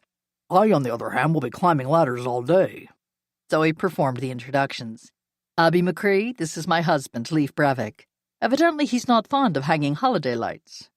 It's nice to meet you, Leif. She wrinkled her nose. I'd offer to trade spots with you so the two of you could work together, but I don't do ladders. He laughed. That's all right. You two go have fun playing in the dirt. Besides, if I hurry, I might get to be the one to pass the lights up to one of my teammates. Another man joined the discussion. He pointed down the street to where a third guy was already pulling a string of lights out of a box. Bad chance, Leif. Sarge has already called dibs. Sneaky jerk. I knew I should have gotten here earlier. He was still complaining as they headed down the street to join their friend. I take it they served together? Zoe stared after her husband and his friend. Yeah, they did. The three of them had a tough time when they came home, but they're doing great now. Spencer and his wife run a local business that makes custom cabinets and other types of millwork. Nick and Leaf are partners in a construction company. So he was kidding about the latter thing? A little. Mainly none of the three would be happy unless they had something to complain about. By this point, Abby was at the front of the line. Connie looked up with a smile. Abby, glad you could make it. You and Zoe here will be planting mums today. The nursery really came through for us this year with lots of new colors. They should look really pretty when it's all done. Your team is gathering down behind City Hall. She turned her attention to the next person in line before Abby could respond. But that was all right. The woman had a busy day ahead of her, too. When she and Zoe started back across the parking lot, she spotted Christy and Dean Hake headed in their direction. She was about to wave and call out to them, but she dropped her hand back down to her side when she got a clear look at Dean's face. He was smiling, but it looked a bit forced, like maybe he was upset about something but trying to hide it. That wasn't what left her staring after them as they walked past without saying a word, though. She was almost certain she'd seen that exact same smile before, on the pumpkin portrait that none of the quilting group ladies had been able to identify. When she looked back one last time, his expression had changed yet again as he laughed while talking to Fred Cady from the Committee on Senior Affairs. Shaking her head, she hurried after Zoe. Clearly, she was imagining things. Chapter 15. Abby and Zoe joined the group gathered behind the City Hall building. She wasn't surprised to see a few familiar faces in the crowd, but it was one man in particular who drew her attention, once she realized who he was. She quickly decided Jasper Collins wasn't the type who liked getting his hands dirty. For one thing, his work boots and gloves looked brand new, as did the neatly pressed navy blue and gray flannel shirt he had on. It definitely lacked the soft look that cotton took on after being laundered several times. Admittedly, the shirt looked good with his coloring, highlighting the touch of gray at his temples and his bright blue eyes. A more suspicious person might think the outfit was chosen for how well it would photograph. Sure enough, Jasper quickly picked up a flat of the mums just as Riley Molitor turned the camera in his direction. Maybe Glenda and Brady were right about the man having political aspirations. He definitely fit the image, especially with that practiced smile meant to inspire trust. Zoe nudged her. You're staring. What's Jasper doing that has you so riveted? Nothing at all. I didn't mean to stare. I was just lost in thought. She deliberately turned her back on the banker and headed over to help load bags of potting soil in one of the wheelbarrows. She really needed to be more careful. What was worse, Zoe wasn't the only one who had noticed. A woman who looked vaguely familiar had been studying Abby with interest. It finally hit her that she must be his executive assistant from the bank. Lily. No, Layla Sheffield. Abby offered her a quick smile before reaching for another bag, but Layla had already turned her attention back to her boss. What had her looking so stone-faced like that? Another peek in his direction answered the question. He'd set the mums back down and had his arms around another woman. Interesting. Judging by their easy familiarity and the fact that she was close to his age, Abby figured she was looking at Mrs. Jasper Collins. The woman looked just as polished as her husband. Her outfit looked casual but expensive, and those golden highlights in her caramel brown hair were a bit too perfect to be natural. While she wasn't exactly pretty, she made the most of what she had and pulled off striking really well. Abby reached up to straighten her ponytail, almost wishing she'd taken a little more care with her own appearance. Yes, it was all too easy to imagine the couple waving from behind a podium as he announced his candidacy or made his acceptance speech after winning an election. At least on the surface, they had the kind of charisma that might appeal to voters. Well, maybe not all voters. She glanced back at Layla, who clearly had issues with the couple. She abruptly turned her back on her boss and walked away. On the way, she grabbed a pair of gardening gloves from the supply table. She disappeared around the corner just as Zoe rejoined Abby. She was dragging a large child's wagon behind her that was loaded down with mums and gardening tools. We've been assigned this side of the street. We're supposed to start down by the park and work our way back. Someone will replenish our supplies as we go along. Sounds good. She lifted the handles of her wheelbarrow, and they were off and running. To her surprise, Layla was waiting for them at the edge of the park. She must have walked off some of her bad mood, because she greeted them both with an easy smile. Holding out her hand, she introduced herself. Hi, I've seen you both around town, but we've never actually met. I'm Layla Sheffield. I work at the bank. Abby shook her hand. Abby McCree. And this is Zoe Brevick. As soon as Abby said her name, Layla gave her an odd look. Abby McCree? As in pumpkin portrait on the Clarion's webpage? She sighed as she settled another mum into the planter, along with a handful of small plastic pumpkins, ghosts, and skeletons on sticks. Yes, the very same. I still have no idea why our mystery artist singled me out. Layla's expression was surprisingly sympathetic. It would be nice if they could figure out who was carving them. Maybe the intent behind the pumpkins is good, but they can definitely cause unexpected problems for people. As she spoke, her eyes narrowed as she focused on something in the distance. Had she been referring to the pair of pumpkins that looked so different than the others? Before Abby could ask, someone else joined their group. Zoe had been unpotting the next mom for Abby to plant, while Layla pulled the last of the dying summer flowers out of the next planter, when Jasper Collins walked up carrying a basket of drinks and snacks. Hi, Layla. I can see you and these lovely ladies have been hard at work. He offered each of them a practiced smile in turn as he passed out the goodies he'd brought. You might not know it, but Layla and I are business associates at the bank. I don't know what I'd do without her extraordinary organizational skills keeping everything running smoothly. From the way Layla's face flushed, Abby was beginning to suspect that they were far more than mere associates. That would account for why she'd been unhappy about seeing Jasper with his wife earlier. That didn't keep the woman from speaking up, though. Mr. Collins's wife donated all of the flowers we'll be planting this afternoon. Not that Layla seemed all that impressed by the woman's generosity. Zoe, at least, had the presence of mind to show good manners. That was nice of her. I'll have to thank her personally. I love how so many people here find a way to all pitch in to make the town look so nice. When she looked past him, as if searching for the woman in question, the banker shook his head. I'm sorry, but Bethany couldn't stay to help. Her book club meets today, and it was her turn to host the gathering. After one more bright smile, he lifted his basket. I'd better get back to work. Let me know if I can do anything to help. He seemed to aim that last comment to Layla in particular, but maybe Abby was only imagining it. All three of them watched him make his way to their counterparts on the other side of the road. Book club my foot. More like Bethany wouldn't risk breaking a nail digging in the dirt. She wrote the check for the flowers because it got her name in the paper again. No matter what they cost, it would be chump change to her. Layla's eyes flared wide. Sorry, I didn't mean to say that out loud. Abby cupped her ear with her hand.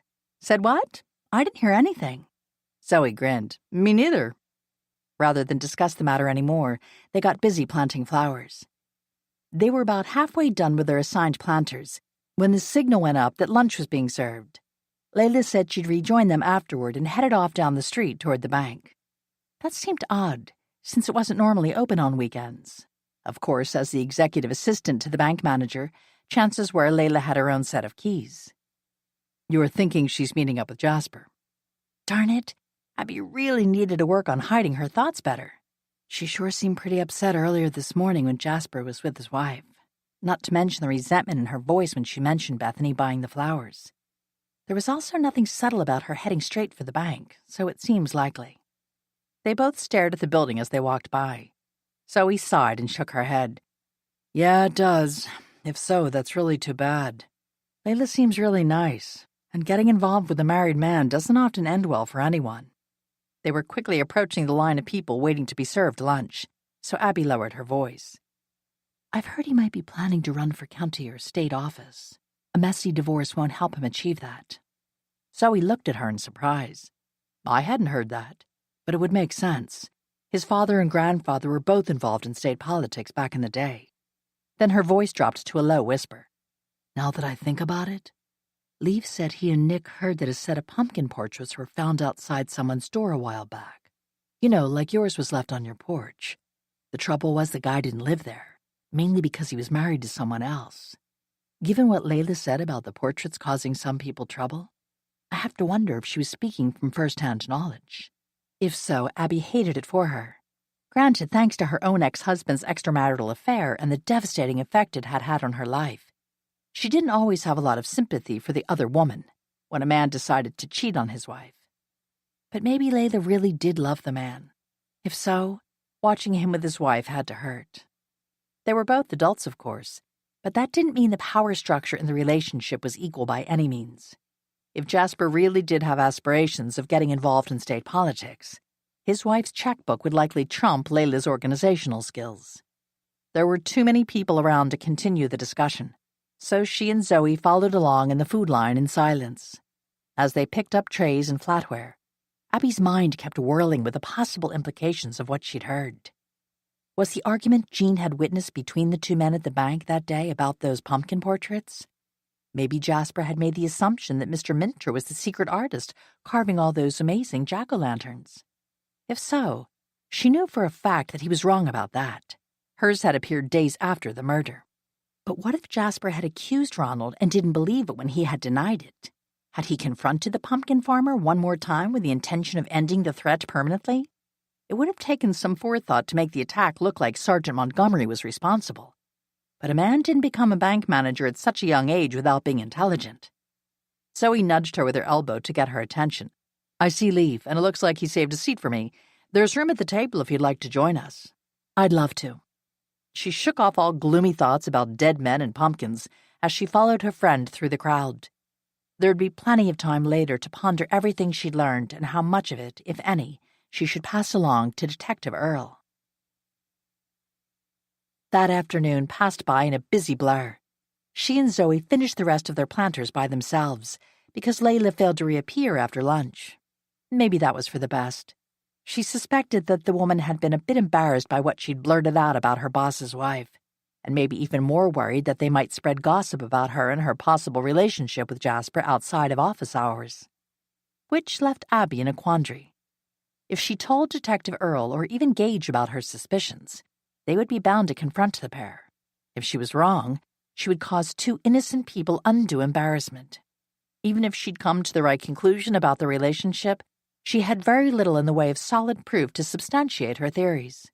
Besides, it was doubtful that many people would look at Jasper Collins and think murderer. He was a pillar of society and an important man in the local business community. For now, she'd table the problem until she could come up with some hard evidence that either exonerated the banker and his assistant or proved beyond a reasonable doubt that they were involved with the murder. She pulled into her driveway, glad to be home. As tired as she was, she'd given in to the temptation to pick up dinner at Franny's so she wouldn't have to cook. Sometimes, fixing meals for one was more than she could face. Baking was relaxing. Cooking for herself, not so much. She also hated coming home to an empty house. Well, not exactly empty. Zeke was waiting for her in the kitchen. After giving her a proper greeting that involved sloppy dog kisses, he did a quick patrol of the backyard, stopping at Tripp's door long enough to verify that his friend still hadn't come home. Seeing his disappointment made her angry on his behalf. Yeah, Tripp was protecting his friend, Kevin. She got that. But at the same time, his continued absence was hurting Zeke. The big dog had been abused and then abandoned by his unknown previous owner. It had taken a lot of patience by his first foster family and then Aunt Sybil to teach him to trust people again. She could only hope Tripp's prolonged absence didn't cause a setback. She slipped him an extra snack when he finally came back inside. His tail wag was definitely a half-hearted effort at best. He settled on the floor at her feet while she ate her dinner. As usual, Franny's pot roast with all the fixings was perfectly cooked, but Abby was barely aware of how it tasted as she ate. Maybe it was because she was tired, but she suspected her lack of interest had more to do with her dark mood. If she had to put a name to it, she was lonely.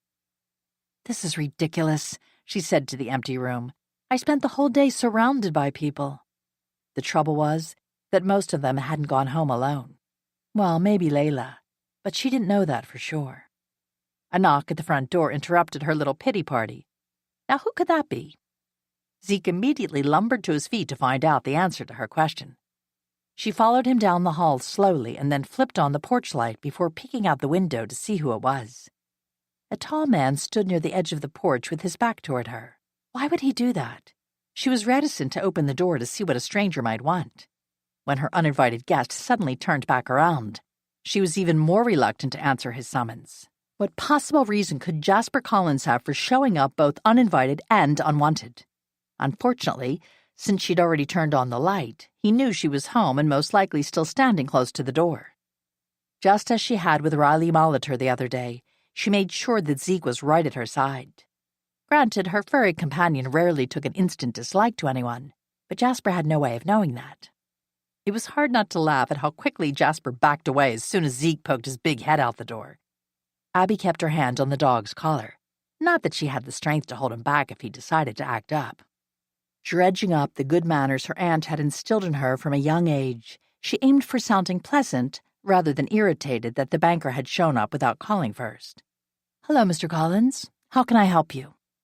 That he looked over his shoulder before answering, as if making sure that no one was watching, creeped her out a little. Finally, he offered her one of his practice smiles. "I apologize for dropping by unexpectedly, Miss McCree, but I happen to be in the neighborhood." "Yeah, right." He shifted his weight from one foot to the other before continuing. "I was talking to my assistant, Layla Sheffield, earlier today. She was worried that you might have gotten the wrong impression about our relationship." Translation, Abby hadn't been wrong at all. Pretending ignorance, she said, "I'm not sure what impression that would be." Translation, she was going to make him spell it out for her. He sighed. "I just wanted to make sure, for Miss Sheffield's sake, that you understand that she and I are professional colleagues, nothing more. Unwarranted gossip could harm her reputation, not to mention her career."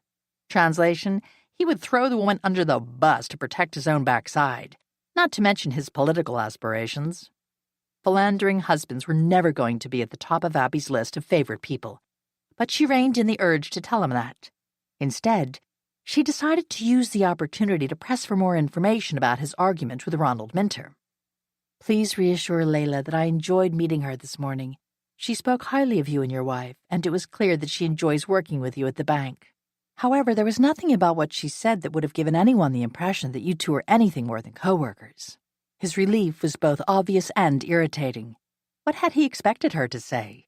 That she'd already broadcasted the gossip throughout the town? She might not approve of their relationship, but they were both adults. "I see you got one of the pumpkin portraits, too." He immediately winced as if he hadn't meant to let that last word slip out. Clearly, he'd been immortalized by the same artist and wasn't happy about it. She let that pass for the moment. "Yes, it was left on the front porch the other day. My parents both thought it was a hoot. I know the folks at the police department are having fun with the Gage Logan pumpkin. The last time I saw it, it was wearing one of his uniform shirts, a hat, and a badge. They've also surrounded it with squirt guns, toy cop cars, and its own flashing red light. I should stop by there to see it. I'm surprised Riley hasn't updated the picture of Gage's pumpkin on the paper's website." She stooped to give Zeke's head a good scratching. "I bet Riley is dying to learn who is carving the pumpkins. It would be quite a scoop for him if he were to figure that out. I think that's why he's spending so much time prowling through town looking for the latest additions to the collection." A flash of anger crossed Jasper's handsome face. "I can see why everyone is finding all of this so amusing, but it can cause problems if the pumpkins are left in the wrong place. It could give people a mistaken impression." Straightening up, she gave him a sympathetic look. "Did that happen to someone you know?" "Yes, it did." Abby feigned a sympathy she didn't really feel. "I'm sorry to hear that. Somehow, I don't think the artist, whoever he or she might be, intended to cause problems." Jasper didn't look convinced. "I'm going to trust you not to repeat this, but it didn't happen to a friend. It actually happened to me. The jerk left a portrait of me and one of Layla on her front porch. All I can think is that he saw me drop some papers off at her house one morning and decided that's where I live. It took some pretty fast talking on my part to get Riley not to leave the picture up on the website." Okay, then. She was still a little surprised that he'd managed to convince the reporter to take them down. No wonder Jasper was so concerned that she might have spread rumors about him and Layla after such a recent narrow escape. The banker was still talking. "You know, I actually accused Ronald Minter of being the one carving the portraits. I mean, it was only logical since he was the only one in town who grew pumpkins. He denied it, of course, but he did think the pumpkins came from his farm." Abby felt obligated to point out, "The grocery store sells them too." "True. But Ronald also complained that someone was sneaking onto his property at night to steal his finest pumpkins. There's no way to prove the portraits were made from the ones that went missing, but he sure thought so." "Have you told Gage or the detective from the county sheriff's office any of this?" He looked at her like she was crazy. "Why would I do that? I'm having a hard enough time keeping a lid on what happened as it is." "But," she started to protest when he immediately cut her off. "Get this straight. I'm not going to say a word about the discussion I had with Ronald, and I'll deny it happened if you tell them. Who do you think they're going to believe? Me, a long-time respected resident of Snowberry Creek? Or you, He gave her a disparaging look but jumped back another step when Zeke took exception to his tone of voice. The dog had been sitting down, but now he rose to his full height and stared up at Jasper as if reassessing his opinion of the man. She patted his head with one hand as she tightened her grip on his collar with the other. I would think such a fine, upstanding man would want the police to have any and all facts that might help them solve Mr. Minter's murder. They already know who did it. It's not my problem that they can't manage to track down one homeless veteran. I don't think Gage is all that convinced that Sergeant Montgomery's behind the attack on Mr. Minter. That's not what I hear. Everyone knows the two of them had a big argument in town. 2 days later, Minter was dead. Seems pretty clear to me. Well, I think you're wrong. Not that she could prove it. She stared at the banker, waiting to see what he'd do next. Now that she'd spent some time in his company, it was hard to remember why she'd thought he was good-looking. There was something weak about his chin, and his eyes were a little too close together to look completely trustworthy. When he just stood there, she drew a deep breath and sighed. Look, Mr. Collins, I really think it's time for you to leave. I'm sure your wife must be wondering where you are. Maybe she should have refrained from that last comment, but he'd made her mad. Meanwhile, Jasper remained right where he was and seemed to be engaged in an internal debate about what he wanted to say. Finally, he jerked his head in an abrupt nod. Fine, I'll leave, but I should make a couple of things clear. He held up a finger. First, as I already said, Ms. Sheffield and I are co-workers, nothing more. Then he raised another finger. Second, I will deny knowing anything about Ronald and his missing pumpkins. After he started down the steps, he turned back one last time. Considering Ronald's temperament, I'd think it very likely that if he had any idea who was messing with his cash crop, he would have gotten up in their face about it. She couldn't disagree. So that's probably what got him killed. You might want to remember that and act accordingly. I wouldn't want something to happen to you, too. Then he stalked off, disappearing into the darkness. Abby remained frozen in position for several seconds before retreating into the safety of the house with Zeke right behind her. When she locked the door, her hands were shaking more than she cared to admit. So many questions whirled through her mind, leaving her confused and more than a little worried. She sat in her favorite chair and drew comfort from Zeke, who put his big head in her lap. Stroking his ears, she asked him the one question she really, really wished he could answer. Big guy, was Jasper Collins just offering me a bit of helpful advice? Or was that more of a threat? Zeke seemed to consider the matter and then finally gave his head a hard shake. She actually laughed. Yeah, I couldn't tell either. Chapter 16. Stepping back out of the way, Abby waited quietly while Bridie studied the results of their handiwork so far. This was the one day a week the shop was closed, so she'd stopped in to help her friend finish decorating the place for Halloween. Bridie tipped her head to one side as if to get a slightly better angle on the view. I think the front window needs another set of streamers. Abby dutifully dug out the roll of black crepe paper and another of the orange. After unwinding a few feet, she taped the ends together and began winding the two strands together. Then she held them up to Bridie, who was up on the ladder. She fastened the paper in the corner and then climbed down to reposition the ladder in the center of the huge window. After draping the twisted streamers lower than the first two lengths they'd already hung, she put a tack through the paper to fasten it into the frame above the glass. After another trip down the ladder, she moved to the far side of the window and waited as Abby continued to twist the colors together. There, does that look even? Abby stepped farther back to get some perspective. It needs to be about an inch lower. Bridie adjusted it accordingly and then tacked that end. Abby passed her the scissors to cut the paper off the rolls. That looks nice. Then she held up two round paper pumpkins. Which one do you want to hang in the middle, the smiley one or the scary one? After considering the options, Bridie held out her hand. The happy one. We can put the scary guy on the counter over there, though. I like him. Me too. Abby carried the frowning jack-o'-lantern over to where Bridie had pointed and set him down. He looks pretty dashing there. He does, doesn't he? Her friend carried the ladder into the back room of the shop. When she returned, she was carrying a plate full of brownies slathered with orange icing. These are for you. Abby immediately held out her hand. I shouldn't accept them since Tripp isn't around to share in the calories, but that isn't going to stop me. They look delicious. Bridie handed them over. I take it he's still being stubborn? Yeah, he is.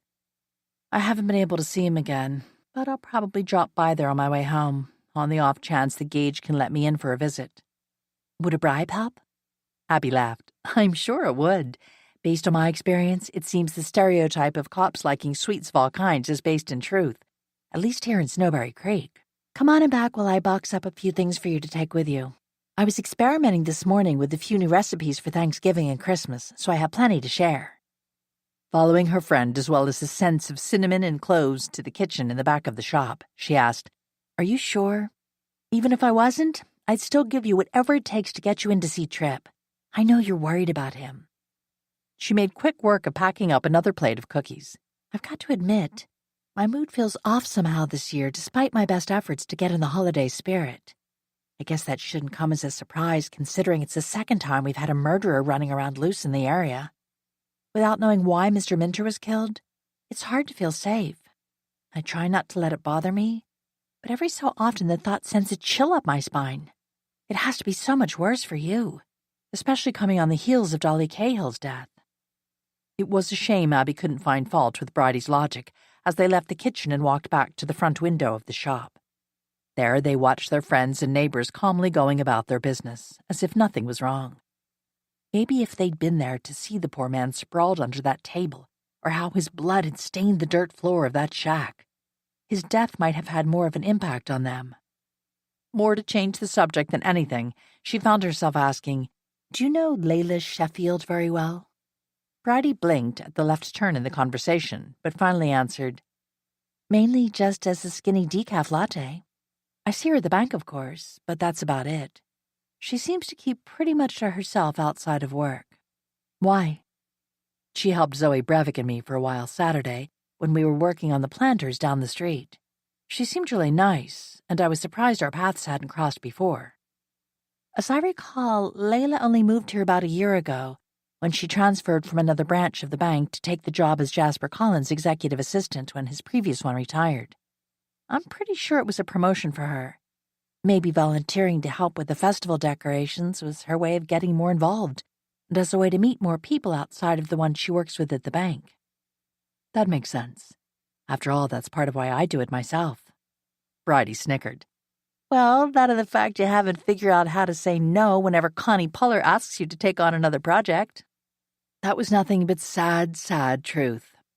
At least I'll be done with the seniors group by the middle of November, now that Fred Cady has finally recovered from his hip replacement surgery. Seems like it's been a long haul for him. Bridie looked surprised. From what I heard, he bounced back surprisingly fast from the procedure. Seth and I see him out hiking the trail near our house a couple of times a week. Abby blinked. What? Seriously? She was pretty sure her voice had gone up an octave between the first word and the second when Bridie cringed and said, Yeah, is that a problem? Darn straight it was. She'd been had. That old rascal postponed taking over the group by an extra month because he said he needed a little more recovery time. By some fortuitous happenstance, that meant I had to organize and handle the group's duties for the festival. Bridie's eyes flared wide as she covered her mouth, no doubt trying to hide a grin or maybe stifle some outright laughter. I'm really sorry, but you've got to give the guy credit for being crafty. Feel sort of bad for letting the cat out of the bag. What are you going to do? It was hard to get mad at someone she actually liked a lot. I'm not sure, but there will be a reckoning. Regardless, 2 weeks after the festival, I'm done. Then she sighed. At least with that committee. I'm still heading up the Quilting Guild until late spring. Then there's the fundraiser for the veterans group that Tripp volunteered me to help with. Although her friend looked sympathetic, there was no mistaking the glimmer of humor twinkling in her eyes. You could have told him no. We both know that wasn't going to happen, but I am determined that this will be the last project I can take on. I invested the money I got when my ex bought out my half of our small import business for my retirement someday, and thanks to my inheritance from Aunt Sybil, I don't need to go back to work right away. Sorting through everything at the house and cleaning out the attic has kept me pretty busy, but that won't take me much longer to finish up. Eventually, I'm going to want to find something more challenging to do with my time. Do you have any idea what you want to be when you grow up? She couldn't help but smile at the way Bridie framed the question, even though it was couched in a humorous way. It was clear she really wanted a serious answer. After a bit, Abby said, No, not really. I always hoped there would come a day when Chad and I would start a family. With that in mind, I brought someone on board to take over some of my duties with our company. I thought that would give me time to be home more with our kids. But that's not what happened. As it turned out, the woman I hired also took over my duties as Chad's wife. As always, it took her some effort to push past the bitterness. Right now, I don't even have a glimmer of what I want my future to look like. I can't decide if I've legitimately been too busy to think about it, or I've just been keeping myself too busy to avoid moving on. Bridie gave her a quick hug. Speaking from my own experience, starting over isn't easy. You don't need to know the sordid details about my first husband, but I suspect we have a lot in common on that score. Then she paused to look around her coffee shop. After I walked away from my marriage, I sank everything I had into this place. And I'm not just talking about money. I poured every bit of energy and all of my emotions into making it a success. Looking back, I think I really needed to do that in order to heal and move forward. Rebuilding old friendships and establishing new ones has helped me remember that some people can be trusted. By the time I met Seth, I was ready to try again. She gave Abby a quick hug. Eventually, you'll figure it all out. Until then, take pride in everything you're accomplishing, whether it's the time you've put in cleaning out the house or the contributions you've made through your charitable work here in Snowberry Creek. Sounds like good advice. Meanwhile, I'll head over to the jail and see what's going on with Tripp. Tell the jailbird hi for me. Let him know if he gets tired of living behind bars, I can always hide a file on some of my gingerbread. Abby feigned horror. Don't even say that. It's bad enough I have one friend in jail. I don't think Seth would ever forgive either Tripp or me if you got thrown into the cell next to his for trying to break him out of the pokey. The offer still stands. Bridie was grinning as she unlocked the front door to let Abby out. Thanks again for helping me decorate the shop. I enjoyed it. Besides, if you're going to pay me with brownies, I'll be back to help you switch over to Thanksgiving and Christmas, too. It's a deal. The desk sergeant looked up from his computer screen. I see you're back, Miss McCree. As soon as he spotted the plates in her hands, Jackson Jones offered her a big grin. You know, those baked goods could be interpreted as a bribe. She batted her eyes and tried to look shocked by his good-natured accusation. Why, I would never stoop to bribing one of Snowberry Creek's finest. As she spoke, she pulled the plastic wrap off one side of the plate containing Bridie's experimental holiday fare. Actually, you're being offered a chance to sample in advance some of the treats that will be featured at Something's Brewing for Thanksgiving and Christmas. You know, so Bridie can get some feedback. Oh, well, that's different. He greedily studied the various options for a second or two before picking out a mini cupcake and a turkey-shaped cookie. Were you wanting to see Gage or to visit our prisoner? She wrinkled her nose.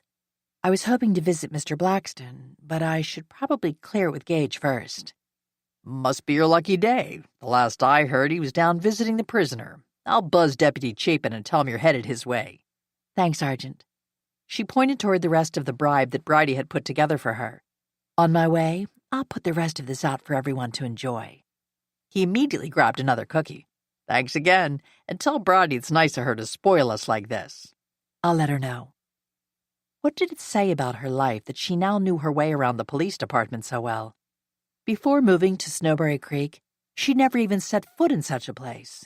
It would be easy to blame Tripp for that, but that wouldn't be entirely fair.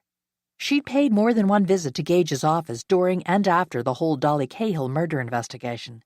One of the deputies, who was talking on the phone, looked up and waved when Abby walked into the bullpen. The woman's eyes lit up with interest when she spotted the plate of goodies. Rather than setting it down on the counter, Abby stopped by the woman's desk long enough to let her grab a toffee bar.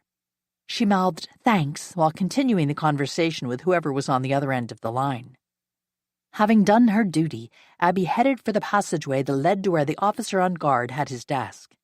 Evidently, the desk sergeant had called ahead, because the young deputy already had unlocked the door to let her in. Miss McCree, nice to see you again. Not that Deputy Chapin was looking at her.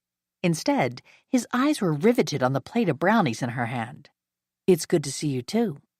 Meanwhile, she helped herself to some tissues from the box on his desk to use in lieu of napkins. After setting 2 of the brownies on one for the deputy, she said, Those are fresh from Something's Brewing. I hope you enjoy them. I'm sure I will. But if you keep supplying us with stuff like this, I'll have to add another mile to my morning runs. That's why I share them. If I ate them all by myself, I'd be living at the gym. Then she gave him a sly look. That is, if I belonged to a gym. He laughed as he picked up a brownie. Would you like me to walk you the rest of the way? That's not necessary. I'll be fine. She headed on down the hall. As she reached the last turn, she could hear the deep rumble of Tripp's voice and then Gage's. They seemed to be arguing about something, but neither man sounded particularly angry. She slowed down and peeked around the corner to see what was going on.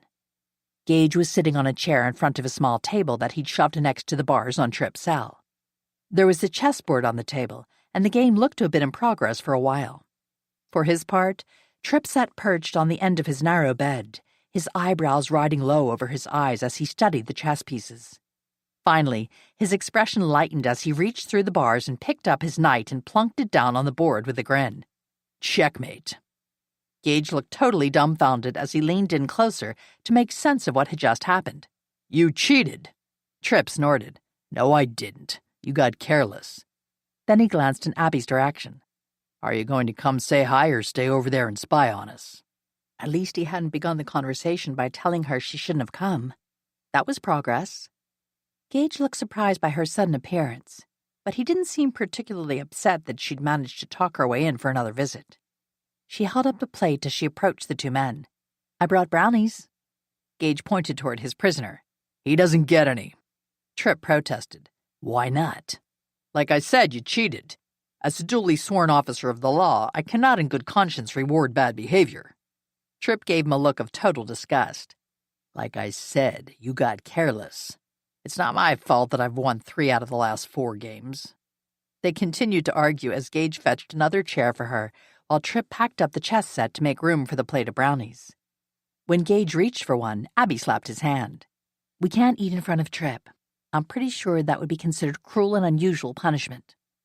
Fine, he can have one. Then Gage winked at her. But you and I can each have 2. After all, he is a prisoner. Life behind bars isn't supposed to be all sweetness and light. She pretended to mull that over before finally nodding. You're right, of course. We don't want things to be too cushy for him in here. He'll never want to come home. It suddenly occurred to her wonder if Tripp really considered Snowberry Creek to be his permanent home now. Maybe he thought about it in terms of a college town, only a temporary stop on his way to his future. It was surprising how much that idea hurt. She doled out the brownies, passing one of the bigger ones through the bars to Tripp before setting 2 on a tissue for Gage. Having finished her duties as hostess, she picked one for herself and took a big bite. It was hard not to moan in pleasure as the combined flavors of the fudgy chocolate and the cream cheese frosting hit her tongue. Tripp had already finished his brownie and was eyeing the 2 left on the plate. You outdid yourself this time, Abby. These are fabulous. Ignoring Gage's half-hearted protest, she handed him a second one. I'm glad you like them, but Bridie baked these. They were my pay for helping her decorate her shop this morning. Gage reached for his second one. I'm surprised you made it all the way here without my deputies robbing you blind. They might not like a prisoner getting spoiled like this. Actually, when I told Bridie where I was headed, she packed up a huge plate of baked goods for me to share with everyone in the department. She's been trying out some new recipes for the holidays and had more than she could use in the shop. That was nice of her to think of us. Abby laughed. Your desk sergeant thought my bringing more treats could be interpreted as more of a bribe. There is that. When he finished his second brownie, he wiped his hands on the tissue and then stood up. I should head back to my office and do some police work. I'll also inspect the rest of the goodies you brought, so I can speak with authority if I have to deny we're taking bribes these days. You know, in case some concerned citizen lodges a complaint. Tripp looked disgusted. More likely you're going to destroy the evidence. It's just another police cover-up. You know, corruption running rampant in a small-town police department. Gage just laughed. Abby, I hate to set a time limit on your visit, but I wouldn't stick around more than half an hour or so. We never know when Ben Earl will decide to drop by. She checked the time on the clock down the hall. I'll keep an eye on the clock. When he was gone, she put the plate within easy reach for Tripp. You can have those, too, if you want them. I've had my fill. That was a lie, but she also had cookies at home. Tripp didn't exactly have much control over what he got to eat these days. She finally let herself study his face. He hadn't bothered shaving for a couple of days, or else he'd decided to grow a beard.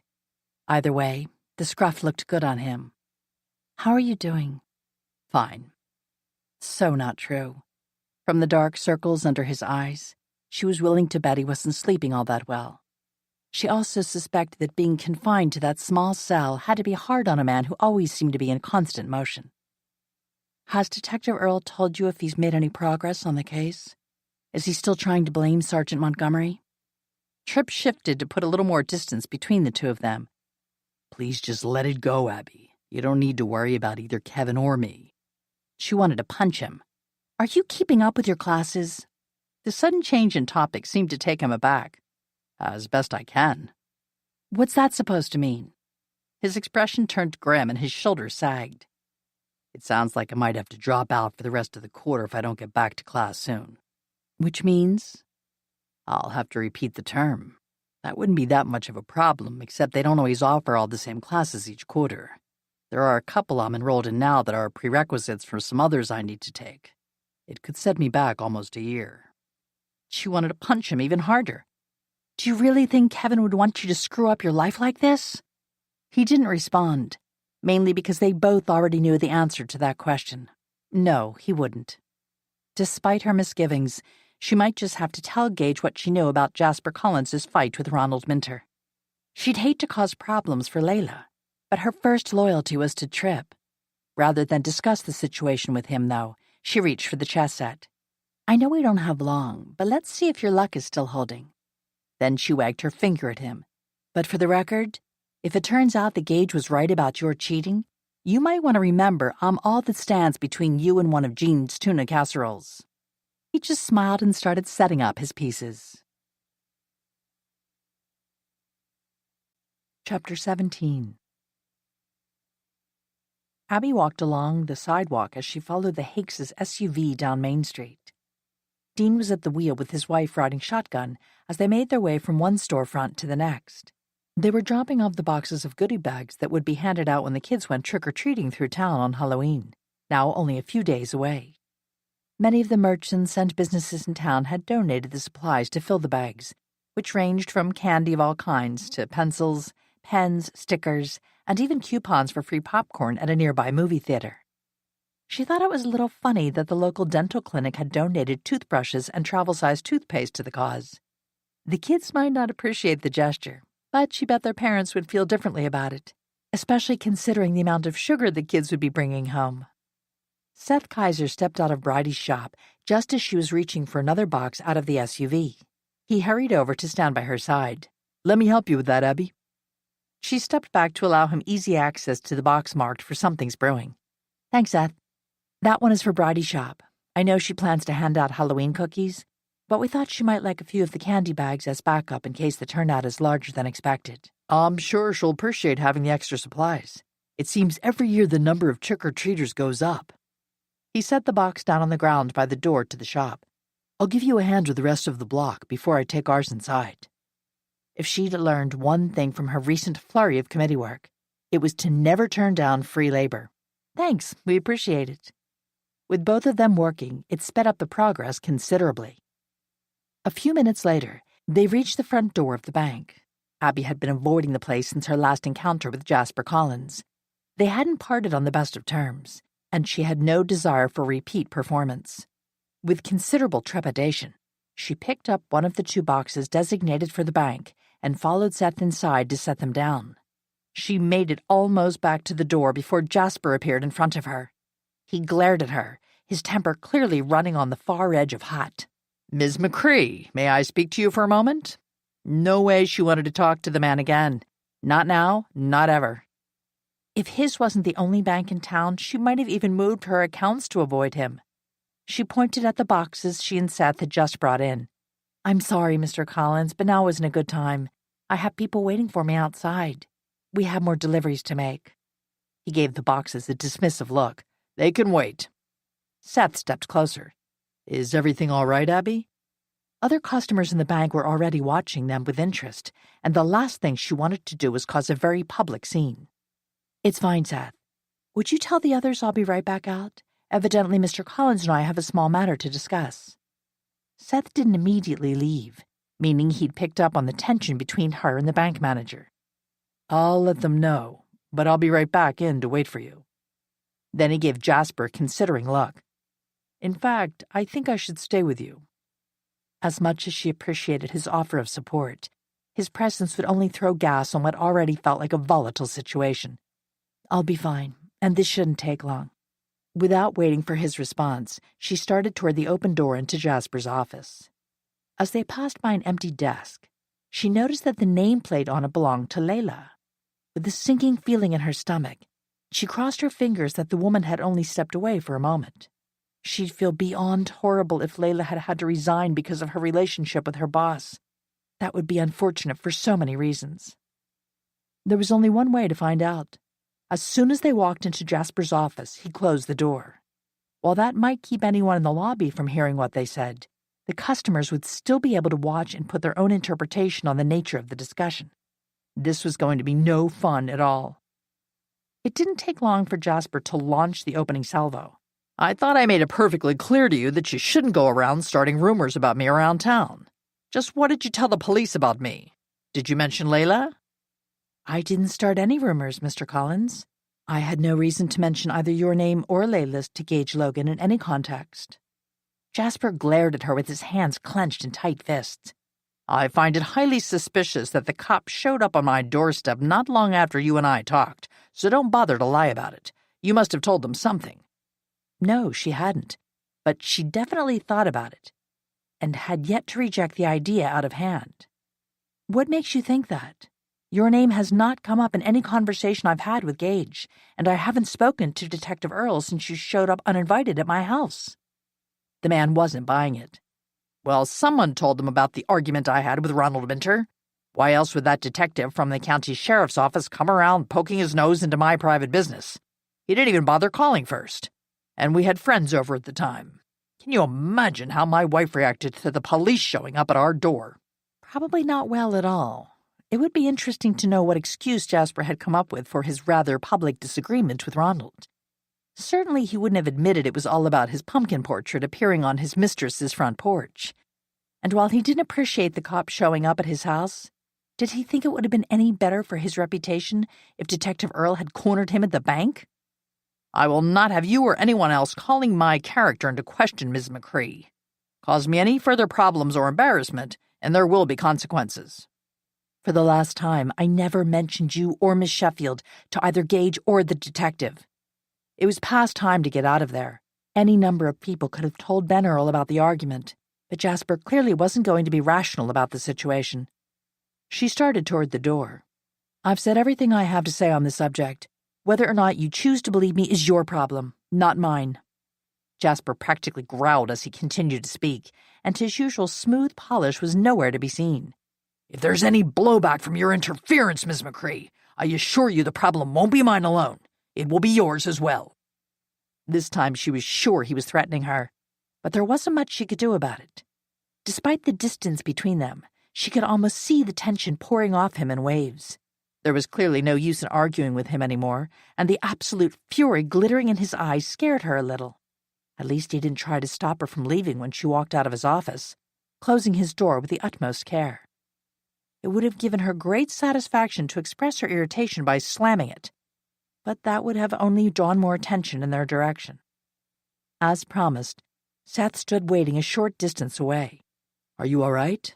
Should I have a talk with him?" She struggled to put on a brave front. "No, everything is fine." Then she sighed. "Okay, not really, but the situation is under control. At least for now. She would still like to know who had been talking to the police behind Jasper's back." Seth looked doubtful, but he didn't press for more information. "If he gives you any more trouble, any at all, you'd let me know, or at least talk to Gage. I couldn't hear what he was saying to you, but his body language was all too clear. Jasper might think he's a big fish in this little pond of ours, but he can't go around harassing people. I promise that if I have any problems with him, I'll let Gage know."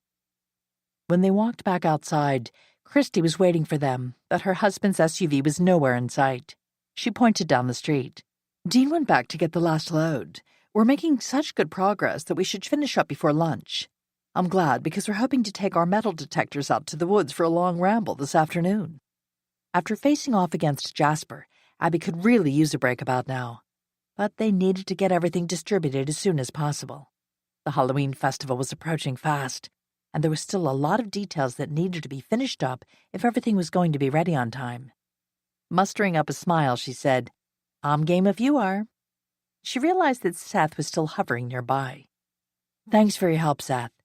We should be able to finish up pretty quickly. I think we only have another 3 blocks to cover." "Anytime." Before walking away, he gave her another long look. "I meant what I said about you-know-who. Don't let him give you any grief." "I won't." Christy watched the exchange with great interest. "Did you have problems in the bank? I thought they were expecting the candy to arrive today. I know that's what I told Layla Sheffield." "I didn't see her, but I'm sure someone will let her know that it arrived. I was delayed because Jasper Collins had a question for me about an unrelated matter." Christy's normally cheerful expression instantly morphed into one of irritation. "I swear that man thinks he rules the world around here. Dean and I have already sent a formal complaint to the regional officials about him and his obnoxious attitude, but we've got nowhere with them." Asking for more details was tempting, but Abby resisted. After all, it wasn't as if she and the Hakes were close friends. She settled for offering some generic sympathy. "I'm sorry. I know dealing with bureaucracy can be so frustrating." "Yes, it is. It's beginning to look like we'll probably have to turn the matter over to our attorney to handle, which will no doubt cost us a fortune." Clearly unhappy about that prospect, Christy stared back toward the bank. "All we want to do is settle Dean's cousin's estate. It's not like there will be a lot of money involved once we clear all of his debts. It doesn't help that some more distant relatives are trying to muddy the waters." She gave her head an exasperated shake. "Heck, we had no way of knowing there was a second mortgage on the house and property. Now we can't sell because the bank, meaning Jasper Collins, of course, has slapped a lien on the title. He hasn't even agreed to let us move ahead with clearing out the house.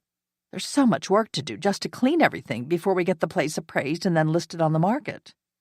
She gave a snort of pure disgust. "You'd think that fool would be happy someone else is willing to do all the work so the bank can get its money back. Don't even get me started on the effect of all the zoning laws that affect how the place can be listed. We're living on a fixed budget. It's not like we have piles of cash laying around that we can use to pay off the bank loan, although that would simplify things. Even then, there's no guarantee that we would actually recoup our investment." Sounds complicated. Not for the first time, Abby was grateful that her late aunt had had all of her affairs in such good order. Abby had had to deal with a couple of disgruntled cousins, but even that had been pretty minor. Meanwhile, Christy kept watching for her husband's car. She hated seeing the woman look so unhappy, but wasn't sure what she could do to help. "Sorry, I didn't mean to unload on you, Abby. Even though Dean and his cousin weren't particularly close anymore, they did grow up together. Having to deal with all of these complications just keeps him stirred up all the time, and that worries me. After his health scare last year, I'm concerned about the effect all the stress will have on him." "I can see why you'd be worried." Christy went up on her toes, as if that would give her better visibility. Maybe it worked, because her smile immediately brightened. "There he is." She waved at Dean as he approached. Before he pulled over to the curb, she leaned in closer to Abby. "Please don't say anything to him about Jasper Collins. It would only upset him." "Not a problem." It took them less than another hour to finish their deliveries. When they were done, Abby waved as Christy and Dean drove off. As she walked back to her own car, she noticed the clouds rolling in from the west. Hopefully the rain would hold off long enough for the Hakes to enjoy some time outdoors. It sounded as if both of them could use some downtime indulging in their favorite hobby. With luck, maybe they'd even find something out there in the woods. She'd noticed the pretty necklace that Christy was wearing and wondered if that had been another find. On second thought, probably not, considering how closely the chain resembled that bracelet they discovered out in the boonies somewhere. More likely she'd seen it in a jewelry store and bought it because of the similarity. For Abby's part, she was going to head home and take a well-deserved nap. On the other hand, maybe she'd take Zeke for his walk first. Those clouds were looking pretty ugly. On impulse, Abby had called Glenda after she got home to see if she wanted to grab dinner at a steakhouse out near the highway. After a flurry of phone calls, they had ended up with a foursome when Louise and Jean decided to join them. They were all in high spirits, and the conversation flowed freely over the course of the meal. Abby didn't bring up the subject of Ronald Minter's death, but she listened carefully for any gossip that might shed light on the situation. Either the ladies hadn't heard anything useful, or else they were trying to be tactful by not bringing up a topic that they thought was painful for her. Even Jean didn't ask about Tripp or offer to bring a casserole to him in jail. After everyone was done eating and had their doggy bags all packed up, Abby insisted on making the meal her treat, telling her friends it was because the outing had been her idea. The real reason that she had pounced on the bill as soon as the waiter had presented it was far more selfish. Considering the day she'd had, she simply couldn't face another long, involved squabble over who owed what and how much of a tip they should leave for the waiter. Heaven forbid they simply add 20% to the total and divide by 4. But no, it really mattered to the ladies that Louise had upgraded to sweet potato fries, which cost an extra $1, and that Jean had settled for water to drink since it was free. Their first stop on the way home was at Louise's house. From there, they drove the short distance to the apartment complex where Jean lived. Glenda waited in the car while Abby accompanied Jean to her front door. That the older woman didn't argue she couldn't get out on her own was a testament to how really tired Jean was. Abby knew how she felt, despite the 50-plus years difference in their ages. Glenda smiled when Abby got back into the car. Thanks for walking her inside. I'm afraid she doesn't see as well as she used to. Then she huffed a small laugh. Actually, neither do I. That's why I rarely go out at night anymore unless I have somewhere I really have to be. Aunt Sybil had mentioned having the same problem in the last couple of years of her life and how it had affected her social life. You know that any time you need a ride, all you have to do is ask. I do, and I appreciate that. Glenda waited until they were moving before speaking again. Forgive me for being nosy, Abby, but you've been a bit distracted tonight. Is anything wrong? It was tempting to deny it, but she was too tired to put up a brave front. Besides, she knew Glenda could be trusted to keep her secrets if she asked her to keep things to herself. I hate that the police haven't made any progress in solving Mr. Minter's murder. I'm also worried about the effect all of this is having on Tripp. He's determined to rot there in that cell if that's what it takes to protect his friend. Before Glenda could comment, she plowed on. I know that his sense of honor is part of what makes Tripp the man he is, but this could cause him real problems long term. Glenda gave her a considering look and then slowly nodded. You care about him. Abby tightened her grip on the steering wheel. What could she say that wouldn't have Glenda leaping to conclusions? She settled for keeping it simple. He's my friend. She kept her eyes firmly on the road ahead to avoid seeing how Glenda reacted to that statement. She really hoped that her friend wasn't assuming there was more to Abby's feelings about her tenant than simple friendship. That's all it was, though. Really. Meanwhile, they'd reached Glenda's home. Do you want me to walk you up to the door? No, I'll be fine. Then Glenda reached over to pat Abby on the hand. Thanks for dinner tonight. I know that I speak for Louise and Jean as well when I say spending time out with friends gave us all a nice lift of the spirits.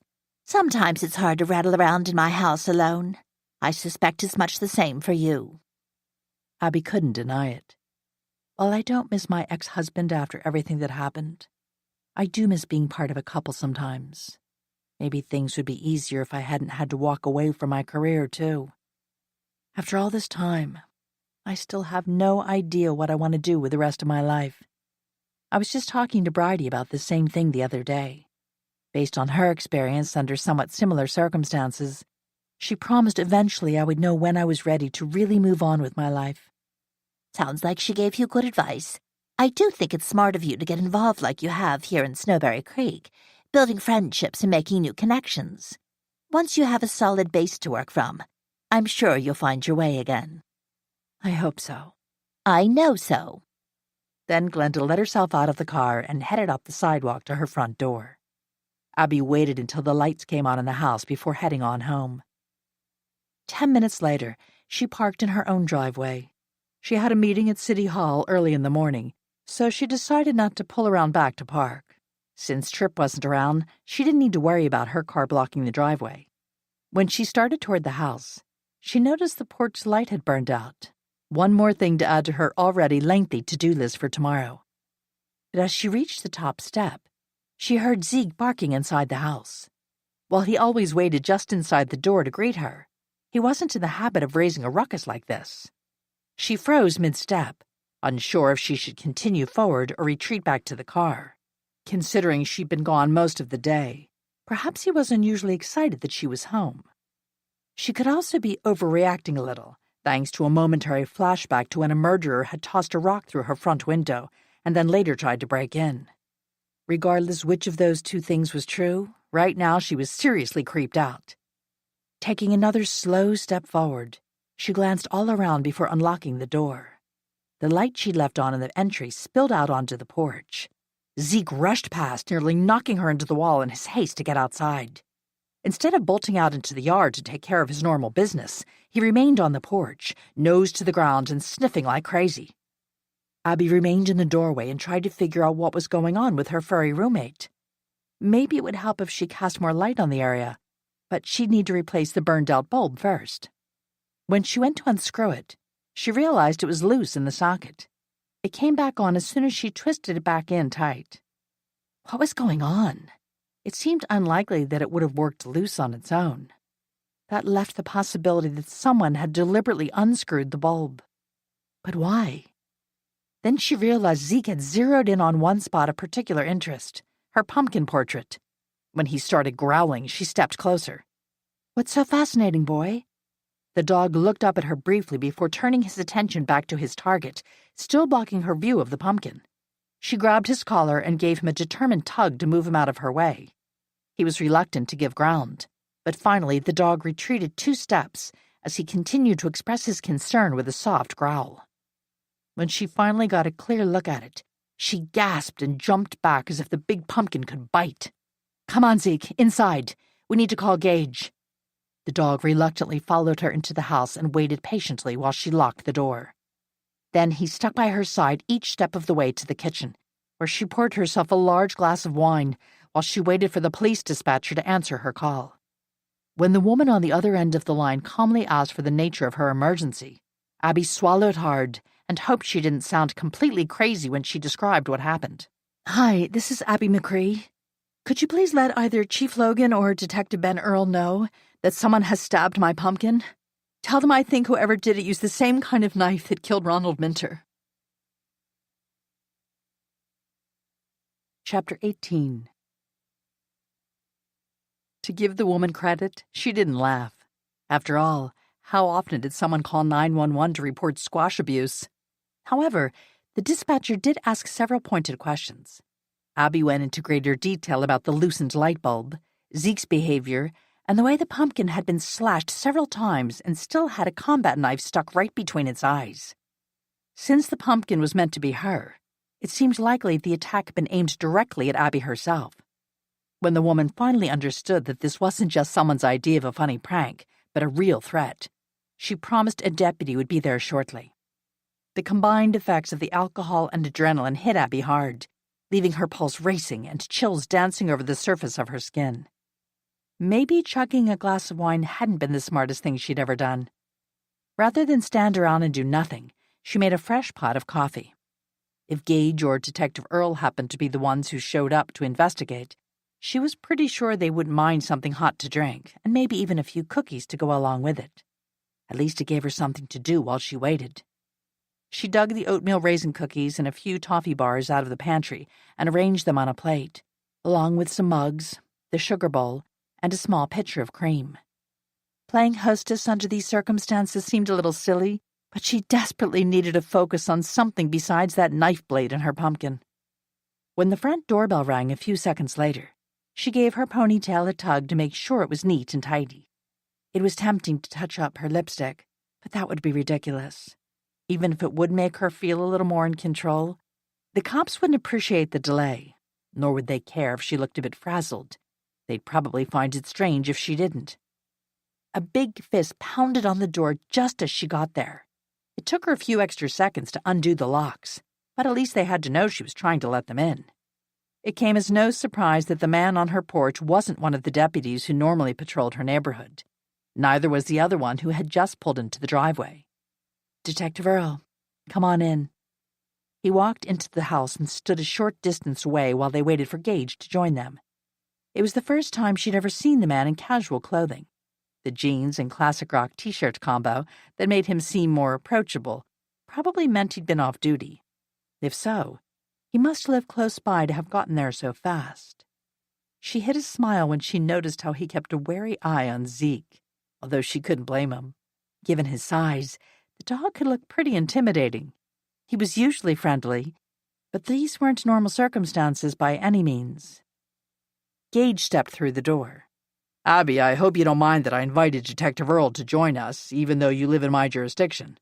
I thought it would save time, since from what you told the dispatcher, it's likely this is tied into the Minter case that he's investigating.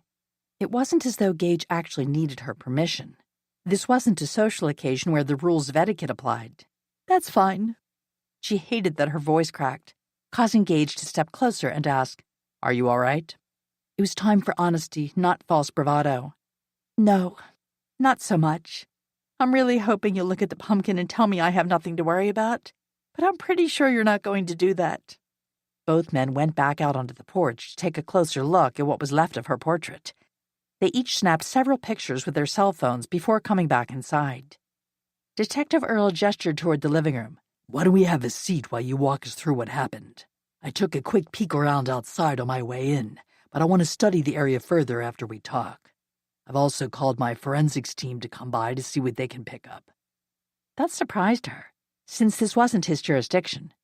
Gage didn't seem to have a problem with his decision, though, most likely because of the possible connection to the murder case.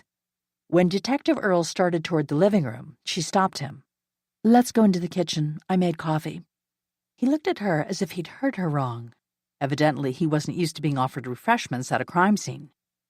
Should she explain that she'd inherited not only Aunt Sybil's house, but her inborn compulsion to feed anyone who came through the door? Once again, Gage came to the rescue. "Abby knows me well enough to know I'd probably show up when she called, and that I never turned down a cup of coffee. I'm betting she's also set out cookies, too. It's a thing with her." Her cheeks flushed hot, but there was no use in denying it when the evidence was sitting right there on the kitchen table for everyone to see. "Help yourselves." While Gage filled the 3 mugs, she got a handful of Zeke's treats out of the jar and set them down in front of the county detective. "I thought you might like to get better acquainted with Zeke. I swear he's really a sweetheart. My friends don't have anything to fear from him." She patted her buddy on the head. Not to mention that his loyalty can be bought by almost anyone who has access to his favorite flavor of dog cookies. The detective picked up one of the treats and gingerly offered it to Zeke. The dog remained on his best behavior and gently took it into his mouth.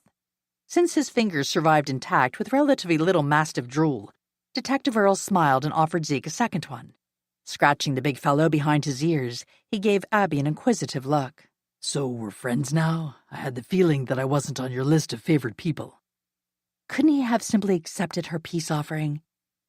"I'm protective of people I care about and won't apologize for that. I do know that it's not your fault Tripp is in jail. Not completely, anyway. Regardless, I can't untangle how angry it makes me that he's there. Having said that, Gage vouches for you, and I value his opinion." She took a cookie and then pushed the plate closer to his side of the table. "And you came when I called. That counts for a lot with me." Both men sipped their drinks and waited until they'd finished their cookies before speaking again, maybe to give her time to gather her thoughts. Finally, they each pulled out their ever-present notebooks and pens. "So take us through what happened this evening." She gave them a summary of the night's events, making quick work of the time spent at the restaurant with her friends and the trip home. When she got to the part about noticing the porch light being out, she slowed down and went into more detail. "So you actually touched the light bulb?" "Yes, because I thought it had burned out. I was going to change it, but then I realized it was just loose in the socket." She frowned. And not just a little loose either. If it had been unscrewed any farther, it would have likely fallen out. From there, she told them about Zeke's reaction and her first look at how her portrait had been savaged. She stroked the dog's dark fur, taking comfort from the soft texture and the warmth of his big body. "It's funny, Gage. He had the opposite reaction the other day when the jack-o'-lantern first appeared on the porch. Zeke took one sniff and then acted all happy."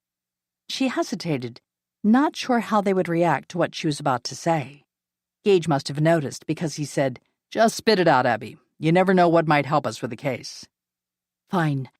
I took his behavior to mean that the artist behind the pumpkin portraits must be someone Zeke knows and likes. But tonight, his reaction was completely different. He was angry and clearly didn't like the scent of the person who'd been out there. Neither man scoffed at the conclusion she'd drawn. In fact, after making a couple of notes in his small spiral notebook, Detective Earl asked, "Do you know of anyone specific that Zeke doesn't like and why?" "There have only been a few times that Zeke has taken an immediate dislike to someone. Once when some old ladies ripped into me a few months back when they thought my aunt had been involved in the death of their friend. He didn't make any threatening moves toward those women, though. He just planted himself between me and them." When she looked to Gage to confirm her story, he nodded and said, "Yeah, I talked to them shortly after that happened, and they admitted he hadn't actually gone near them." Now here's where it got dicey. "There is another man who stopped by the other day. Zeke must not have liked the tone of his voice or something, because nothing bad actually happened. After the two of us talked, the guy left. There's no reason to think he would have done something like this." Gage gave her an exasperated look. "Come on, Abby, don't stop there. We need names. Who was it?" Her stomach wasn't feeling all that settled right now. Maybe the combination of wine followed by coffee and now 3 cookies. It was that, or maybe the knowledge that she would cause herself more problems with what she was about to say. It was Jasper Collins. Clearly neither man hadn't seen that one coming. Detective Earl took the lead this time. "Was the banker's visit professional or personal?" It wasn't that clear-cut. Both, really. She sighed as she reached for another cookie she didn't really want. "I'll have to backtrack a little to explain. A few days ago, I was part of the group decorating the town for the festival. 3 of us were assigned to work together on putting new flowers in the planters up and down Main Street. It was Zoe Brevik, Layla Sheffield, and me. Layla works for Jasper at the bank." Both men wrote down the woman's name. Gage looked up from his notebook to ask, "So what happened?" "Jasper thought I may have gotten the impression from some things Layla said that she might be more than just his assistant. He insisted that wasn't the case and wanted to make sure that I wasn't going to spread rumors about them. I've heard he's considering pursuing a career in politics, and I suspect he was worried about what any gossip would do to his reputation in town. Well, and then there's the fact that he's married. For the record, other than Zoe Brevik, who was there at the time, I haven't said anything to anyone about what was said.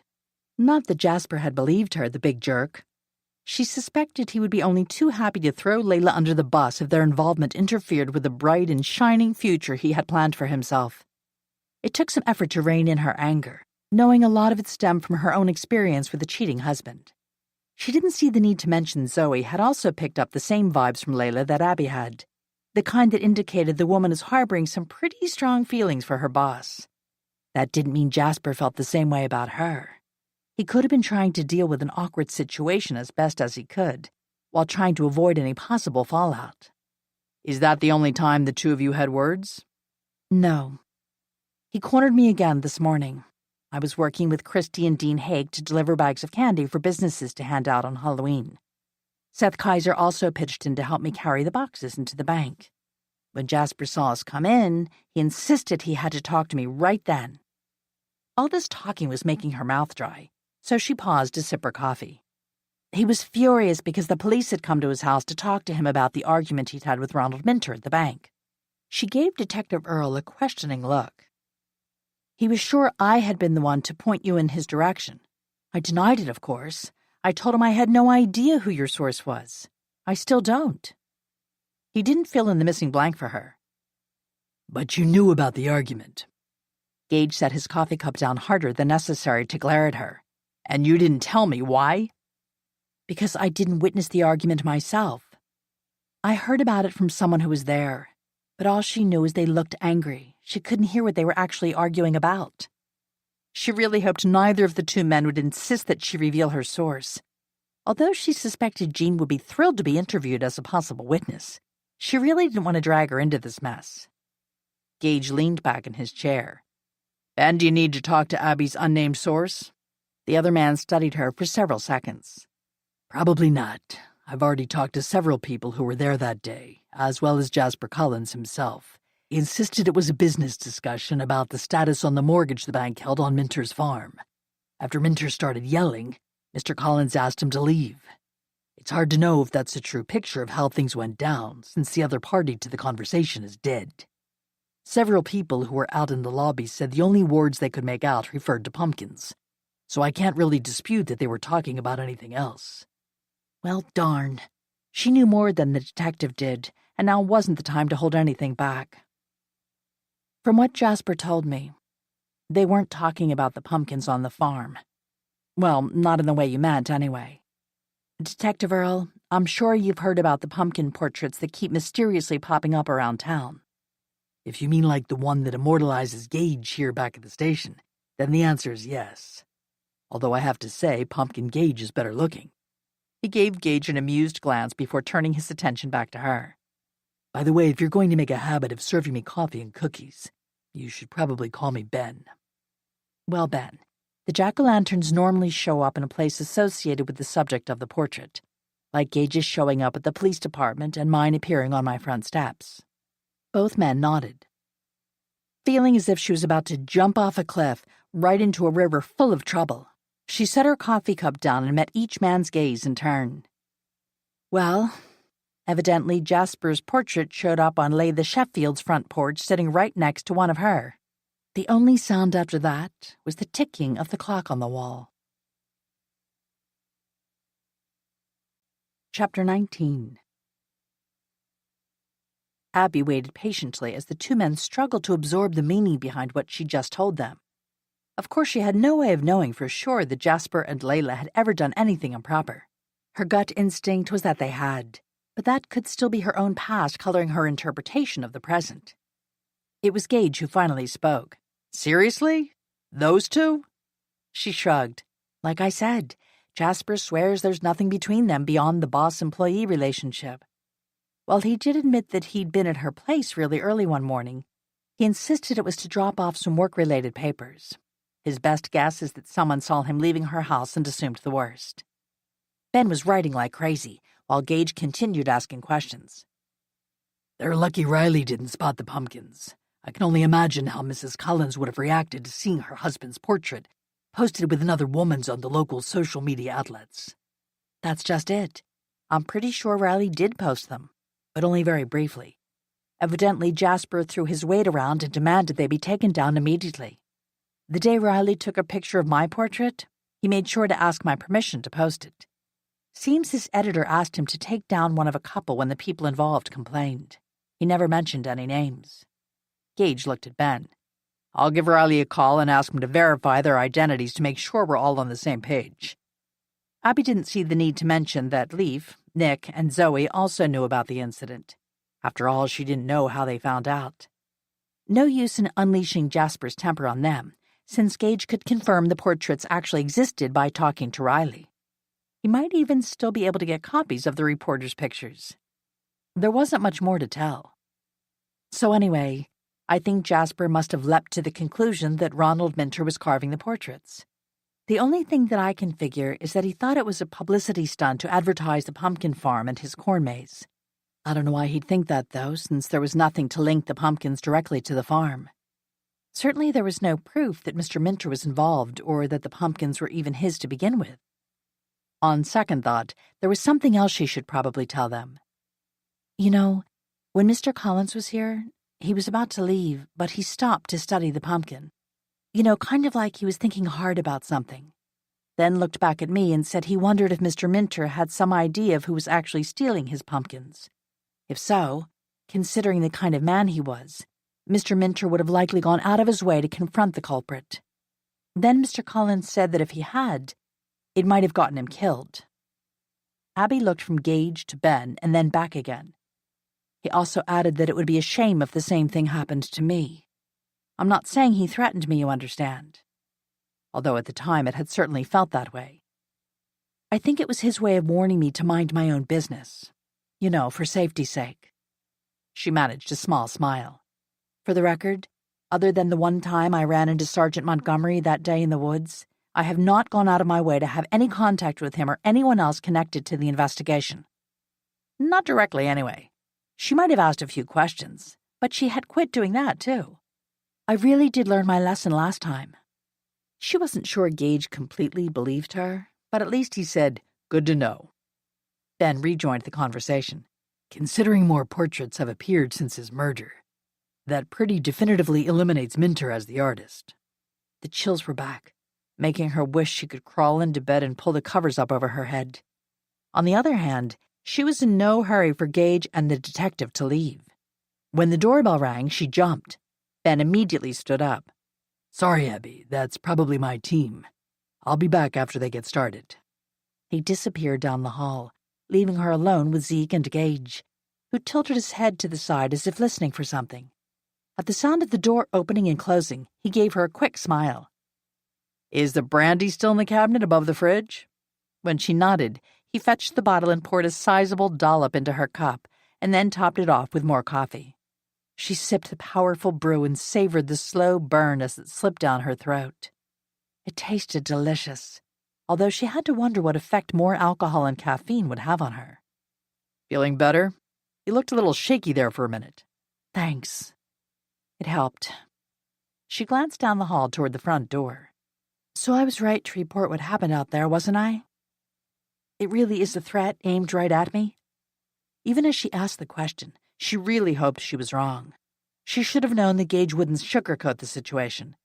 I wish I could tell you differently, but you're right. It was meant to send a clear threat. Or maybe a better description is that it's a warning, a message of some kind. But other than scaring me half to death, what could it be telling me? I've already told Jasper repeatedly that I haven't been gossiping about him and Layla. I also wasn't the one who told Ben about the argument he had with Mr. Minter. I know he doesn't believe me, but I don't know what else I can do to convince him. Don't worry. Ben and I will have a talk with him. The subtext of that bald statement was clear. It wouldn't go well for the banker if they found out he was behind the attack on her portrait. It wasn't the first time circumstances had given Abby a glimpse of the warrior Gage was under that thin veneer of a friendly local police chief, and she suspected he shared that trait with Ben Earl. While she appreciated that both men were willing to come to her defense, it wasn't as if they could be there 24/7 to make sure the threat wasn't ramped up to something far worse and more direct. And if he denies it? Depends on how solid his alibi is. He shouldn't have trouble accounting for his evening, considering we're not dealing with a huge time frame here. You were gone about 3 hours at the most. It would be different if you'd gone all day, or had gone out the back door and didn't see the pumpkin until you came home, or even tomorrow morning. What if he does have witnesses who can prove he couldn't have been here? Which in some ways was an even scarier prospect, because it meant that there was someone else out there who apparently hated her. Then we'll see where the evidence leads us. I really want to know if the knife is the identical make and model as the murder weapon. There may be fingerprints on the knife, or we might get lucky and get something off the porch light.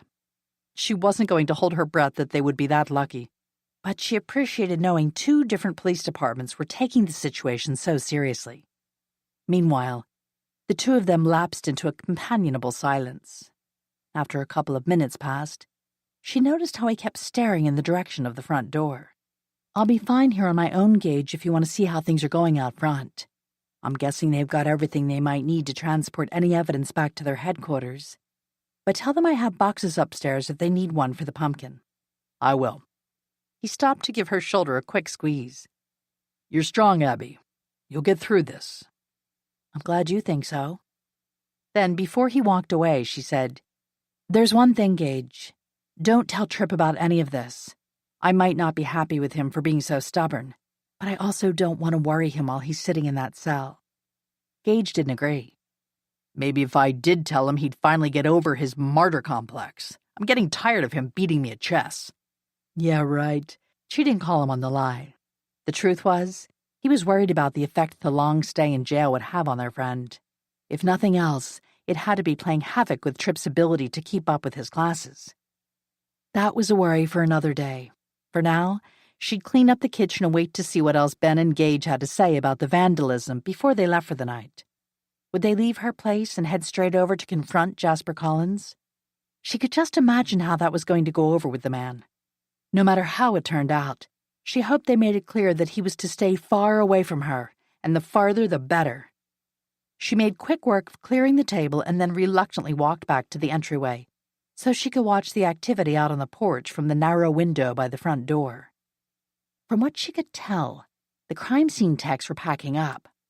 After one pointed at the porch light and said something to Ben, The detective nodded and then knocked on the door. She hurried to open it. Abby, would you have another bulb we can put in place of the one that's in there now? The techs want to take it back to the lab to run some tests, fingerprints and such. We figured you might want us to replace it while we're here, so the front of the house isn't completely dark. That's very thoughtful of you. I'll grab one and be right back. After that, it was only a short time until she waved goodbye to him and Gage and trudged upstairs to see if there was any chance she could actually sleep. Personally, she wasn't betting on it. To her surprise, Abby somehow managed to get a decent night's rest. If Zeke hadn't gifted her with a slobbery lick and then snorted in her face, she might have managed to sleep for another hour, maybe even 2. She didn't complain about the rude awakening, though, because she was due to meet some people at the high school in a couple of hours to work on the decorations for the festival. While meetings weren't usually what she'd call fun, this particular work party promised to be better than most. A few of her favorite people would be there, and they'd be doing something more active than sitting around a table and discussing items on an agenda. She and Zeke made quick work of breakfast, and then the two of them set off for a quick walk around the neighborhood. Between her busy schedule and Tripp being in jail, the poor dog was spending too much time locked up in the house alone. As they rounded the corner toward home, she patted him on the head. I promise we'll go for a longer walk after I get back, maybe even go to the park. His ears perked up as soon as she mentioned one of his favorite places. He loved the path along the river where he often got to romp with other dogs. Better yet, maybe we'll grab some burgers at Gary's drive-in and eat outside at one of his picnic tables. Then we can walk along the river out there. Considering burger was another of Zeke's favorite words, her promise seemed to give him new energy. Her too.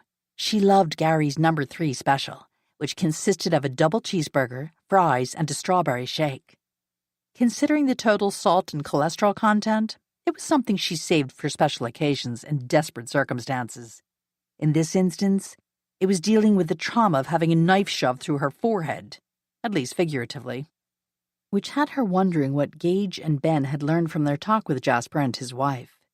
If neither of them had contacted her by later in the afternoon, maybe she'd give one of them a call. This wasn't a case where she believed no news was good news. Come on, Zeke, let's run the rest of the way. He obligingly let her set the pace as she kicked it into a higher gear.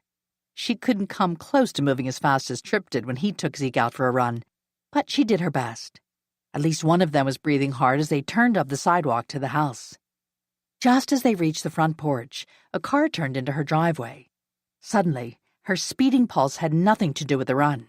Instead, it was the fear that Jasper or maybe Layla had decided to pay her a personal visit. She breathed a huge sigh of relief when she recognized Ben Earl climbing out of the car. My original plan was to call you after I got to the office, but since your place isn't far off my usual route to work, I thought I'd take a chance you were at home and drop by. He pointed off to the north. I only live about 3 miles that way. She unlocked the door. You hit it lucky. We just got back from our morning walk. Come on inside. As she waited for him to join her, she unclipped Zeke's leash.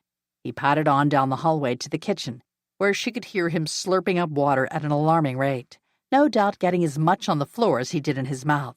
With luck, most of it would have dripped off his jowls before he got close enough to wipe his mouth on her jeans. Ben took a seat on the couch as she settled in her favorite chair. So what's up? Gage and I double-teamed Jasper Collins last night. Our favorite banker didn't much appreciate the visit, but that's not unusual.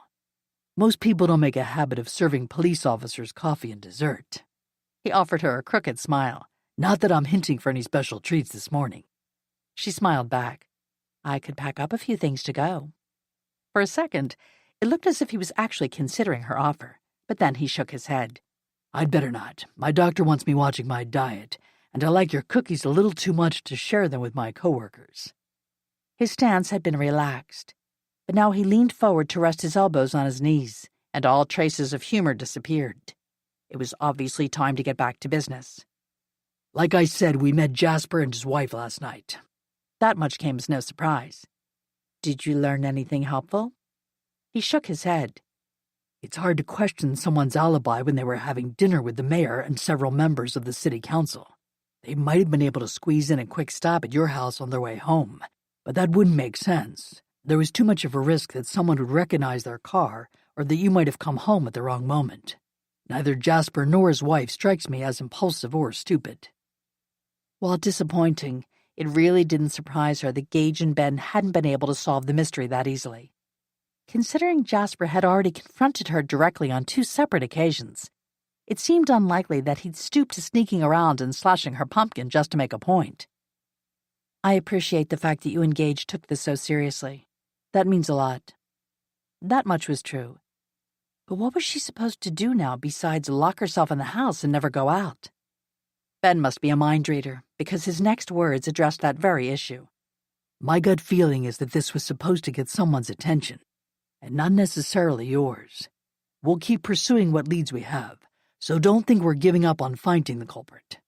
For now, my advice is just go about your normal routine, but use good common sense. Keep your doors locked and the outside lights on. If you're out working in the yard, keep Zeke with you. I know he... Allow the music to steady your thoughts and soften your emotions as we prepare to return to the narrative.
he's mostly friendly, but I'm guessing he can get pretty fierce when someone he cares about is threatened. The fellow in question came trotting into the room and made a beeline for Ben. She tried to warn the man about the impending slobber, but it was already too late. The dog plopped his big head on Ben's knee and waited to be petted. It was hard to tell if the detective didn't notice the growing water spot on his slacks, or if he simply didn't care. Regardless, he stroked Zeke's fur, which had the dog moaning with bliss. Well, I'd better get going. If anything comes up or if you have any questions, don't hesitate to call me directly. Otherwise, when I have some definitive answers, I'll be back in touch. I'm hoping to get the report from the forensics team soon, but a damaged pumpkin probably won't get high priority. After gently shoving Zeke's head off his knee, Ben studied the wet spot on his pants and then shrugged. We did take Jasper aside and tell him to leave you alone, and that even if he hadn't meant to threaten you, what he'd said to you could certainly be construed that way. That I made it clear that even though I wouldn't reveal my sources, you were not one of the people who tipped me off about his argument with Ronald Minter. We made sure not to mention Jasper's pumpkin portrait in front of his wife. But we did tell him we were aware of it and where it had been found. He appreciated our discretion, and said under the circumstances, he understood why you would have told us about them and the fight.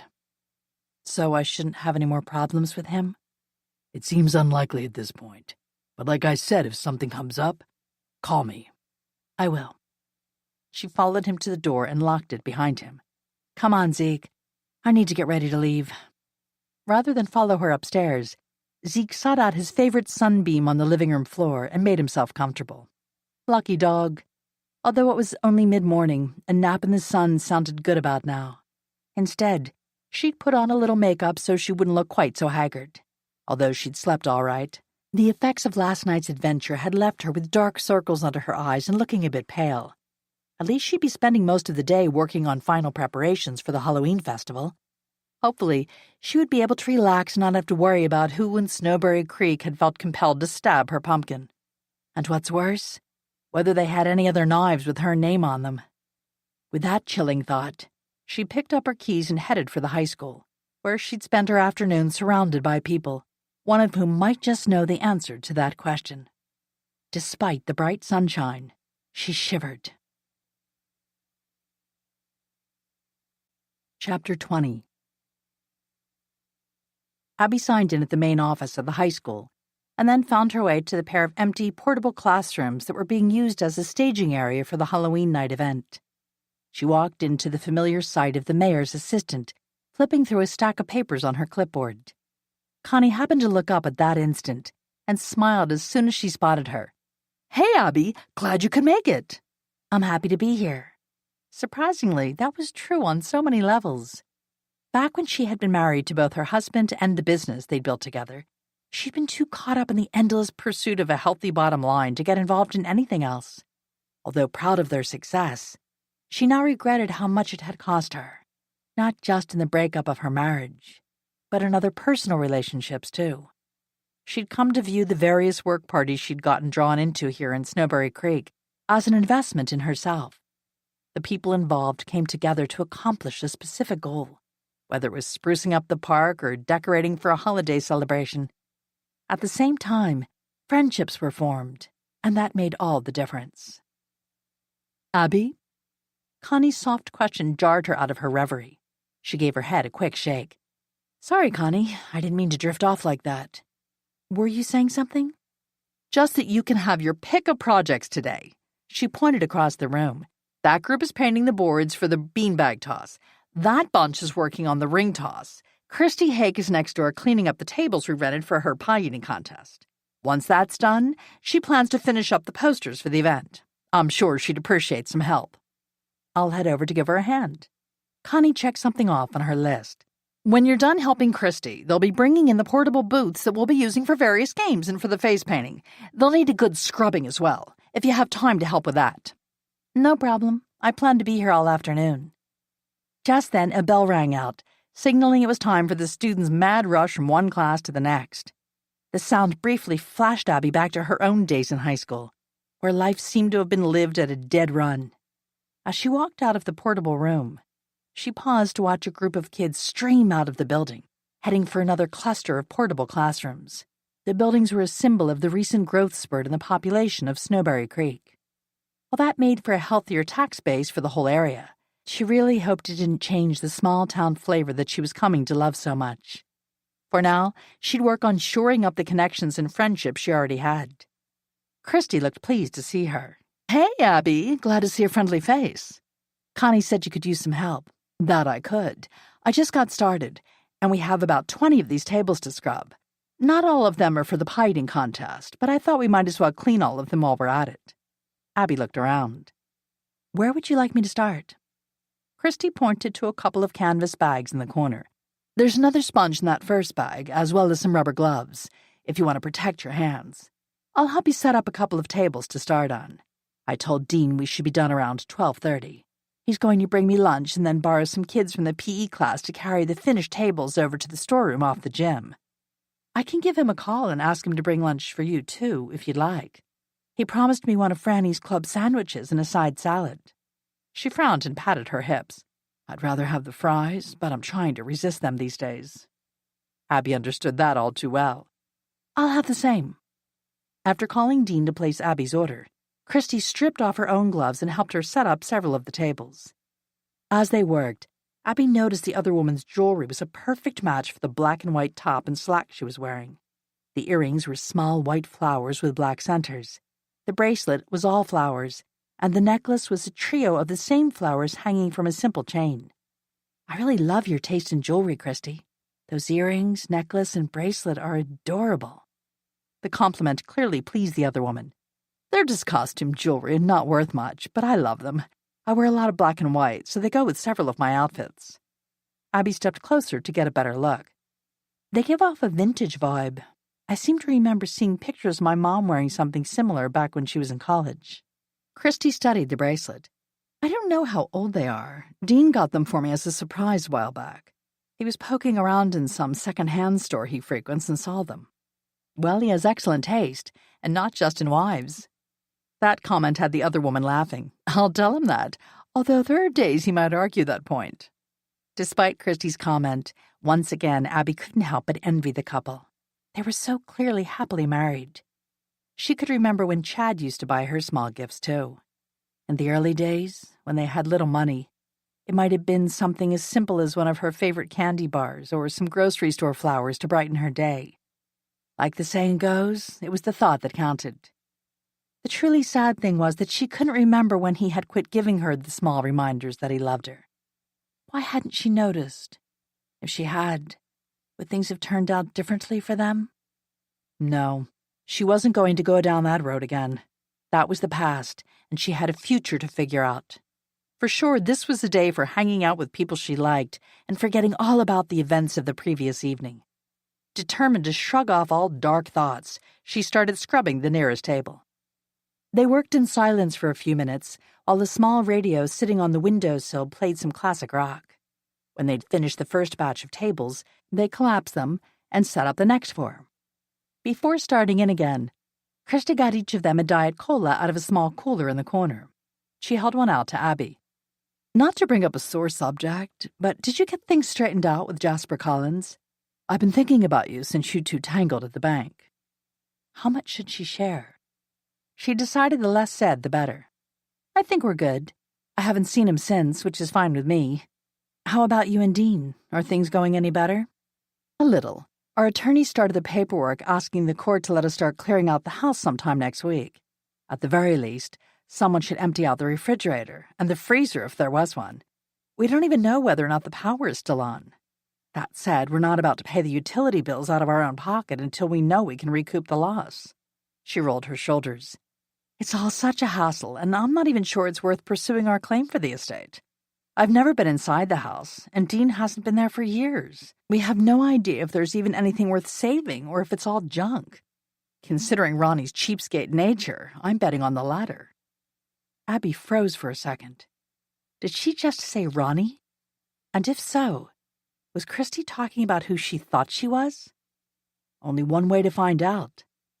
Dean and Ronald Minter were cousins? The other woman wrinkled her nose and nodded. Yes, they were, on their mom's side, although not many folks remember they were related. That's mainly because there was a huge falling out between their parents when the boys were still teenagers. And of course, Dean is such a people person, and Ronnie was the biggest jerk in town. She sighed. Considering the circumstances of his death, I was reluctant to mention his name. I know how awful finding his body must have been for you, and I figure you're probably trying hard not to think about it. Like she could think about anything else right now. I appreciate your consideration, but there's no need to walk on eggshells around me. It was awful, but I hardly knew the man. Still, Abby had no idea what Christy had been planning to say when she suddenly stopped talking and frowned. She walked over to the window to stare outside. We'd better get back to work. Dean has gotten here early and is headed this way. We should be able to wash the last few tables and have them ready to go by the time he gets the kids organized to start carrying them out of here. Without another word, she went back to scrubbing the tables as if the world might end if they didn't finish in the next few minutes. Clearly, the subject of Ronald Minter had upset Christy more than it had Abby.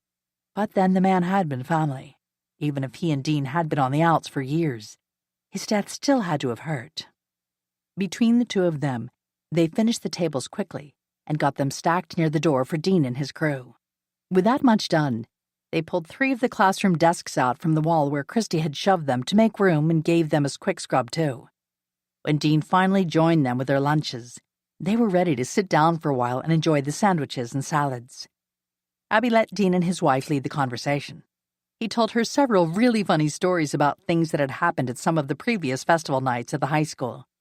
One year, the former principal had made the mistake of renting a dunk tank and volunteering to be the first member of the faculty to be the target. Dean's laugh was a deep rumble. The poor man was half drowned by the time the varsity baseball and softball pitchers got done with him. Gotta give him credit for sticking with it, though, and none of the other volunteers lasted anywhere near that long. That was the one and only time we've had a dunk tank. I always offer to rent one again, but for some reason no one here wants me to do it.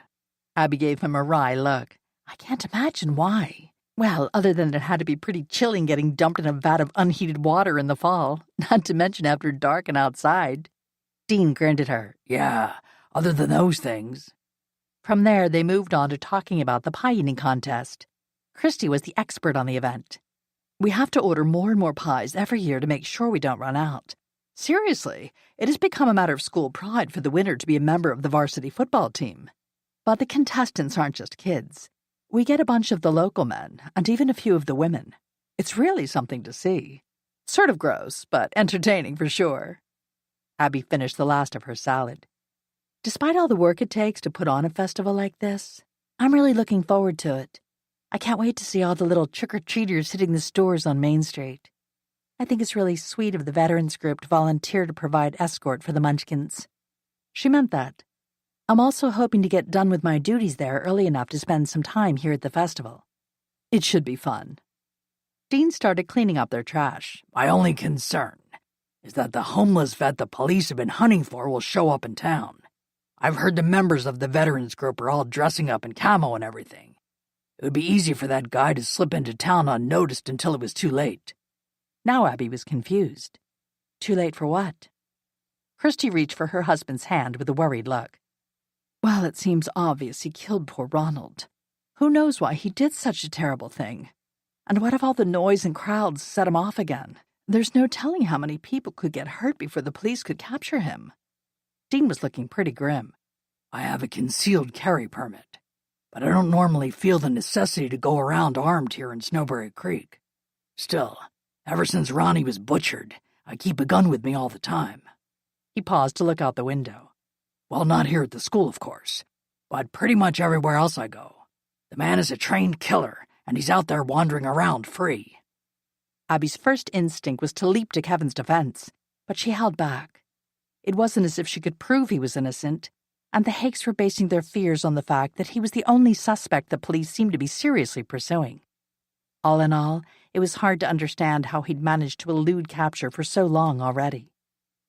Rather than offend her new friends by saying the wrong thing, she concentrated on finishing the last few bites of her sandwich.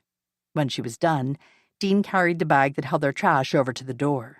I'll take that out to the dumpster after I get the kids organized to haul the tables over to the storeroom. Do either of you need anything else while I'm out and about? Abby and Christy both looked around the room. Finally, his wife said, "Not that I can think of right now. We still have a few cold drinks left. They should hold us until we're done with the posters I need to make." Okay, I'll be back in a few with my helpers. After that, the afternoon went quickly. Abby couldn't remember the last time she had made signs with poster board and tempera paints, but it was fun. After spreading their creations out to dry, they went next door to help with the last few items on Connie's long list of chores. When they were done, she made sure to walk out to the parking lot with several of the others. Whether it was because of Dean's worry about Kevin still being on the loose or the attack on her pumpkin, she felt far safer being part of a crowd. She hated that recent events made her feel that way, but there wasn't much she could do about it. All in all, she was rethinking her promise to take Zeke out to Gary's drive-in for dinner, which was located off by itself outside of the city limits. As she followed the others out of the parking lot and drove through town to her own house, everything looked peaceful and quiet.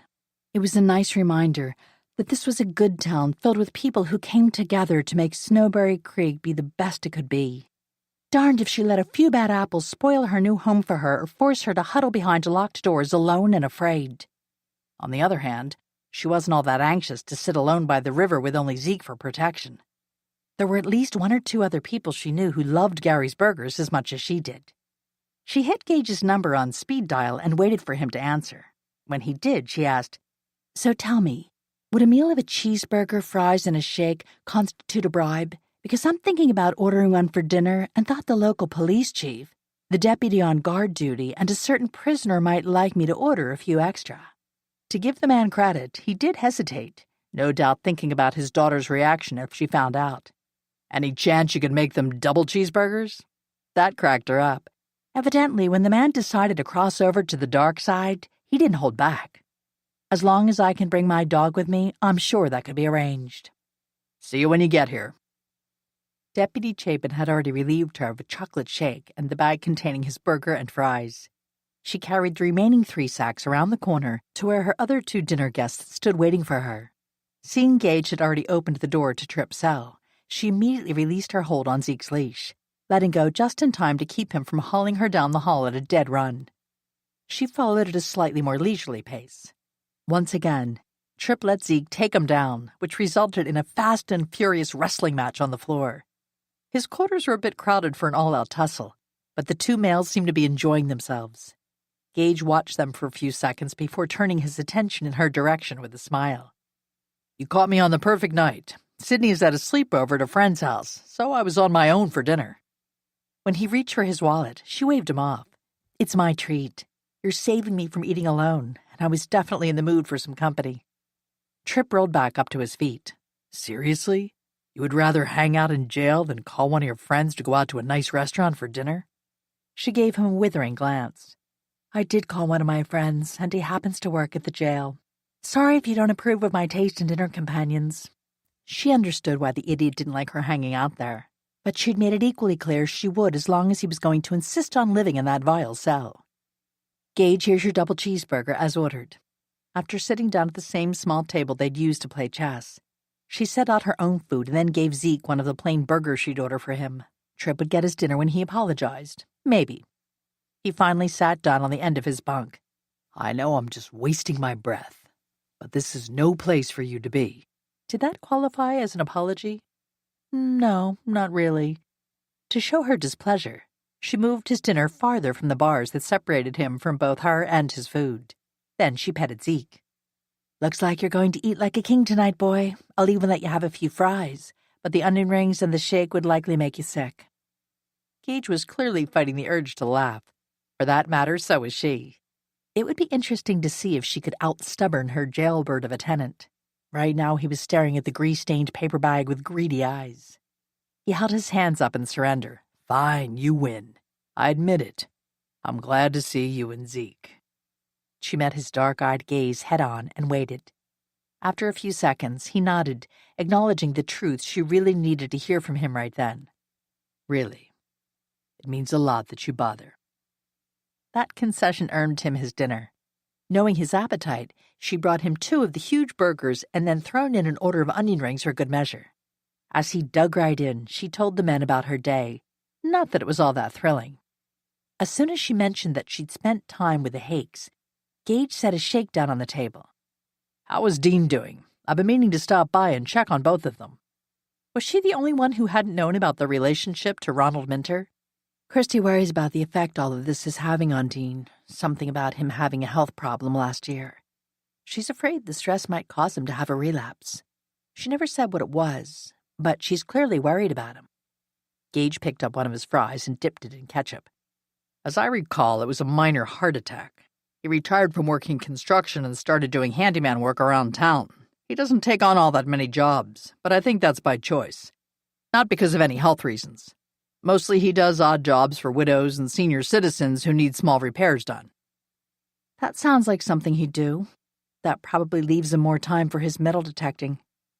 Tripp had finished his first burger and was unwrapping his second. That always seemed like it would be a huge waste of time. Seriously, does he ever find anything worthwhile? Christy says they found a few things. I know one of the bracelets she wears was one of their better finds. She said they started doing it as a form of exercise when Dean got tired of just walking in the neighborhood. Zeke nudged her arm to remind her that he was still hungry. She gave him another burger and then filled his collapsible bowl with bottled water. Tripp laughed as the big dog splashed as much water on the floor as he managed to drink. It eased Abby's heart to see him enjoying himself. He leaned out of his cell long enough to pick up the empty bowl. "Let me refill that for you, Zeke. It won't be your fancy bottled water, but it tastes all right." While he was busy with the dog, Gage leaned in closer to murmur, "Any more problems that I should know about?" She shook her head. "No, everything's been quiet." Tripp must have had ears like a bat, because he immediately marched out of his cell to loom over her. "What kind of problems have you been having? And don't bother to lie, I'll know." When she gave Gage a questioning look, he just shrugged, leaving it up to her how much she wanted to tell Tripp. Fine. Maybe knowing someone had vandalized her pumpkin might finally convince him to get his backside out of that jail cell sooner rather than later. "Someone took a combat knife to my pumpkin portrait last night." He dropped to one knee to bring himself down to her eye level. "Were you home when it happened?" "No, I was up to dinner with Glenda, Louise, and Jean. I came home to hear Zeke pitching a fit and noticed the porch light was out. I realized someone had unscrewed the bulb when I went to replace it. That's when I saw the pumpkin had been slashed several times." She shuddered at the memory. "The worst part was that whoever did it left the knife sticking right between my eyes. Its eyes. Oh, heck. You know what I mean." Gage took over. "Benerl and I responded to her call. His forensics team is doing a full workup, but it's too soon for him to have gotten any results." Tripp glared at his friend. "Tell him to hurry it up. She doesn't need a threat like this hanging over her head. Do something." Gage didn't appreciate the implied criticism. "Did you not hear me say that Ben and I personally responded to her call? We also went right out to talk to the only suspect we had. Considering his alibi was rock solid, that didn't get us very far. We're also checking with shops in the area to see if any of them have sold that kind of combat knife. Admittedly, that's a long shot. They're too readily available, not to mention they can be ordered online. If Ben's forensics team manages to come up with any solid leads, we'll go after whoever was responsible." He glared at Tripp, putting a little temper in his next words. "Regardless, don't go pointing fingers at me for not doing enough. Remember, you're the one spending all his time flaked out on that cot and staring at the ceiling." Tripp rose back up to his full height. "What's that supposed to mean?" Gage tossed his pack of fries back down on the table and stood up. "It means you're not helping this situation by sitting inside those bars. Maybe you'd serve your friend better if you found him and convinced him to talk to us." "Why? So the detective can throw him in jail for a crime he didn't commit and close the books on the case?" Okay, this was getting ugly. Even Zeke had crowded closer to Tripp, offering his friend backup while he growled at Gage. She shoved her chair back and grabbed Zeke's leash. "Stop it, all three of you. This bickering isn't accomplishing anything." Then she gave Zeke's leash a hard yank and firmly ordered him to sit. Oddly enough, both Gage and Tripp also responded to her sharp order and dropped back down on their seats, too. It would have been funny if they weren't still glaring at each other.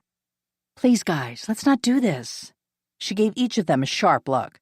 "I just wanted to relax and enjoy one of Gary's finest with friends. Right now, the burger I just ate feels like a rock in my stomach." Although the two men didn't apologize to each other, they each mumbled sorry to her. At least that was something. She sipped her shake, enjoying the rich flavor of fresh strawberries and real ice cream. As they finished up, She handed Tripp the last 2 hamburger patties so he could hand-feed them to Zeke. While the two concentrated on that, she turned her attention back to Gage. She shouldn't prod him about the ongoing murder investigation, but it wouldn't hurt to skate around the edges with a few indirect questions. Is there anything else I should know? You know, about anything at all? Smart man that he was, he knew what she was up to. If Ben's learned anything new about the murder case, he hasn't told me. One odd thing, though. He decided to talk to Layla Sheffield about her portrait. When he called her work number, he was told she'd taken a short leave of absence from the bank. He verified that with her personnel department, by the way. If she gave a reason for it, they wouldn't tell him without a court order. Since she's not a suspect in anything, it's unlikely he'd be able to get one. Interesting. She mulled that over while bagging up the detritus from their dinner. And she wasn't at home? The lines bracketing Gage's mouth deepened. No, and no one has talked to her or seen her since the day she helped you plant flowers. Not even Jasper? Not even. Evidently, she bypassed him and contacted Human Resources at the regional office to request her leave. The people at the bank here in town learned about it from them. They both knew the man was determined to protect his precious, pristine reputation in town. Do you believe him? The jury is out on that. His succinct answer sent a chill straight up her spine. Maybe it was time to go home and hunker down behind locked doors. Tripp must have had similar thoughts. Gage makes sure she gets home safely. She doubted the lawman appreciated his prisoner issuing orders like that, but he didn't argue. Regardless, it was time for her to leave. Gage stood up at the same time she did. Look, I'm going to check in with my deputy and then get a couple of things from my office before heading home for the night. I'll meet you by the back door in a few minutes. Without waiting for her to respond, he picked up their trash and walked away. Once again, she and Tripp watched him disappear around the corner. As soon as he was out of sight, Tripp stepped out of his cell and held out his arms as if to hug her. As much as she wanted that small bit of comfort, she protested. Tripp, the camera. He immediately wrapped his arms around her, pulling her in close enough to hear his heartbeat. To heck with the camera. Let them watch. When she relaxed against him, he eased up enough that she could breathe. I'm sorry I wasn't there for you last night. That's all right. Even though it wasn't, not by a long shot. With that unhappy thought, she broke free of his embrace and reached for Zeke's leash. At least the dog didn't fight her this time and followed her down the hall toward the exit. When Tripp called her name, she waved her hand over her shoulder without looking back. Sorry, but I really need to get out of here. And so do you. The last thing she heard was the sound of his cell door slamming shut. Chapter 21. Zeke did a slow stretch and then picked up a different sunny spot to sleep in next. Abby envied the dog. While she enjoyed spending time puttering around in the yard on a warm fall day, she was anything but relaxed. At least she could work off her excess energy by getting some of the yard work done. But rather than taking pride in her accomplishments, all she could think about was Tripp. There hadn't been a repeat performance of the Snowberry Creek work release program. Had Gage gotten complaints about him letting Tripp out of jail long enough to clean up the leaves in her yard? She hoped not. Layla Sheffield was the other person who had been on her mind all morning. She really hoped the woman was all right. Maybe she'd had a family emergency or something. But the timing seemed a little strange. Reminding herself that it was none of her business, she turned her attention back to deadheading the last of the roses. She was just finishing up when her phone rang. The number on the screen wasn't familiar, but she answered anyway. With the festival so close, she'd been getting calls from people from both the Quilting Guild and the Seniors Committee to verify that all the last-minute details were being taken care of. Hello? A deep voice responded. It's me, Abby. Tripp? Yeah. I borrowed Deputy Chapin's phone. I wanted to say again that I'm sorry about last night. She wandered over to the steps and sat down in the sun. For what specifically? There are so many possibilities, and I want to make sure which ones you're talking about. Prat. She smiled. Yeah, well, I always say go with your strengths. He chuckled, just as she hoped he would. How about I tell you what I wanted to apologize for, and you can let me know if I miss anything important? It's a good thing I don't have to be anywhere until later this afternoon. This could take a while, so I'm making myself comfortable here on the front steps and soaking up some rays. Like I said, brat. When he didn't immediately launch into his forgive me spiel, she gave him a bit of a nudge. Time's a wasting, Trip. I have weeds to pull, a dog to pet, and all kinds of important things to get done. Fine. After a much put-upon sigh, he said, Mostly I'm really sorry I wasn't there when your pumpkin got destroyed and that you had to deal with all that on your own. I also know you don't understand why I haven't offered to hunt down Kevin for the cops just so I can get out of here. She immediately cut him off. You're wrong about that, Trip. I understand the reasons why you're doing what you're doing.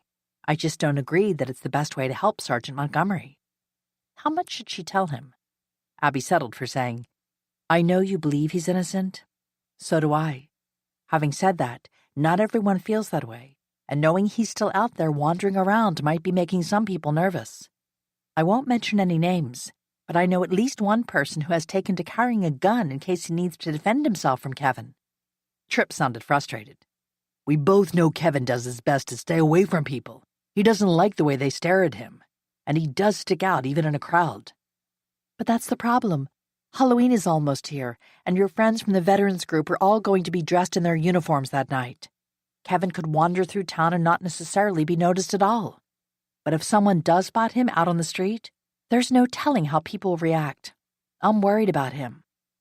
Tripp's vocal reaction to that idea ended up being something else he felt obligated to apologize for.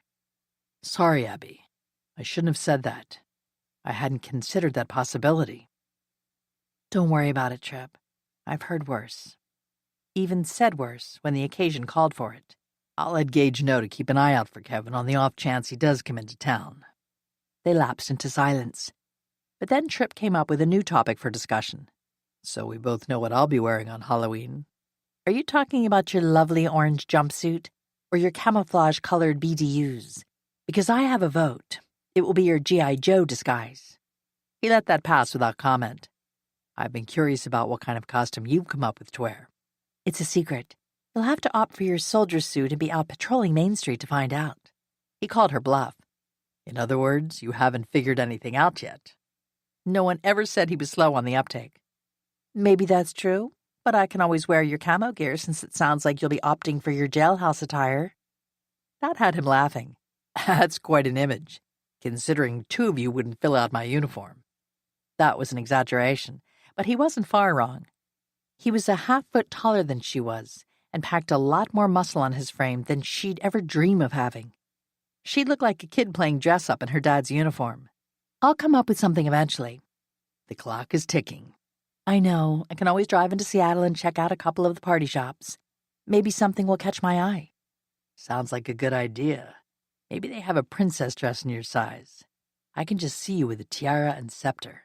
Or better yet, a pumpkin costume. Or maybe a scarecrow. Worst comes to worst. You can cut a couple of holes in a sheet and go as a ghost. Thanks for all the helpful suggestions. Just a second, Abby. She could hear a murmur of voices in the background. When Tripp came back on the line, he said, Sorry, my time is up. Seems the ever-charming Detective Earl is on his way down to see me. Somehow I doubt he'll be bringing me cookies or one of Gary's burgers. Probably not. She could sense his reluctance to end the call. She felt the same way. Finally, he said, Are we okay? Yeah, we are. Thank the deputy for me for letting you use his phone. I will. As much as she hated that the call was about to end, she felt better for having talked to Tripp again. Her good mood lasted right up until a movement along the front edge of the yard caught her attention. Layla Sheffield had just stepped into sight, staring at Abby and clutching a combat knife in her hand. Abby swallowed hard and held her phone in a death grip. Struggling to stay calm, she whispered, Tripp, do me a favor? Please tell Detective Earl I've just found Layla Sheffield. Or, actually, she found me. He knows who she is. He'll want to know that the knife she's carrying looks just like the one that was stuck in my pumpkin.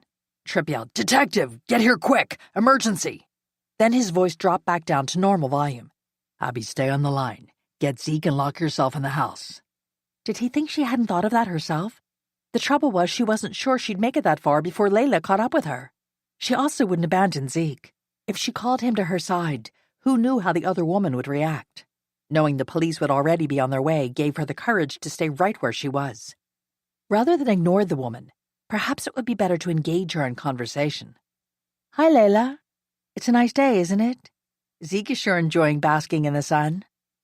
Hearing his name mentioned, Zeke lifted his head to see if the conversation involved food. He lumbered to his feet as soon as Abby pulled one of his treats from her pocket. After giving himself a good shake, he trotted over to join her on the porch. She gave him his cookie and then latched onto his collar. Not that there was much she could do about it if he really wanted to resume his nap in the grass. She laid the phone in her lap and started stroking Zeke's head. Layla moved a little closer but kept a wary eye on Zeke. What kind of dog is he? My late aunt adopted him through a shelter, so we don't really know much about his past for sure. However, the general consensus is that he's mostly Mastiff of some kind. He's quite handsome, isn't he? If you say so. There was a hint of a smile in Layla's voice, although her facial expression was anything but amused. Abby continued to talk about the dog, hoping it would keep her an uninvited guest focused on something other than the knife in her hand. His jowls, they give him such a distinguished look. Not to mention they hid his huge teeth. While Zeke might be pretty mellow most of the time, Mastiffs were bred to protect. That didn't mean she wanted to risk him getting hurt if the woman suddenly decided to go on the attack, which could happen any second if she were to notice the 3 police cruisers Abby could see headed their way. Their lights were flashing, but at least they had the good sense not to use the sirens. To keep Layla's attention focused on Abby herself, she asked, "Was there something you needed?" She shrugged. I was thinking about slashing your tires like I just did Jasper's. Her smile was more than a little creepy. I slashed his wife's tires first. Made her late for some charity function. You should have heard her squeal like a pig when she realized she wasn't going anywhere soon. Bethany's not the kind to take care of such problems on her own, so I figured she would call Jasper first thing. And don't you know he came running like he does every time she snaps her fingers? Can you imagine the look on his face the second he discovered his car had 4 flats too? Looking pretty pleased with herself, she laughed. He's so proud of that car, you know. It suits his self-image of being a mover and a shaker. I wanted to fix that for him, too, by carving adulterer or something in the paint. There wasn't time, though. He prides himself on being the first one in the door every morning, so I had a pretty narrow time frame before the other employees started showing up. Since they'd been told I was called out of town, I couldn't risk being seen. That makes sense, at least in a crazy ex-girlfriend sort of way. The police were out of their cars and closing in, but they were still farther away from Layla than she was from Abby. That made the next couple of minutes the most dangerous. So, why my tires? Jasper broke up with me after he talked to you. He said you swore that you didn't spread any gossip about us, but we already had another close call with those stupid pumpkins. He said he can't risk Bethany finding out. He makes a good living at the bank, but it doesn't come close to the kind of money he has access to through her family trust. He likes living well, and he's hoping she'll agree to fund his political campaign. The cops were close enough now that she could recognize Deputy Vinter from the county sheriff's office, as well as 2 members of the Snowberry Creek Police Department. Good. The more the merrier, as far as she was concerned. Layla sniffed a little as if fighting back tears. I finally figured out that he loves her bank account more than he ever loved me. It's so hard to be the other woman in these situations. If news of our affair did come out, we both know I'd be vilified and she'd get all the sympathy. I have no idea what that would be like. Actually, Abby had first-hand knowledge of that exact situation. The difference was that in her case, she'd lost everything even though she'd been the wife in the equation. Again, it wouldn't be smart to point that out. By this point, Layla had eased up her grip on the knife, letting her hand drop to her side. Maybe she'd simply run out of energy, or else she'd decided that Abby wasn't the right target for her anger. There was one more question Abby would like to have answered. So, Layla, I get why you're upset with Jasper and his wife, but why would you destroy my pumpkin portrait? Huh? I didn't know you got one, too. Her surprise seemed to be too genuine to be faked. The deputies were almost within pouncing distance, so Abby kept talking. Yes, I discovered it sitting on my front porch. No idea who left it there. However, night before last, someone totally trashed it. They used a knife that looked a lot like the one in your hand. Layla lifted her hand again and stared at the knife, as if she couldn't quite figure out where it had come from. How do you know it was like this one? Whoever did it left the knife stuck in the pumpkin. The other woman studied the knife for a second. I found this one on the front seat of my car. No idea where it came from, but I figured I might as well put it to good use. She grinned suddenly and slipped the knife into the sheath hanging from her belt. It sure did a heck of a job on those tires. I can imagine. Abby tightened her grip on Zeke and held her breath as two of the deputies charged forward as soon as the knife was safely tucked away and took Layla to the ground hard. She fought like a madwoman, but she was no match for her two captors. They had her subdued and handcuffed in record time. It was disturbing to watch, but also a huge relief. Abby, answer me. She realized the bellow was coming from her phone. How could she have forgotten about being on the phone with Tripp? She hastened to reassure him. Sorry, Tripp. The cavalry got here in record time. I'm fine, really. The yard was swarming with police in uniforms now. The police have her in custody and no one was hurt. Scared spitless maybe, but not hurt. Tripp didn't sound convinced. Are you sure? Zeke sat right by my side the whole time and she never got close to me. His sigh of relief came across loud and clear. You did a good job of keeping her engaged. But I've got to tell you, those were some of the longest minutes of my life. Mine too. Well, except for that time when she'd been alone in a deserted parking lot with a murderer and praying the cops would get there in time. Evidently, Tripp was flashing back to that same incident. This isn't the first time I've been on the phone listening while you talk to someone out to do you harm. His voice was a deep growl by that point. I know, Tripp. I'm sorry. Although it wasn't as if she'd invited Layla to come over, that had been totally out of her control. No more, okay? Fine by me. She'd been hugging Zeke hard while she talked to Tripp. It took her a few seconds to notice there were two grim-faced men standing at the front edge of her lawn. I've got to go now. Gage and Detective Earl just joined the party and will want to talk to me. I'll check in with you later. Glad to know they're with you. Personally, I'm going to go take a nap, because I'm pretty sure this little adventure took another 5 years of my life. 2 tops. At least he was laughing as he hung up. Chapter 22. It took Abby 2 attempts to disconnect the call, but she finally succeeded. After sticking her phone back in her pocket, she stood up and waited for Ben and Gage to make their way across the yard to the porch. Why don't you come in for coffee? They silently followed her inside and settled in at her kitchen table while she made coffee and filled a plate with slices of pumpkin bread. She appreciated them giving her a little time to calm down before they launched into their interrogation. Ben took a bite of the bread. We don't actually expect you to feed us every time we respond, but this is really good. Thanks. She took a seat at the table. Okay, I'm ready. Ask away. Between consuming the refreshments and them making her repeat everything at least twice, it was almost an hour before they ran out of questions, or maybe the energy to ask any more. That was okay, but she had a few of her own. So do you really think she wasn't the one who attacked my pumpkin? Although Gage looked doubtful, Ben nodded. She admitted to everything else, so I'd be surprised if she picked that one thing to lie about. What about her finding the knife in her car? Ben shrugged and shook his head. That seems weird, but there's not much about this case that's been normal. Someone could be setting her up to take the fall. Like they did Sergeant Montgomery? Ben looked less happy with that particular suggestion. Could be. It would help if we could talk to him, but the man has a definite talent for hiding. We also don't have the available manpower to search the National Forest and every other place where he could have gone to ground. If he stays on the move, that only makes it harder. Surprised she'd gotten even that much of a concession from him. She didn't want to push him on the subject and so changed topics. What will happen to Layla? She seemed a little out of it to me. You know, like she'd lost touch with reality or something. Gage answered that one for her. She'll likely be facing charges, but it will be up to the judge and the court what happens to her after that. All things considered, Jasper and his wife might prefer to handle their damages quietly if she's willing to make restitution. That might be the best-case scenario for everyone concerned. If she also undergoes a court-ordered psych eval, I'll keep you posted. She really hoped the woman got some kind of help. It was as if losing Jasper had broken Layla somehow.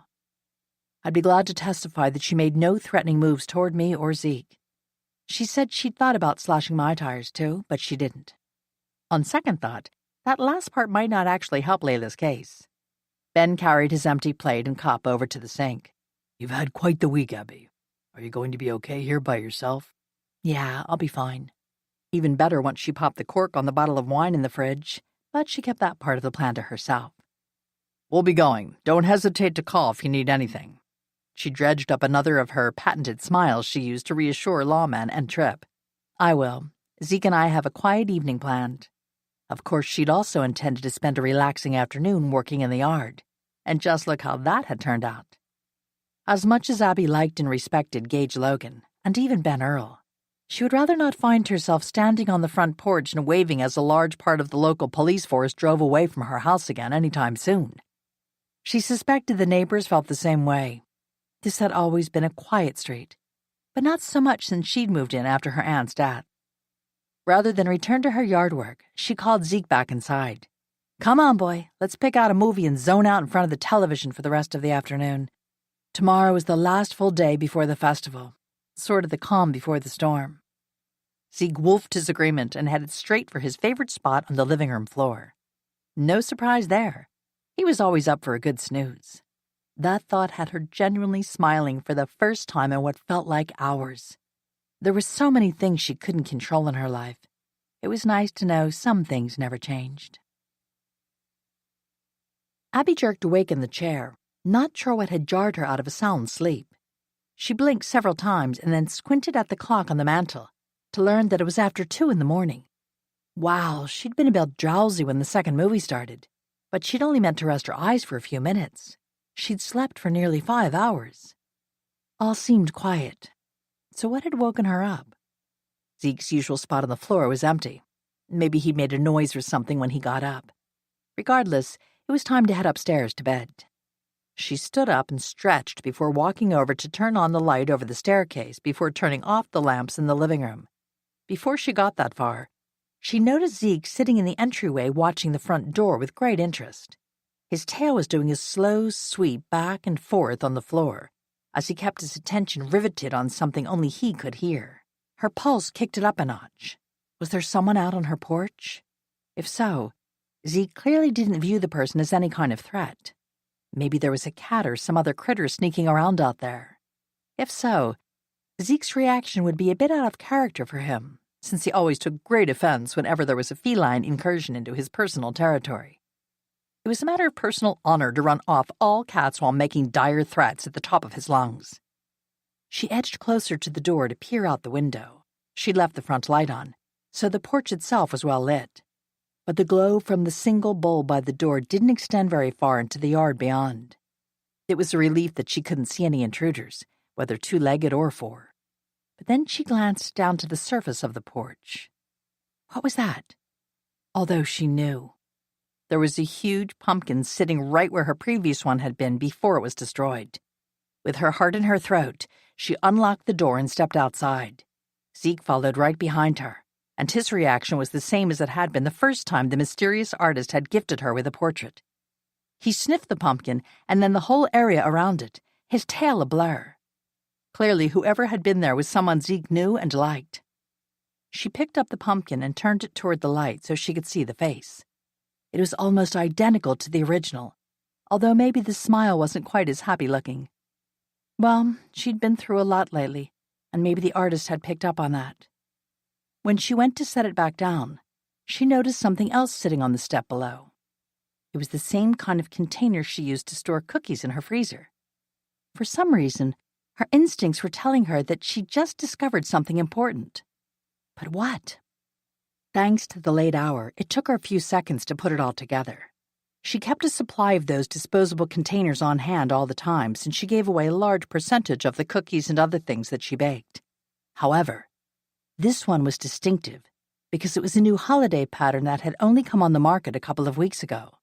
The only two she'd given away were the couple she'd sent home with Tripp the day after she'd followed him out into the woods. He'd kept one, but he'd taken the other out to Sergeant Montgomery. With Tripp in jail, this couldn't have been his.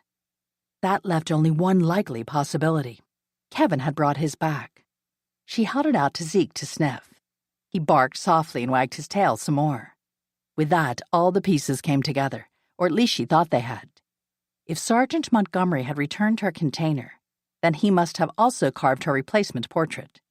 Despite all of his problems, the vet had an amazing gift for creating real beauty and was secretly sharing it with the entire town. Should she bring the pumpkin into the house, where it would be safe from harm? or leave it out where it could be admired. Her sleep-fogged brain kept going in circles, inside or outside. Finally, she set it back down on the porch, but where it couldn't be seen from the street. That should keep it safe enough for the rest of the night. Let's go to bed, Zeke. I have a busy day tomorrow. He brushed past her and headed straight upstairs while she locked the door and turned off the lights on the first floor. As she made her way up the steps, it occurred to her to wonder how Sergeant Montgomery had found out about her original portrait being destroyed. Had he been the one to stab it to pieces? No, she rejected that idea out of hand. He might have some issues stemming from his time in combat, but she couldn't picture him slipping through town in the dark of night just to attack his own creation and scare her in the process. But that didn't change the fact that he had been around, or else he wouldn't have known she needed a replacement portrait. Well, she didn't actually need one, but it felt surprisingly good to have that new one sitting out there on the porch. Somehow its presence erased some of the ugliness from the vandalism and soothed her fear from seeing that combat knife shoved deep into the smiling face on the first one. As she changed into her favorite pajamas, she kept thinking about the homeless vet. It made sense he knew that this was her house, since Tripp lived in the cottage on the back of her property. Clearly, this wasn't the first time he'd been there at night. But how often had he come prowling around? Was he still out there somewhere? She flipped off her bedroom light. Cloaked in darkness, she felt her way across the familiar territory of her bedroom to reach the window. The back of her property was surrounded on 3 sides by huge cedars and Douglas firs, which cast the entire yard in extra dark shadows. Anyone could be hiding out there. Oddly enough, she didn't feel threatened by that possibility. She lifted her hand and gave a quick wave, just like she did whenever she spotted Tripp out on the prowl. Zeke joined her at the window and whined just a little, as if to ask what was going on. She patted his head and ruffled his fur. "It's okay, boy. I'm probably just being silly thinking the sergeant is out there watching over us." After several more seconds passed without her spotting any sign of movement in either the yard or the surrounding trees, she crawled into bed and went to sleep. It was a crisp fall morning with only a few wisps of clouds overhead and the bright blue sky. Rather than drive, Abby decided to walk the few blocks to her meeting at City Hall. Sunny fall days could be a rarity in the Pacific Northwest, and she didn't want to miss out on a chance to enjoy one to the fullest. Any day now, clouds and rain would move in and stay for weeks at a time. With luck, the weather would hold for another few days. A little thing like rain wouldn't keep the trick-or-treaters from turning out in full force or interfere with the rest of the festival. Regardless, dry weather would make the events a lot more pleasant for everyone involved. She set off at a brisk pace and didn't stop until she reached Main Street. There, she paused to catch her breath and to enjoy the view. Some of the houses she'd passed along the way had been decked out with all kinds of Halloween decorations, mostly jack-o'-lanterns, ghosts, and witches. The city itself had gone all out in the business district. Every store and business on Main Street now sported seasonal finery. The decorations ran the gamut from planters full of brightly colored mums to strings of orange and black lights to carved pumpkins. There were even a few enormous inflatable black cats and ghosts. She wasn't sure why, but her personal favorite was one of those tall inflatable dancing men waving its arms.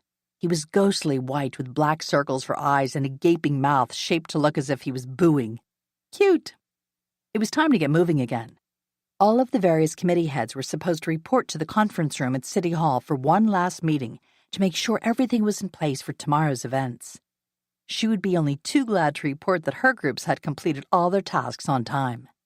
If she hurried, she could pick up a latte on her way. As she made her way down the block to Something's Brewing, she spotted Dean and Christy Hake walking out of the bank a short distance ahead.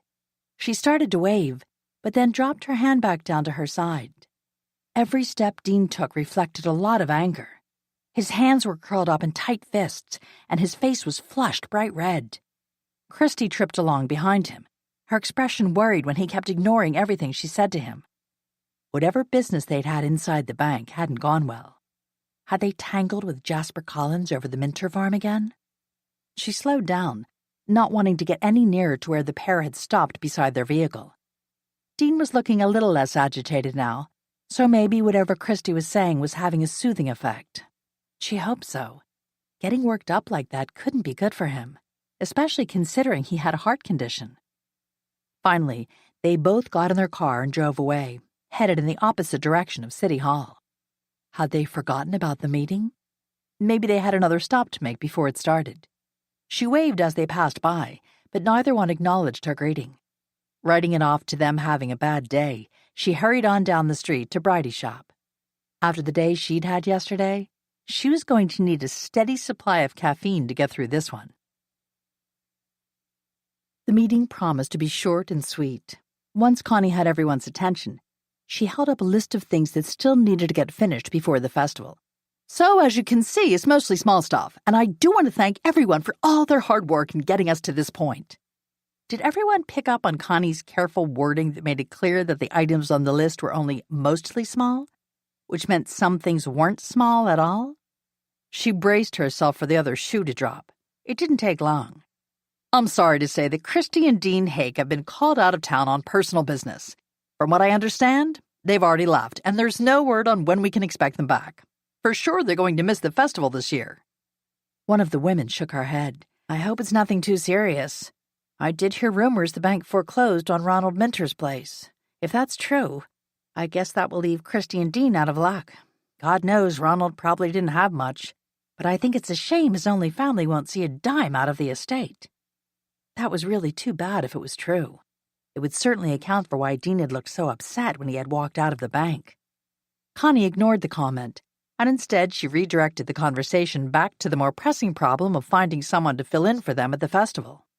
In the meantime, Abby wasn't the only one who found something riveting to look at to avoid making eye contact with Connie. That didn't stop her from launching right into her recruitment efforts. Dean has already lined up volunteers to oversee the various activities of the high school, but he said someone else should be there to make sure everything goes smoothly. Knowing what a great job he's done in the past, this job should be a slam dunk for whoever volunteers to fill in for him. One man at the far end of the table slowly raised his hand. Fine, I'll do it. I've helped Dean in the past, so I'm familiar with how he does things. It was too soon to breathe a sigh of relief. There was still Christy's job to fill. Abby risked a quick glance in Connie's direction and instantly regretted it. The woman was staring straight at her, as if willing Abby to look up. Just that quickly, she was caught. Connie's satisfied smile said she knew it too. Abby, I believe you said your two groups had all of their jobs done? Clearly, Connie was casting her line and hoping the compliment would encourage Abby to take the bait. Yes, that's right. Everyone pitched in and worked really hard. She didn't bother to mention all the nagging and prodding it had taken to make that happen. You obviously have a real talent for managing people. Oh, yeah. The woman was working hard to set the hook. Connie was still talking. So I really hate to ask this of you, but could you take over the pie eating contest for Christy? She's the one who suggested your name. The crafty woman didn't pause long enough for Abby to answer before launching into the full particulars of the contest, as if it was already a done deal. The tables will already be set up, and the pies are scheduled to be delivered to the high school later this afternoon. They'll be stored in the walk-in refrigerator in the high school cafeteria. Christy dropped off the sign-up sheets for the contestants and already has them organized by age group. The 3 divisions are juniors, adults, and seniors. Each contest takes about 15 minutes to set up and 5 minutes to run. Add in another 10 minutes to hand out the trophy after each level. Altogether, it shouldn't take more than 2 hours maximum, so easy peasy. I have the trophies in my office and will bring them to the gym. As she spoke, she slid several pieces of paper across the table. If Abby touched them, she was toast. Despite her recent resolution to avoid any new commitments, she found her hand reaching out to pick them up. Trying to rationalize her moment of weakness, she reminded herself that she'd be at the festival anyway. Might as well make herself useful while she was there. She figured Connie was underestimating the amount of time the contest would involve, but there was no way to know for sure. I'll do it. Then she glanced at the people seated around the table, most of whom were doing their best to avoid looking at her now. I would love to talk to anyone who has either helped with a contest or even participated in it. I've never even seen a pie-eating contest, so I'll take all the help I can get. The same man who'd volunteered to fill in for Dean nodded. I helped Christy set up the first round last year and then watch the contest. I'll be glad to tell you what I remember about how it all played out. Connie showed the good sense to call the meeting to a halt a few minutes later and then bolted out the door. There was no way she wanted to hang around and risk any of the people she just coerced into volunteering to fill in the last few gaps in her to-do list for the festival enough time to change their minds. Abby wanted to be as crafty as Connie was when she grew up. No one else seemed to be in much of a hurry to leave. As she gathered up her papers, including her new list of instructions regarding the pie competition, she caught snippets of the conversations going on around her. Most had something to do with the festival tomorrow, but one in particular caught her attention. The men involved were standing close enough that she could listen in without being obvious about it. Well, my wife asked me to stop over in the police department to see what the heck is going on with their investigation. I can't believe that between Gage's people and the county Mounties, they haven't managed to round up one homeless vet. God knows I feel bad for the guy, but we can't leave murderers running around loose in our town. Even if he did serve our country, that doesn't excuse what he did to Ronald Minter. The other man looked uneasy with his companion's comments, but he didn't argue with him either. I'm sure they're doing their best, Barry. Besides, from what I've heard, he's just a person of interest. No one has said he's definitely the killer. That was true, but Barry didn't seem to care about little things like facts. Regardless, I don't like the way he creeps around town. One way or the other, I want him to move on down the road. His companion had a different take on the situation. I'd rather see him get some help. It can't be easy living out in the woods like he does, especially with winter coming on. Barry didn't back down. It doesn't help that the other idiot is sitting on his backside in jail at the taxpayer's expense just to protect his homeless buddy. If you ask me, they should both be run out of town. Abby bit her lip to keep from responding. Nothing she said would change Barry's opinion on the subject, and she didn't need the added stress of getting into a very public argument defending Tripp and his friend. It would accomplish nothing except to tie her up in knots. Meanwhile, the two men drifted toward the exit. The last thing she heard Barry say was, I just keep thinking about all the kids who will be out roaming the streets tomorrow night. I want them to be safe. Abby did too, but she really didn't think Kevin presented any danger to them. Like Barry, though, she would feel a lot better about things once they had the real culprit behind bars, especially if that meant Tripp could finally come home. At least she was done for the day. After lunch, maybe she'd take Zeke out for a long walk. It would do them both good. They could do the trail through the national forest. It was more peaceful than the path that ran along the river in the city park. They should be safe enough, since more people were using the trail right now, thanks to the nice weather. She'd heard rumors that some folks were reticent to go out at night since the police hadn't yet made an arrest in Ronald Minter's murder. Unlike Barry and Dean, not everyone believed Sergeant Montgomery was behind the attack. However, Dean's comments about going around armed all the time was never far from her mind. She didn't want anyone to get hurt, especially Tripp's friend. With that in mind, she'd refill Sergeant Montgomery's cookie container just in case their paths crossed again. If Tripp wouldn't ask his friend to talk to the police, maybe it was time she did. Chapter 23. The late afternoon sun felt good on Abby's face. Zeke had been trotting along at a good clip. Then he suddenly insisted he needed to catch up on the latest doggy gossip and was busy sniffing a row of bushes that crowded close to the trail. That was all right with her. She was in no hurry to get anywhere, especially back home. She was normally quite content to putter around the house with only Zeke for company. But lately, it felt as if she was rattling around in a huge cage. It wasn't just because Tripp hadn't been around, although that was definitely part of the problem. Not knowing who destroyed her pumpkin also accounted for some of her restlessness, as did the fact that the murderer was still on the loose. But if she was being totally honest, she was having trouble filling her time.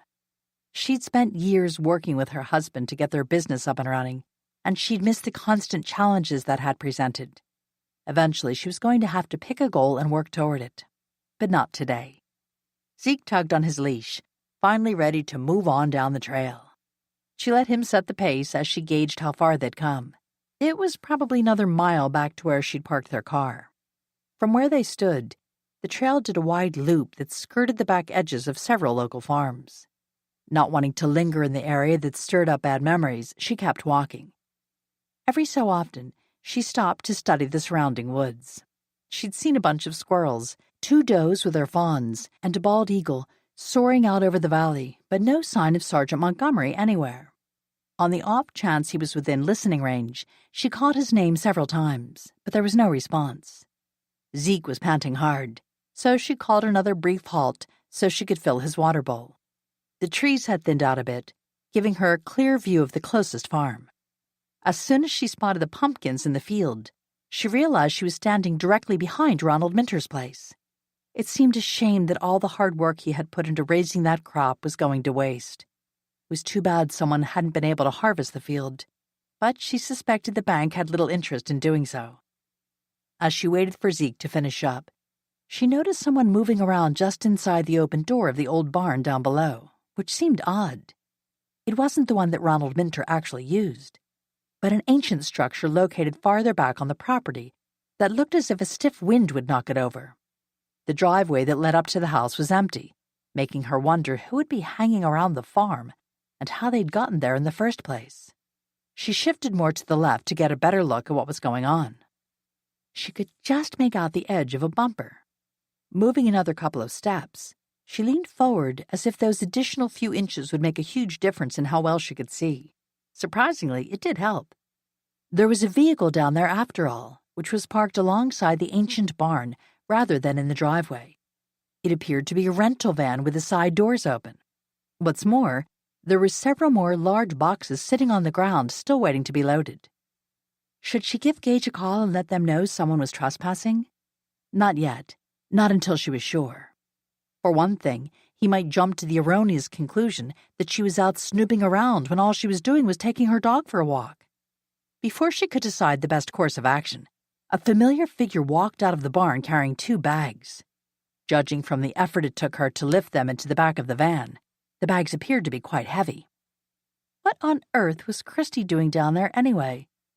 Adding what she'd heard at the meeting about the foreclosure on the farm to how upset Dean had been when he'd walked out of the bank, she had to wonder if Christy had any right to be there at all, much less loading up that van. Abby stayed right where she was until the woman finished shoving the boxes into the vehicle and then drove away. When she pulled out onto the road, she headed away from Snowberry Creek. Interesting. If she and Dean were in such a hurry to respond to a family emergency out of town, why were they still hanging around? Abby was halfway down the slope toward the old barn before she even realized she had to decide to investigate. If she saw anything suspicious, anything at all, she'd be on the phone to Gage or Ben Earl in a heartbeat. Zeke took the lead, his nose to the ground as they made their way to the open barn door. It took several seconds for Abby's eyes to adjust to the dim light inside. Unlike the more modern barn where Mr. Minter stored his tractor and other equipment, this one had a dirt floor. There was some old furniture piled in the corner, a bunch of rusty tools hanging on the wall, and clear evidence that some kind of varmints had taken up residency in the barn over the years. Toward the back, several inches of the dirt floor had been scraped away to uncover what appeared to be a heavy metal trapdoor. It was rectangular and hinged along one side. The underside had a handle in the shape of a steering wheel that would allow someone to secure it from below. That was odd. Who would need to lock themselves underground? Well, maybe it would make sense if it was a storm cellar, the kind people who lived in Tornado Alley had. That didn't make sense, though. This area sometimes got high winds, but it wasn't prone to having twisters go roaring through. She peeked down the opening using her cell phone's flashlight app to illuminate the area below. It only got more intriguing. There was a steel staircase that led down to another door. Retreating to the entrance to the barn, she took one more quick look around outside before returning to the steps. "Zeke, you stay up here. I'll be back in a second." He obligingly flopped down in the dirt and rested his head on his paws to watch as she descended into the shadowy depths below. At the bottom of the steps, she hesitated before turning the handle on the door. Should she knock? Instead, she rested her ear against the metal to listen for any sign that someone was moving around on the other side. Nothing. She turned the handle and pushed the door open, cringing at the loud creak from the rusty hinges. Stepping over the raised sill, she spotted a light switch and flipped it on. The overhead lights illuminated a short tunnel, was the best word she could come up with to describe it. She left the door open to ensure she could make a quick exit if necessary. Once again, she had to wonder why anyone would feel compelled to have a door like that on a cellar. It looked like what she imagined a door would look like on a military ship, or maybe even a submarine. At the other end of the passageway, she opened the next door and reached through to the wall inside to find another light switch. As soon as the lights came on, she stood and stared as she finally made sense of what she was seeing. Then she stepped across the threshold right into a life-sized time capsule. Chapter 24. For the longest time, all Abby could do was stand and stare. Those heavy doors had been designed to seal airtight, which meant this was no cellar meant to keep someone safe from the odd tornado or two. No, this was a genuine certified fallout shelter. Other than the air smelling a bit musty, it was totally intact, right down to all the furnishings that would have looked right at home in one of the old black and white sitcoms that her aunt used to watch. If Abby was right, this place had to have been built sometime in the early 1960s. There were shelves of food off to the right, mostly cold cereals, fruit punch, canned meat, and soup. Not exactly the healthiest diet for a long-term stay underground. The next bank of shelves held a variety of board games and a stack of magazines. It was nice that someone had thought to provide some form of entertainment. But how many rounds of bingo and solitaire could one person play without going crazy? How long would the person who built this place have expected to live down here? And what kind of world would have been waiting for them when they finally crawled back up into the sunlight? She ventured farther into the room. The bright red bedspreads on the 2 sets of bunk beds were a nice touch, but they did little to relieve the gloomy atmosphere. She doubted there was much anyone could do to make concrete walls and steel floors look warm and cozy. Even though the ceiling was about 7 feet high, she found herself hunching as she walked the length of the room. There was a bathroom of sorts, a kitchen with a camp stove, a small sink, and a set of aluminum pots and pans hanging from hooks overhead. Several of the shelves were empty. There were dust-free spots where things had been sitting, but it was impossible to tell what was missing. No doubt the items were now in Christie's van. She checked out a couple of the drawers. One held flatware and cooking utensils. The other was filled with various medications. She picked up a couple at random to read the labels. Aspirin and antacids had been good, practical choices, as had the large first aid kit hanging on the wall. There had to be some historians or even archaeologists who would give anything to study this place. In its own way, it was a microcosm of the world as it existed 6 decades ago. There were several bins shoved under the bunk beds, while 2 others had padded tops, probably pulling double duty as seats. The one she pulled out from under the bed was filled with men's clothing, everything from socks to shirts and pants. Nothing fancy, just practical. The next bin held women's clothing, and the last one must have been intended for a couple of boys, since there were different sizes. On the other hand, maybe they thought they'd be down there long enough for their son to grow several inches. That was a scary thought. After shoving the container back to where it belonged, she lifted the lid on one of the other bins. Of all her amazing discoveries, this one topped them all. She picked up a small bar of gold, one of at least a dozen stacked in a neat pile. There was space around it that might have held another stack or 2. No wonder those bags Christie had been carrying had looked so heavy. In addition to the gold, there were a bunch of jewelry boxes. She flipped open the top couple. One held a gold chain and pendant much like the one she'd noticed Christie wearing that last time they crossed paths at the park. The other one contained another set of flowered earrings and matching necklace, this time in bright yellow and orange rather than the black and white set Christie had worn the day they worked on scrubbing the tables. The costume jewelry might not be worth a lot of money, but the gold bars and gold jewelry were a different matter. She was willing to bet Mr. Minter hadn't known about the fallout shelter. If he had, he could have easily sold off enough stuff to fix his money problems. So how had Christie and Dean found out about it? The image of them with their metal detectors flashed through her mind. Had they been snooping around in the barn above and run across the recessed trapdoor? If Ronald Minter and Dean weren't close and had little contact, what had the Hakes been doing in the barn in the first place? And having seen Mr. Minter go ballistic over the theft of a few pumpkins, she could only imagine what he would have done if he'd learned his cousin was stealing real treasure right out from under his nose. She rubbed her arms to ward off both the chill of the dank shelter and the realization that she might have stumbled into something far more dangerous than simple theft.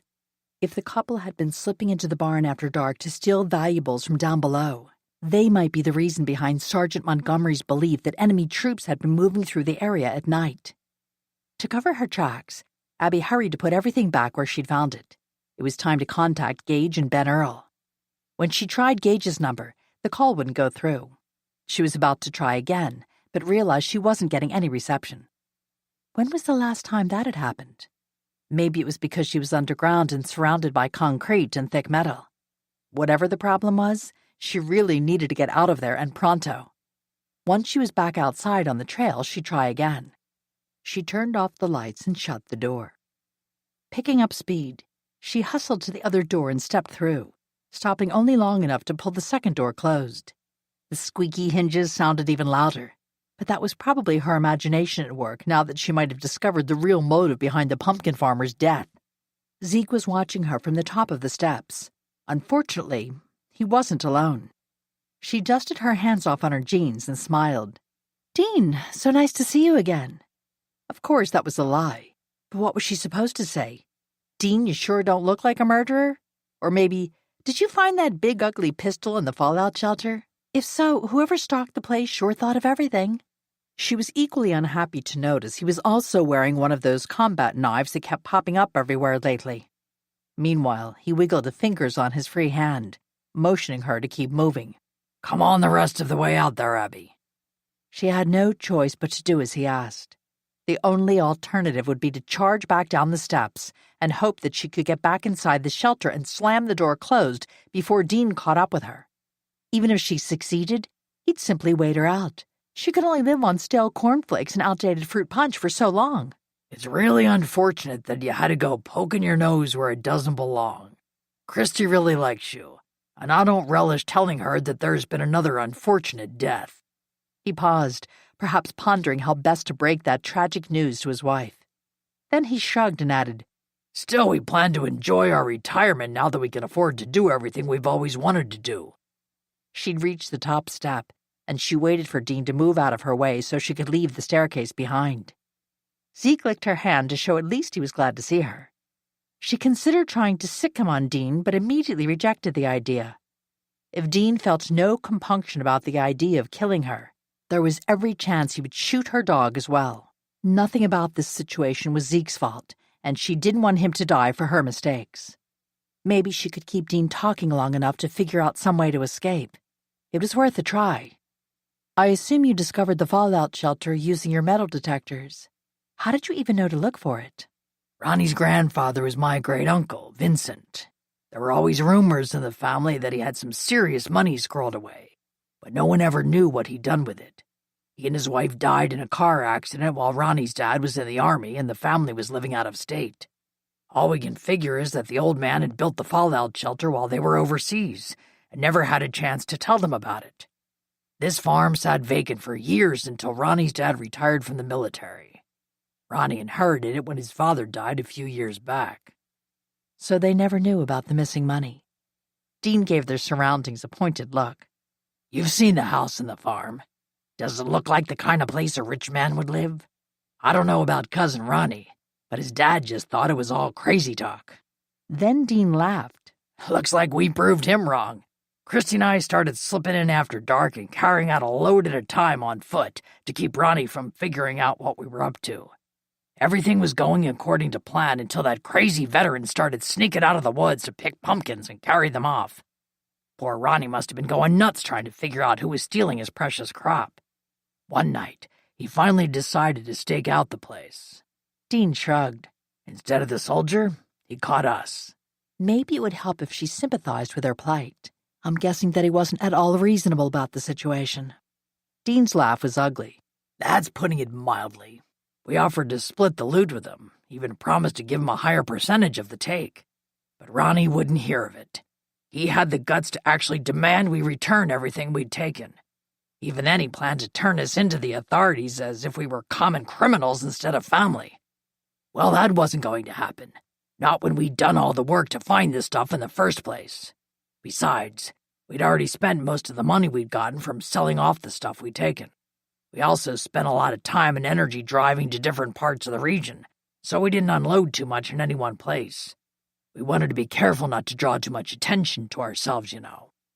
She could easily imagine the hissy fit Mr. Minter would have had over finding out that he'd been sitting on a fortune all this time only to have it stolen. The unfortunate man had signed his own death warrant the second he'd threatened to call the police, and poor Sergeant Montgomery had made for an easy scapegoat. There were a few more details she'd like to have explained. So I'm guessing you're the one who trashed the pumpkin on my front porch and left a combat knife in Layla's car. Yeah. We thought all of that would keep the cops spinning in circles while we finished up our business here at the farm. He took another step toward her. Come on, Abby. Let's get this over with. Thanks to you poking your nose where it doesn't belong, we're going to have to hurry to get everything worth taking out of the shelter before your body is discovered. Did he expect her to apologize for rushing their getaway? So not happening.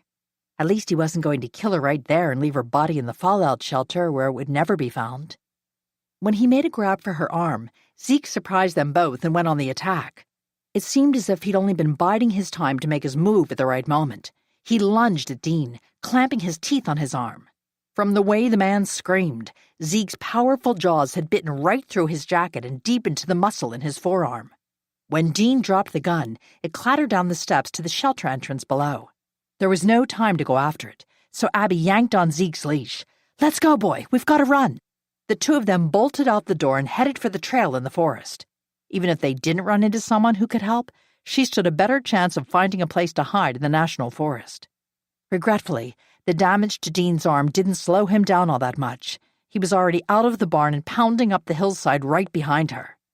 From what she could tell, it didn't appear that he'd gone after the gun, but he still had that knife.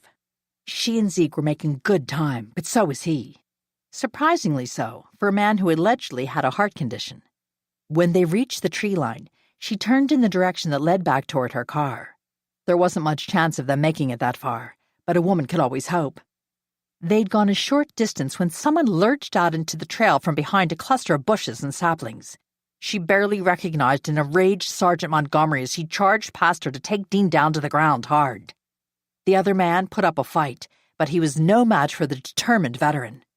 When he drew his knife, the sergeant flipped Dean over face down in the dirt and then twisted his arm up behind him with a powerful jerk. Dean bellowed as he struggled without success to throw him off. Kevin yanked his arm up higher and forced Dean to release his hold on the knife, sending it flying a short distance away. "Keep it up, mister, and I'll dislocate your shoulder for you." Kevin issued the threat with a surprising amount of calm. Dean quit fighting but didn't shut up. "Get off me. I'll sue you for damages. You'll both rot in jail." Abby picked up the knife and then waited just long enough to make sure Sergeant Montgomery had Dean under control before calling for help. "Detective Earl, this is Abby. I'm on the trail on the hillside directly behind the Minter farm. Sergeant Montgomery and I have the murderer in custody." He started to rattle off a bunch of questions, but she cut him off. "I'll give you the short version. Dean and Christy Haig killed Mr. Minter over treasure they found on his property. Right now, Christy's driving westbound toward the interstate in a rented van that's loaded down with more of the loot they've stolen. I'll answer everything else when you get here." After she disconnected the call, she went over to stand next to both of her intrepid saviors.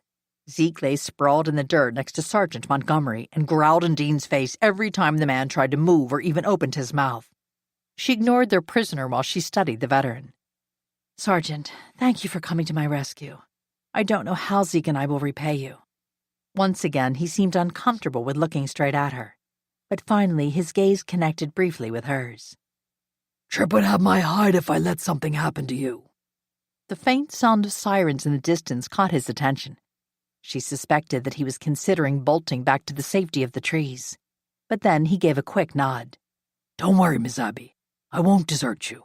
I know my duty and will see it done." When the first police officer came charging down the trail toward them, she reached down and took his rough hand in hers. "We'll get through this together, Sergeant."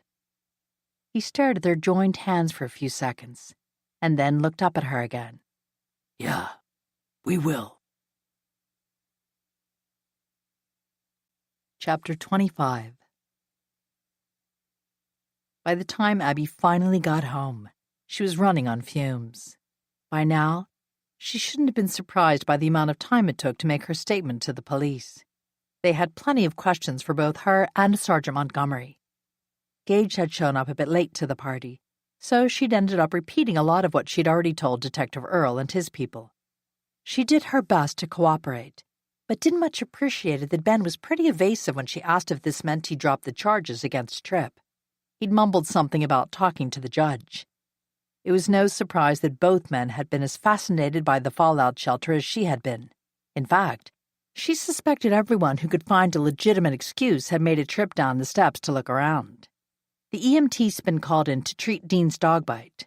When he kept muttering threats under his breath about suing Abby over Zeke attacking him, Ben redeemed himself by getting right up in the man's face and telling him to shut up. He also suggested the money it would cost to hire a personal injury attorney would be better spent on one who was well-versed in defending him and Christy against first-degree murder and armed robbery charges. Dean got real quiet after that. She worried more about Sergeant Montgomery than herself, but he handled everything pretty well. Zeke remained right at his side through the entire ordeal, which seemed to keep him anchored in the moment. The former soldier answered all of their questions as if reporting back to a superior officer on the outcome of a combat mission. Gage volunteered to take Abby home, but he first called Jack Halliday to come to the scene to be with Sergeant Montgomery. The pastor's congregation had recently converted a small outbuilding on the church property into a temporary shelter for when people like Kevin needed a place to stay. Abby made a point of telling him that she'd sleep better knowing he wasn't alone out in the woods, at least for a night or two. When she offered to let Z come with him, he gave both her and the dog a quick hug and assured her he'd be all right on his own. Gage insisted on walking her inside the house to make sure everything was safe and sound, even though Dean was already behind bars. Ben had also called to let them know that they'd just caught up with Christy. Not only had they recovered the items she still had in the van, but a search of their house had netted even more items than they'd taken from the shelter. She was now in custody and on her way to jail. Abby took her usual spot at the kitchen table, while Gage made himself at home in the kitchen. After feeding Zeke, she poured 2 glasses of iced tea and made each of them a sandwich. As she waited for him to finish, she said, "That's a real shame about the Hakes. I can hardly get my head around the idea of them being thieves, much less killers. They seemed like such nice people who did a lot for the community." Gage set her plate down in front of her. No one ever said that criminals have to be unlikable. The tea felt good going down her throat. "I guess that's true. Still, to kill his own cousin and leave him lying in a corn maze like that was pretty darn cold-hearted. I just don't get it." That's because you're not wired up to ever do something like that, Abby. He pointed toward her plate. Now eat that. You'll feel better. As it turned out, he was right about that. "Thanks, Gage. That hit the spot." He pushed his own empty plate out of the way. Just that quickly, the concerned friend disappeared, and the hard-nosed cop took his place. So are you ready for your what on earth were you thinking lecture now, or do you want me to come back later? Why wait until tomorrow when she could get yelled at today? Besides, she'd already been threatened with a gun and chased by a killer who'd stabbed his own flesh and blood. By those standards, having an angry cop ranting in her kitchen would be a piece of cake. "Go ahead, Chief Logan. I'm listening." And with that, Gage launched right in. It was no surprise that the news of the arrest spread through Snowberry Creek like wildfire. Her phone had started ringing before the sun came up and still hadn't stopped by the time she left for the festival. While the whole town had been shocked to learn the Hakes were guilty of murder and theft, it was quickly decided that the Halloween festival should go on as planned.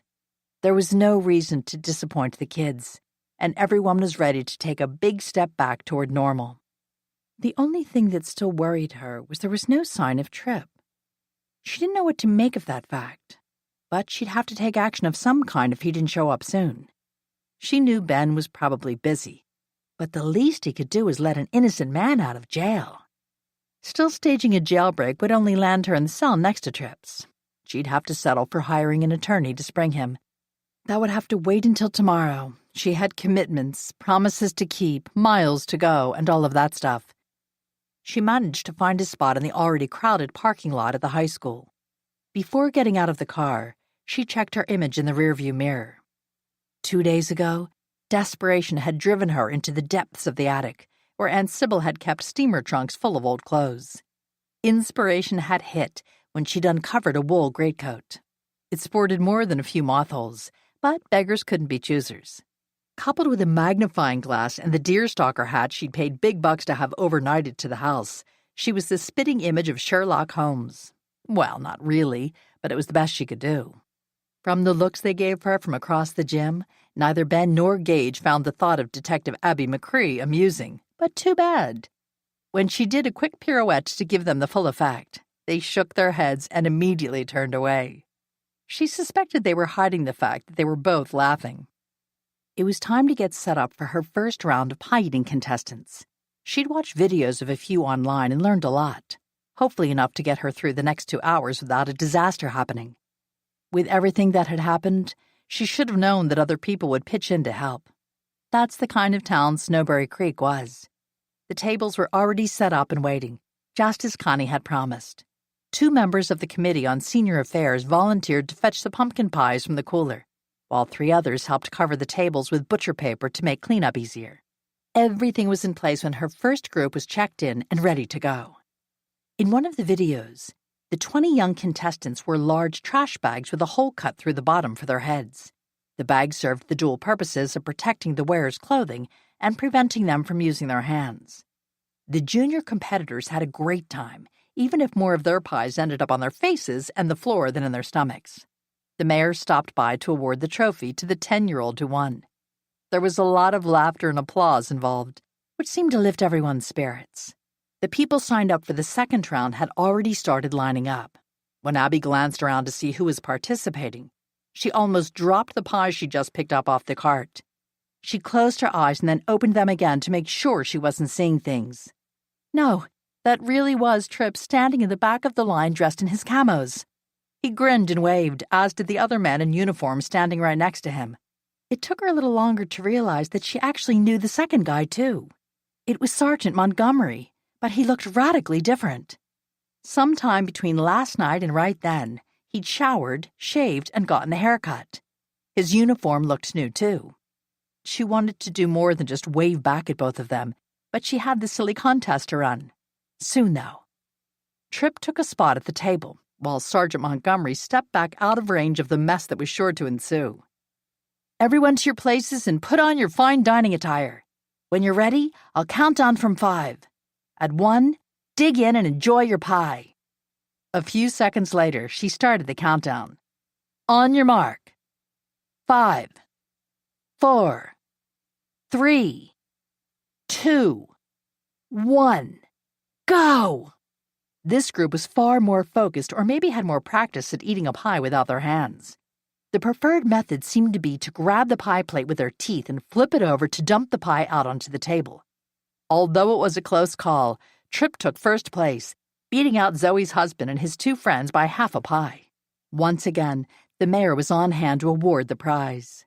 Tripp immediately held the trophy up over his head as Sergeant Montgomery and several other men in uniform applauded and hooted up a storm.